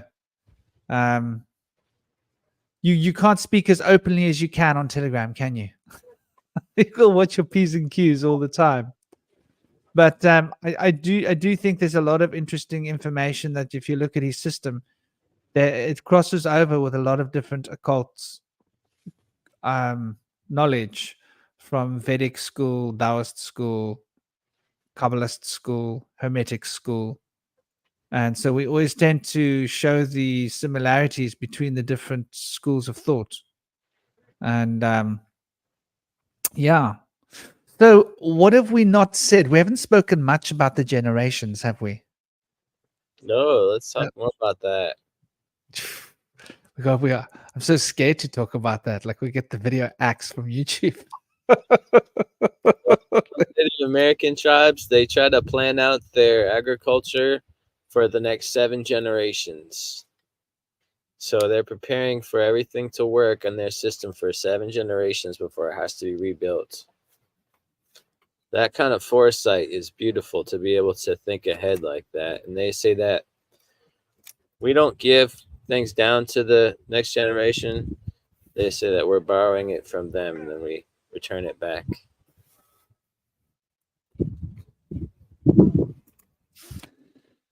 Yeah, I think that we have become so used to instant gratification that we've lost the plot. And because we've lost the plot, we've sort of forgotten how to think in terms of time around back and forward and keep perspective. And so we find ourselves sort of lost in these cycles of perpetual sort of running towards fulfilling our desires, because we've got so many modcoms, we've got everything so easy on so many levels, except financial and physical aspects of resource gathering and stuff has become much more complex with bills and debts and, all the other nonsense that goes with all of that. Where in the old days it was simple. You go out, you do a bit of hard work, and you get what you need. Yeah. So there's definitely an over complex situation that we've got. In fact, you know what? I just realized something. I can turn off that silly background because my lights are back on. Oh, there you go. That just came on a minute ago. Oh, great. Ah, there we go. I no longer look weird. That's fine. So yeah, I mean, I definitely think that there's a lot to that, to our generations and why our generation is the way it is, and how much subjective media has been presented in a very objective fashion. Let's look at that for a moment. News, for example. How much of the news is subjective? People's opinions. I'd say the vast majority of it. And so the young people don't really have the scope to think for themselves so much anymore from the younger generation because they've grown up in a world where they're just being spoon-fed information on a scale that we never were, because we didn't have the internet around us all the time and social networking all the time, teaching us how to behave, teaching us what to think. We were basically on our own, right? Messing around with the kids next door. Yeah. The Yeah. kids in our neighborhood, and we'd go and pick up a ball and a bat and we'd go and play a bit of that, or football, or we go and climb trees, or we go and do naughty stuff together and get into trouble, you know? Where these days it's not like that. You can't get away with it anymore, can you? You remember what we used to do? Gosh, we used to go and knock on people's doors at night and then hide away in the bushes. And like, I was really naughty, man. Sometimes people would be getting furious because I'm like Moons and Taurus, like you can't just make them come out 20 times. That's ridiculous. 50. Really pushing the limits, man. You see what people are capable of when you really push them. So, but I'm just saying, like, we used to do all sorts of other kinds of nonsense when we were young. And so we were more prone to, what's the word? Civil disobedience. Is that the correct term? Mm-hmm. And these days, it doesn't work like that because you're being watched. Yeah. They have ways to counter it when we gather together. It just takes one of their spies to come in and pretend like they're part of the group and do something wrong to screw up everything for the whole group. So exactly. We didn't have that. Yeah. We grew up in a world where it was just us and we were just the kids, and there was no AI and there was none of that. So we had to think for ourselves, and we had to like group together, and we would play jokes on the teachers, right? Yeah. And we would do all sorts of stuff, which I don't think they can really get away with anymore, can they? Nah. Because it's different. Everything's just different. So the younger generation is living in this cerebral world of Facebook, Twitter, YouTube, TikTok, and all of these different plugins. And they're talking to all these random people all around the world. Half of the time, they're probably talking to AIs. And when they're not talking to AI, they might be talking to, like you say, spies. Is that the right word? Yeah. So I think, the generations sadly have lost that sense of self-propulsion and original thought. Why? If you look on TikTok, you look how many of the younger generation, they go on TikTok and they're talking about something they don't really know anything about. And you can literally see them Googling in the background. Fact-checking. Using Google as a fact check. Come on. Yeah. Imagine I were to do a discussion on etymology and I used Google as a fact check. There wouldn't be a single word older than 300 years old in the English lexicon, which is total nonsense. Because when we look at the English lexicon, it goes way back. The words come from other languages, and those words come from other languages. So if you want to do a etymological check on a word and it doesn't go back 2,000 years, something's wrong. And Google never goes back that far. Google never goes back more than a few hundred years. But if you really know your etymology, you'll know that's nonsense, because if you understand different languages and see how they connect. So my point is, these young generations are being spoon-fed information in a way that we never were. We had to work for everything we got. No? We had to go to libraries. Do you remember those little boxes, Indy? All the cards. Cards. Yeah, the Dewey Decimal System. No, you had all these little tiny little drawers in the library. They had little numbers on them. Yeah, and you would flick through the cards to see what books were in the library. 103.7. Different. Yeah, and you had to find these books. Like, you wanted to find like books on a particular topic. You had to go like looking through these little drawers with the little pieces of cardboard. Then you had to go and find the numbers, like you say, on the library shelves, find the books. Then you had to find the book. Maybe the book wasn't there. You had to go to a different library, or you had to go to a bookshop. You had to go to all bookshops to find these books, and phone around and go walking, and finally you get the book you wanted. Wow. Now they just Google. There's some kind of information. So I think that's made people weak mentally. You know, the same way that our technology has made us physically weak. Like you said, people don't walk enough. It's sad. I feel like if you don't walk and you have to drive everywhere, you'd want to walk a little bit. I know when you go on a road trip, you need to get out and stretch your legs a little bit.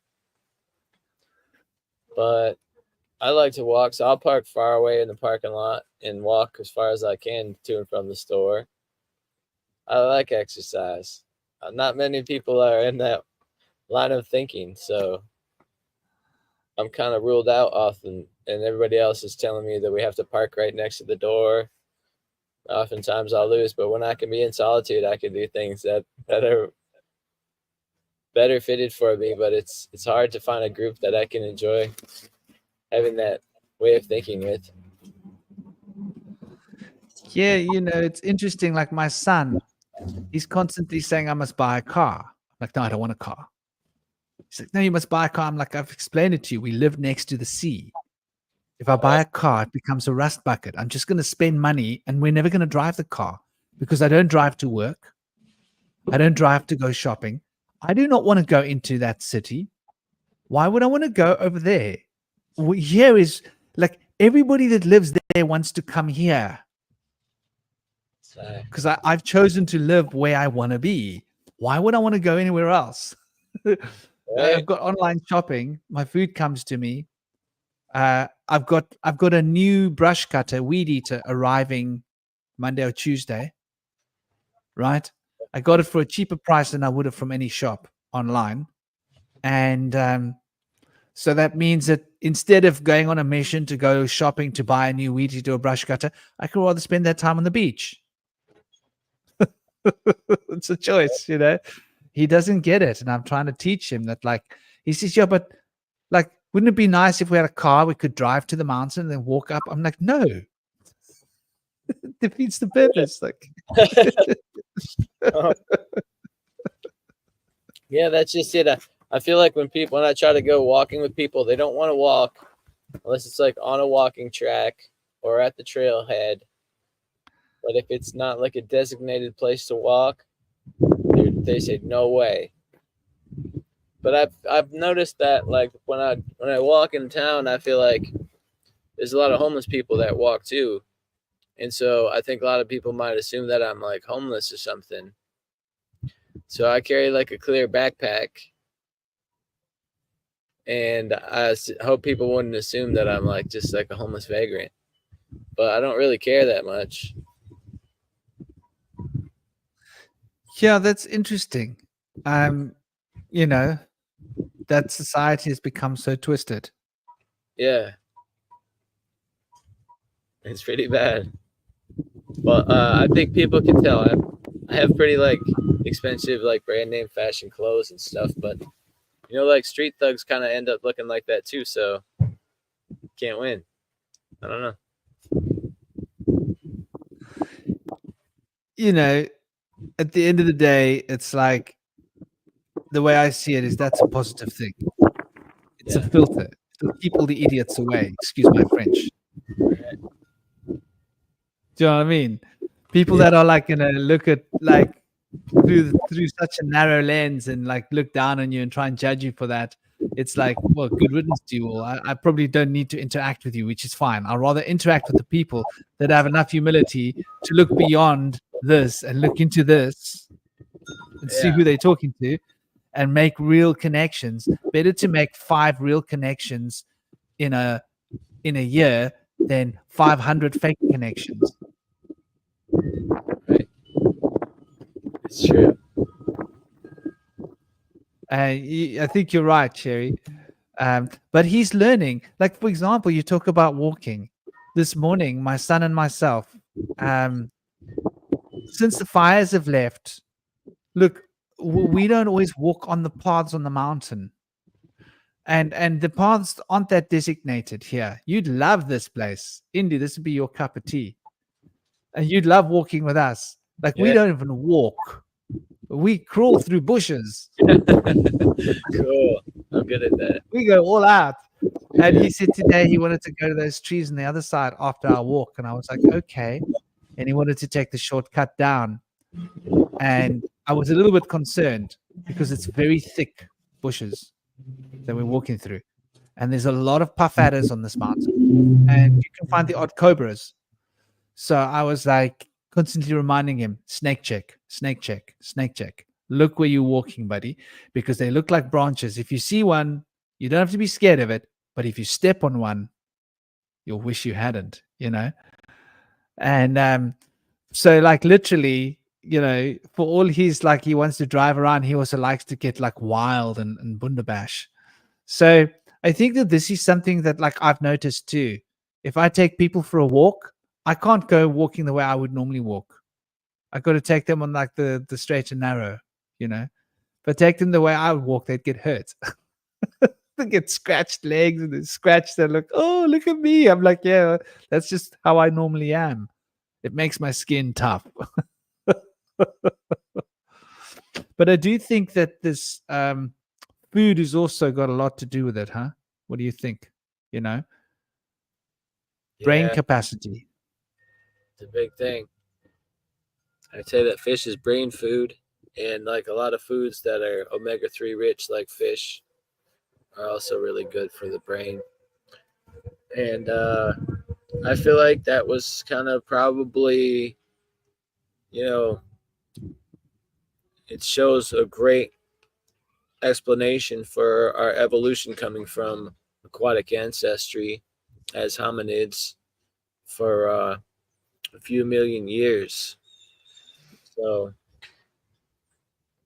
I feel like since we had developed at the sea, we were able to develop a larger brain, but I don't feel like necessarily it happened the way that we might think, that we were kind of like the Neanderthal with a small cranium and then went to sea and came out as we are today. I feel like a group of us went back to sea and had an elongated skull, like a cone head, and then came back and interbred to make a hybrid species with the land hominids to create what we have today as humans. So it shows that seafood diet, this really helps our brain and our nervous system. It was allowed us to, our ancestors, to have psychic abilities, maybe telekinesis, other greater powers in an ancient breakaway civilization that has been lost through time. Yeah, you know, you talk about that, and it's interesting. I really think that like people are being starved of omegas. Like what I've been making for breakfast lately. This is our breakfast, right?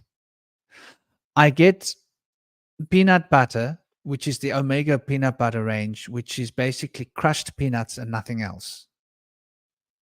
Raw crushed peanuts. nothing else. No oils, no sugars, no salts. That's it. And so I get these huge avocados. I'll get an avocado. I'll take a banana. I'll take a whole lot of peanut butter.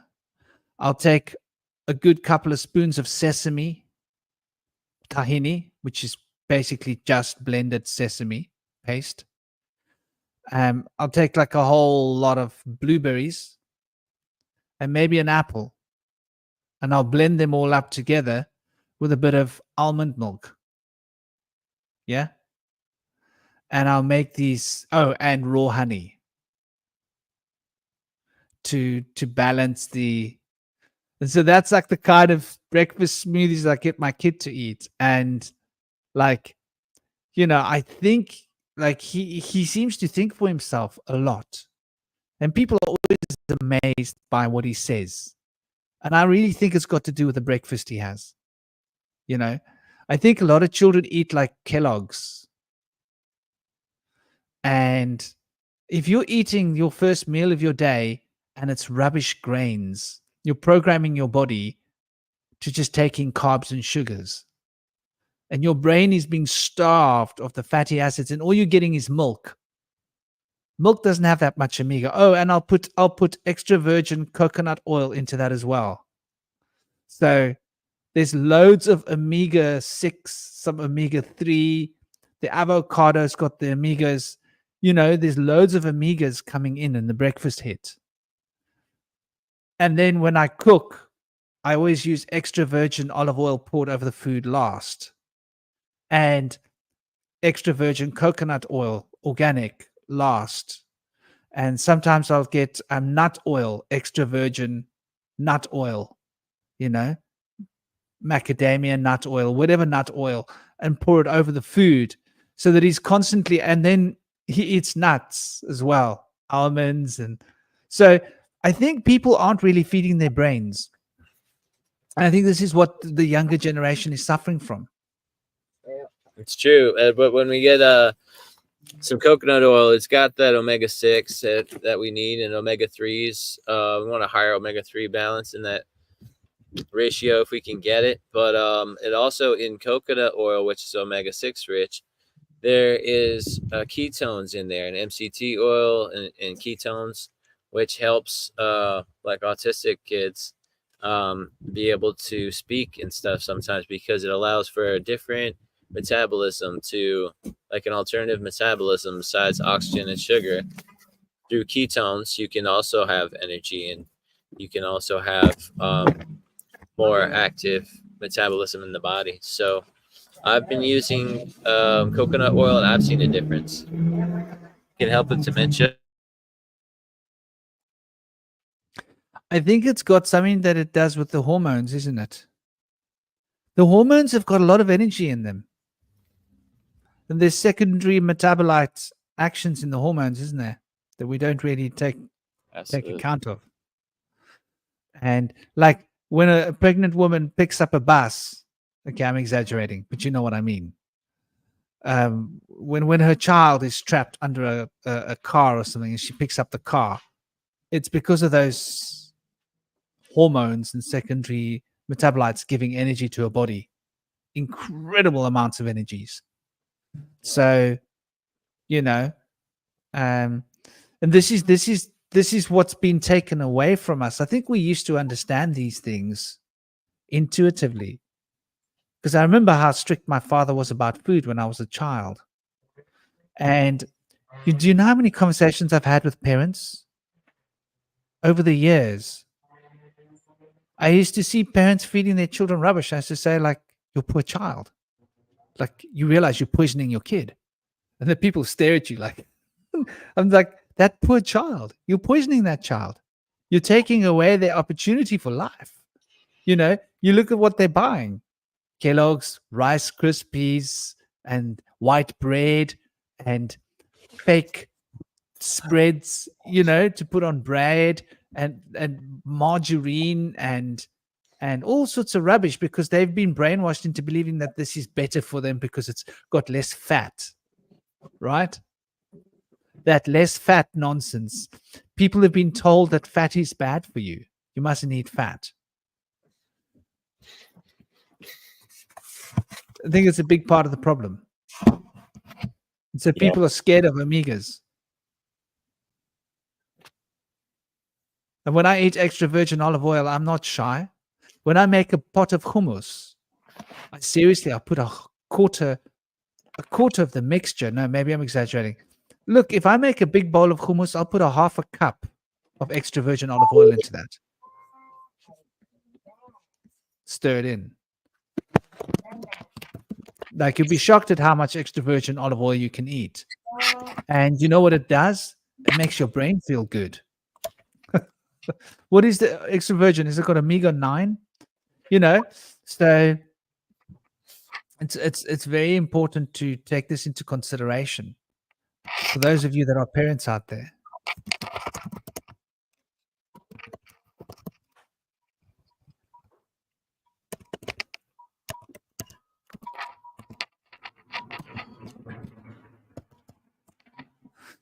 Yeah, the parasites as well. That's an interesting point. You know, I've never dewormed my son in his life. Give him pumpkin seeds. You might not have to. Hey, I have to get going early today. Wish I could Yep, stick around a little longer. Well, big love to you. It's getting to 4 hours and 27 minutes, and I think we've pretty much covered the whole topic. Yeah. You take it easy. Sending you big love, big blessings, Big love to you peace, as well. honor, and respect. And when are we going to do a gig? Adios. I want to interview you. Yeah, we got to do a gig. I'm available all around the clock, so now's a good time. I will send you a message. Yeah. Let me know. Much love, honor, respect. All right. So people that big love, brother, big love. So I think that pretty much brings us to the point of sort of looking at the subjective, objective reality and the generations. And I would say, you know, from my perspective, that it's really fundamentally important for us to recognize how much of our so-called objective thoughts are subjectively manipulated by our emotional states, and to recognize how we drive these emotional states by the thoughts is to realize how we live in prisons of thought, and how these prisons of thoughts are dictating our choices, and that our choices seem to be free will, but they're not necessarily free will. They can be free will. We have the potential for free will. But in order to embrace the true potential of free will and that personal power, which is the essence that drives free will, we need to be prepared to make certain sacrifices, because the desire body gains influence over our emotional states.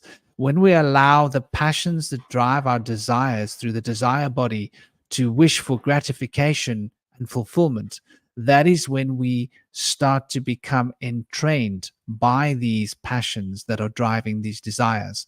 And that is what gridlocks our emotional states into a fixed box. And that fixed box of emotional state causes a particular pattern of thought to run through our brain over and over and over again. And that's what causes us to become these autopilot walk-ins. And we all do it from time to time. How often do we catch ourselves not being fully conscious, not being fully aware, looking at something and not really paying attention? We don't realize how much of what we see when we walk outside is memory. We are seeing expectation. Much of what we're experiencing is what our mind is telling us we're going to see. And so sometimes it's really useful to do these exercises where you actually walk outside and look at a tree as if it's the first time you've ever looked at that tree, and walk around the tree and look at it from different perspectives and see new parts of that tree or new ways of looking at that tree that you've never seen before, giving yourself an opportunity to recognize and realize how much is expectation. Do you notice every new shoot on the tree? Do you notice the little things? When you walk down the road and you see someone, did you notice what color shoes they were wearing? Or were they wearing a belt? What color were their eyes? We don't recognize this. Much of what we do is autopilot.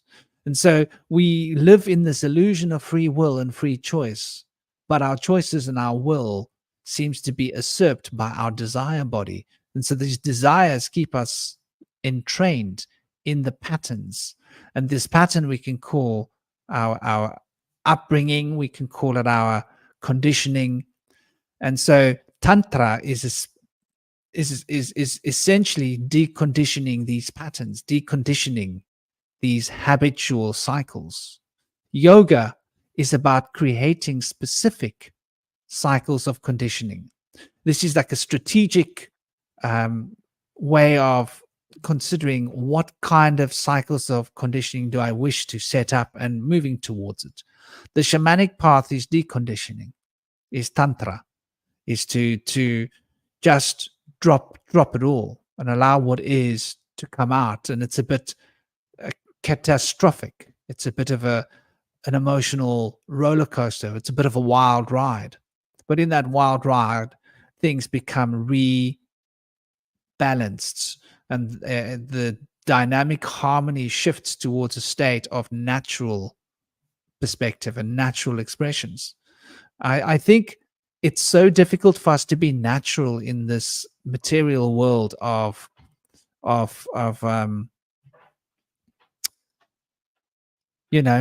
fakeness. The world isn't what it used to be. And people speak about the real world like they know what they're talking about. How many of those people have gone into the jungles? How many of those people have gone into the wilderness? And then they speak about the real world as if it's the concrete jungle and the financial world. That's not the real world. That's the fantasy, lunatic world that we project our minds and our thoughts and our actions into. The real world is the world of nature where most people are too scared to go into because they're scared of the bugs, they're scared of the snakes, they're scared of the spiders, they're scared of this and that. They feel they need to be on a path that's charted, like Indy was saying. And I think that this is like a reflection of our times where we're at. It's a reflection of the conditioning that we've allowed ourselves to become subjected to.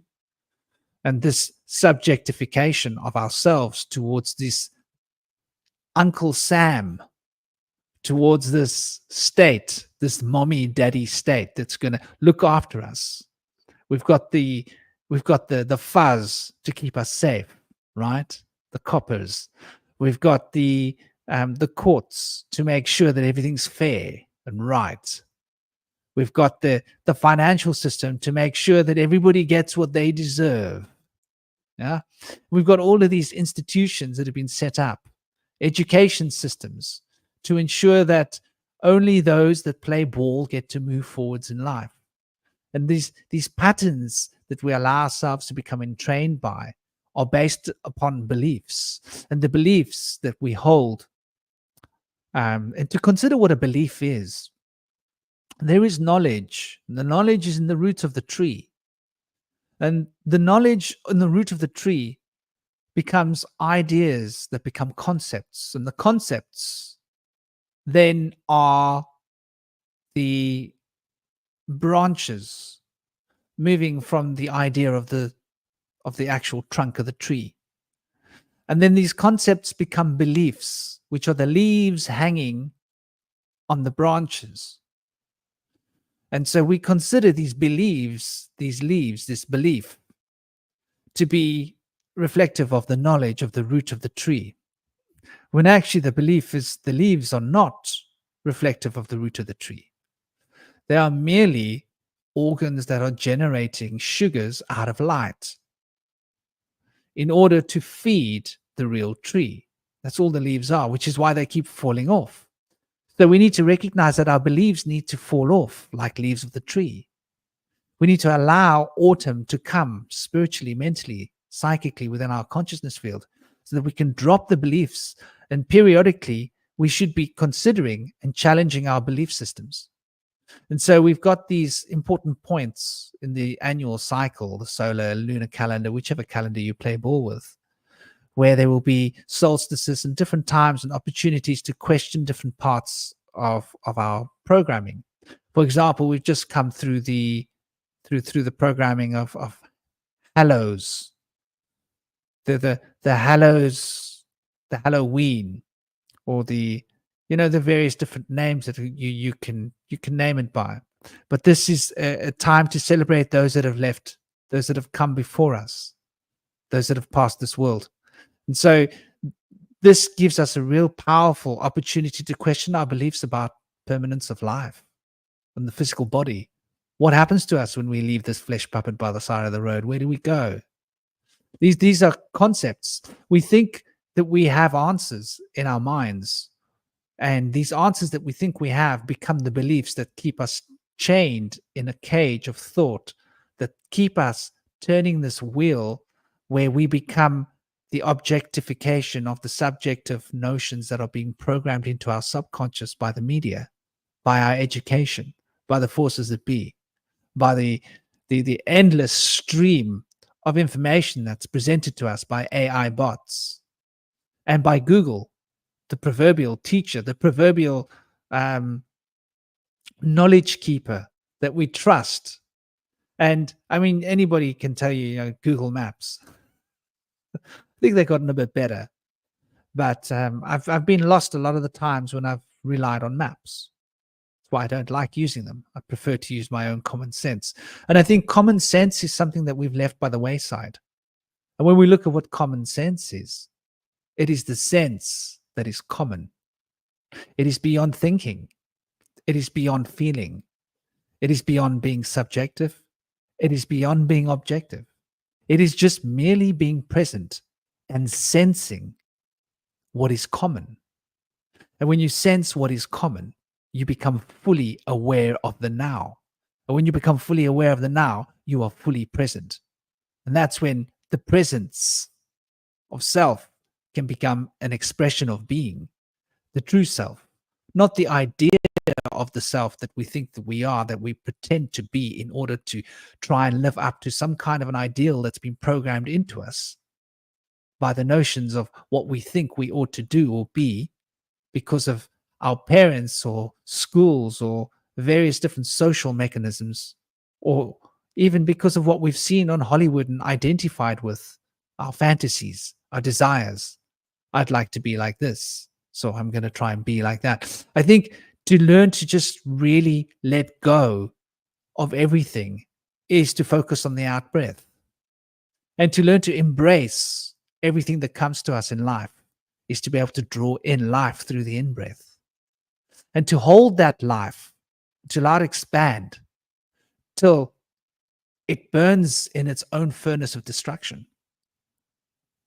And once it is burnt in its own furnace of destruction, and we release it, to let it go, to free it like the bird of love, and to be able to exist at that point with nothing and emptiness, and to be able to enjoy all the seasons, the state of emptiness, the state of fullness, the breathing in, the abundance, the releasing, the letting go, is to get to a point where we can move beyond our desire body and allow our passions to become an expression of the deeper desire. And the deeper desire is that which is driving us fundamentally forwards. And when we look at what that is, it generally relates to bringing a sense of joy into the world. And children have this automatically.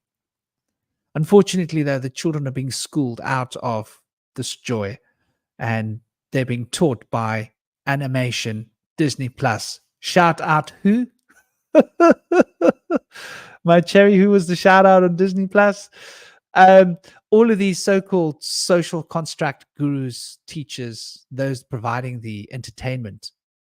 And entertain. Tain is a garden. To enter the garden, entertain.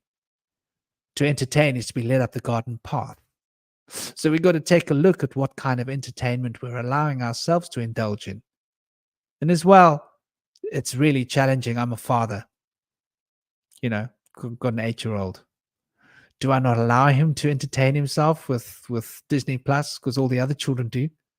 It's really tricky to find that sort of balance. So what I've done is I've taught him about Star Wars. He's gotten into Star Wars. So at least he's getting some kind of knowledge and ancient sort of lectures of ancient Egypt even if it's in the diluted toxic module that it is.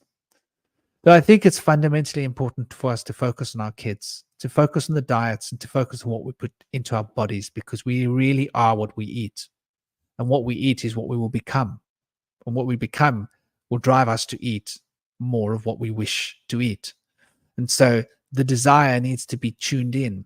It's one of the reasons I use urine therapy. It reattunes the desires of the body to not eat stuff that makes the urine taste bad. Because there's nothing worse than drinking bad tasting urine. And once you get into the pattern of drinking it, then you actually realize that when you eat the wrong foods, it's not worth it. And so your body naturally starts to develop you know what, that taste doesn't work for me. And you naturally start developing an affinity for tastes that makes your urine taste better. And so you don't need to go to a nutritionist. You don't need to go to experts to get the programming into yourself to tell you what you need to eat. You don't need to be conditioned. You don't need to become a subject to the external knowledge. You don't need to become totally subjective when it comes to making choices. Choices should be objective. Subjective should be where we spend our time contemplating. And so the subjective experience of drinking the urine would be, how does it taste? And allow that to be the teacher. I think there's a lot to be learned in the annals of India's ancient history. And I'm going to leave you guys with that. I've gone on my little spree of proverbial verbal diarrhea. Sending you all big love, big blessings, peace, honor, and respect.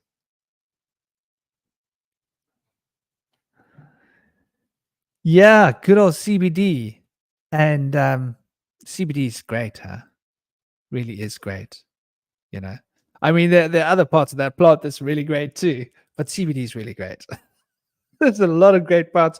I haven't allowed myself THC in a long, long time, but I do get TLC instead of THC. So, you know, tender loving care works just as well.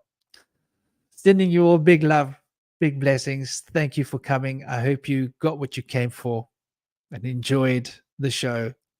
And till next week, Om Shanti, Shanti Mahesh Mahendra Jai Om, Kailashi, Kailashi Bravo, Bam Shiva. Have an absolutely excellent evening and a great Sunday afternoon, wherever you are in the world. Remember to look at the sky, to feel the wind, and to just smile. Because when you smile, life gets better. Bless.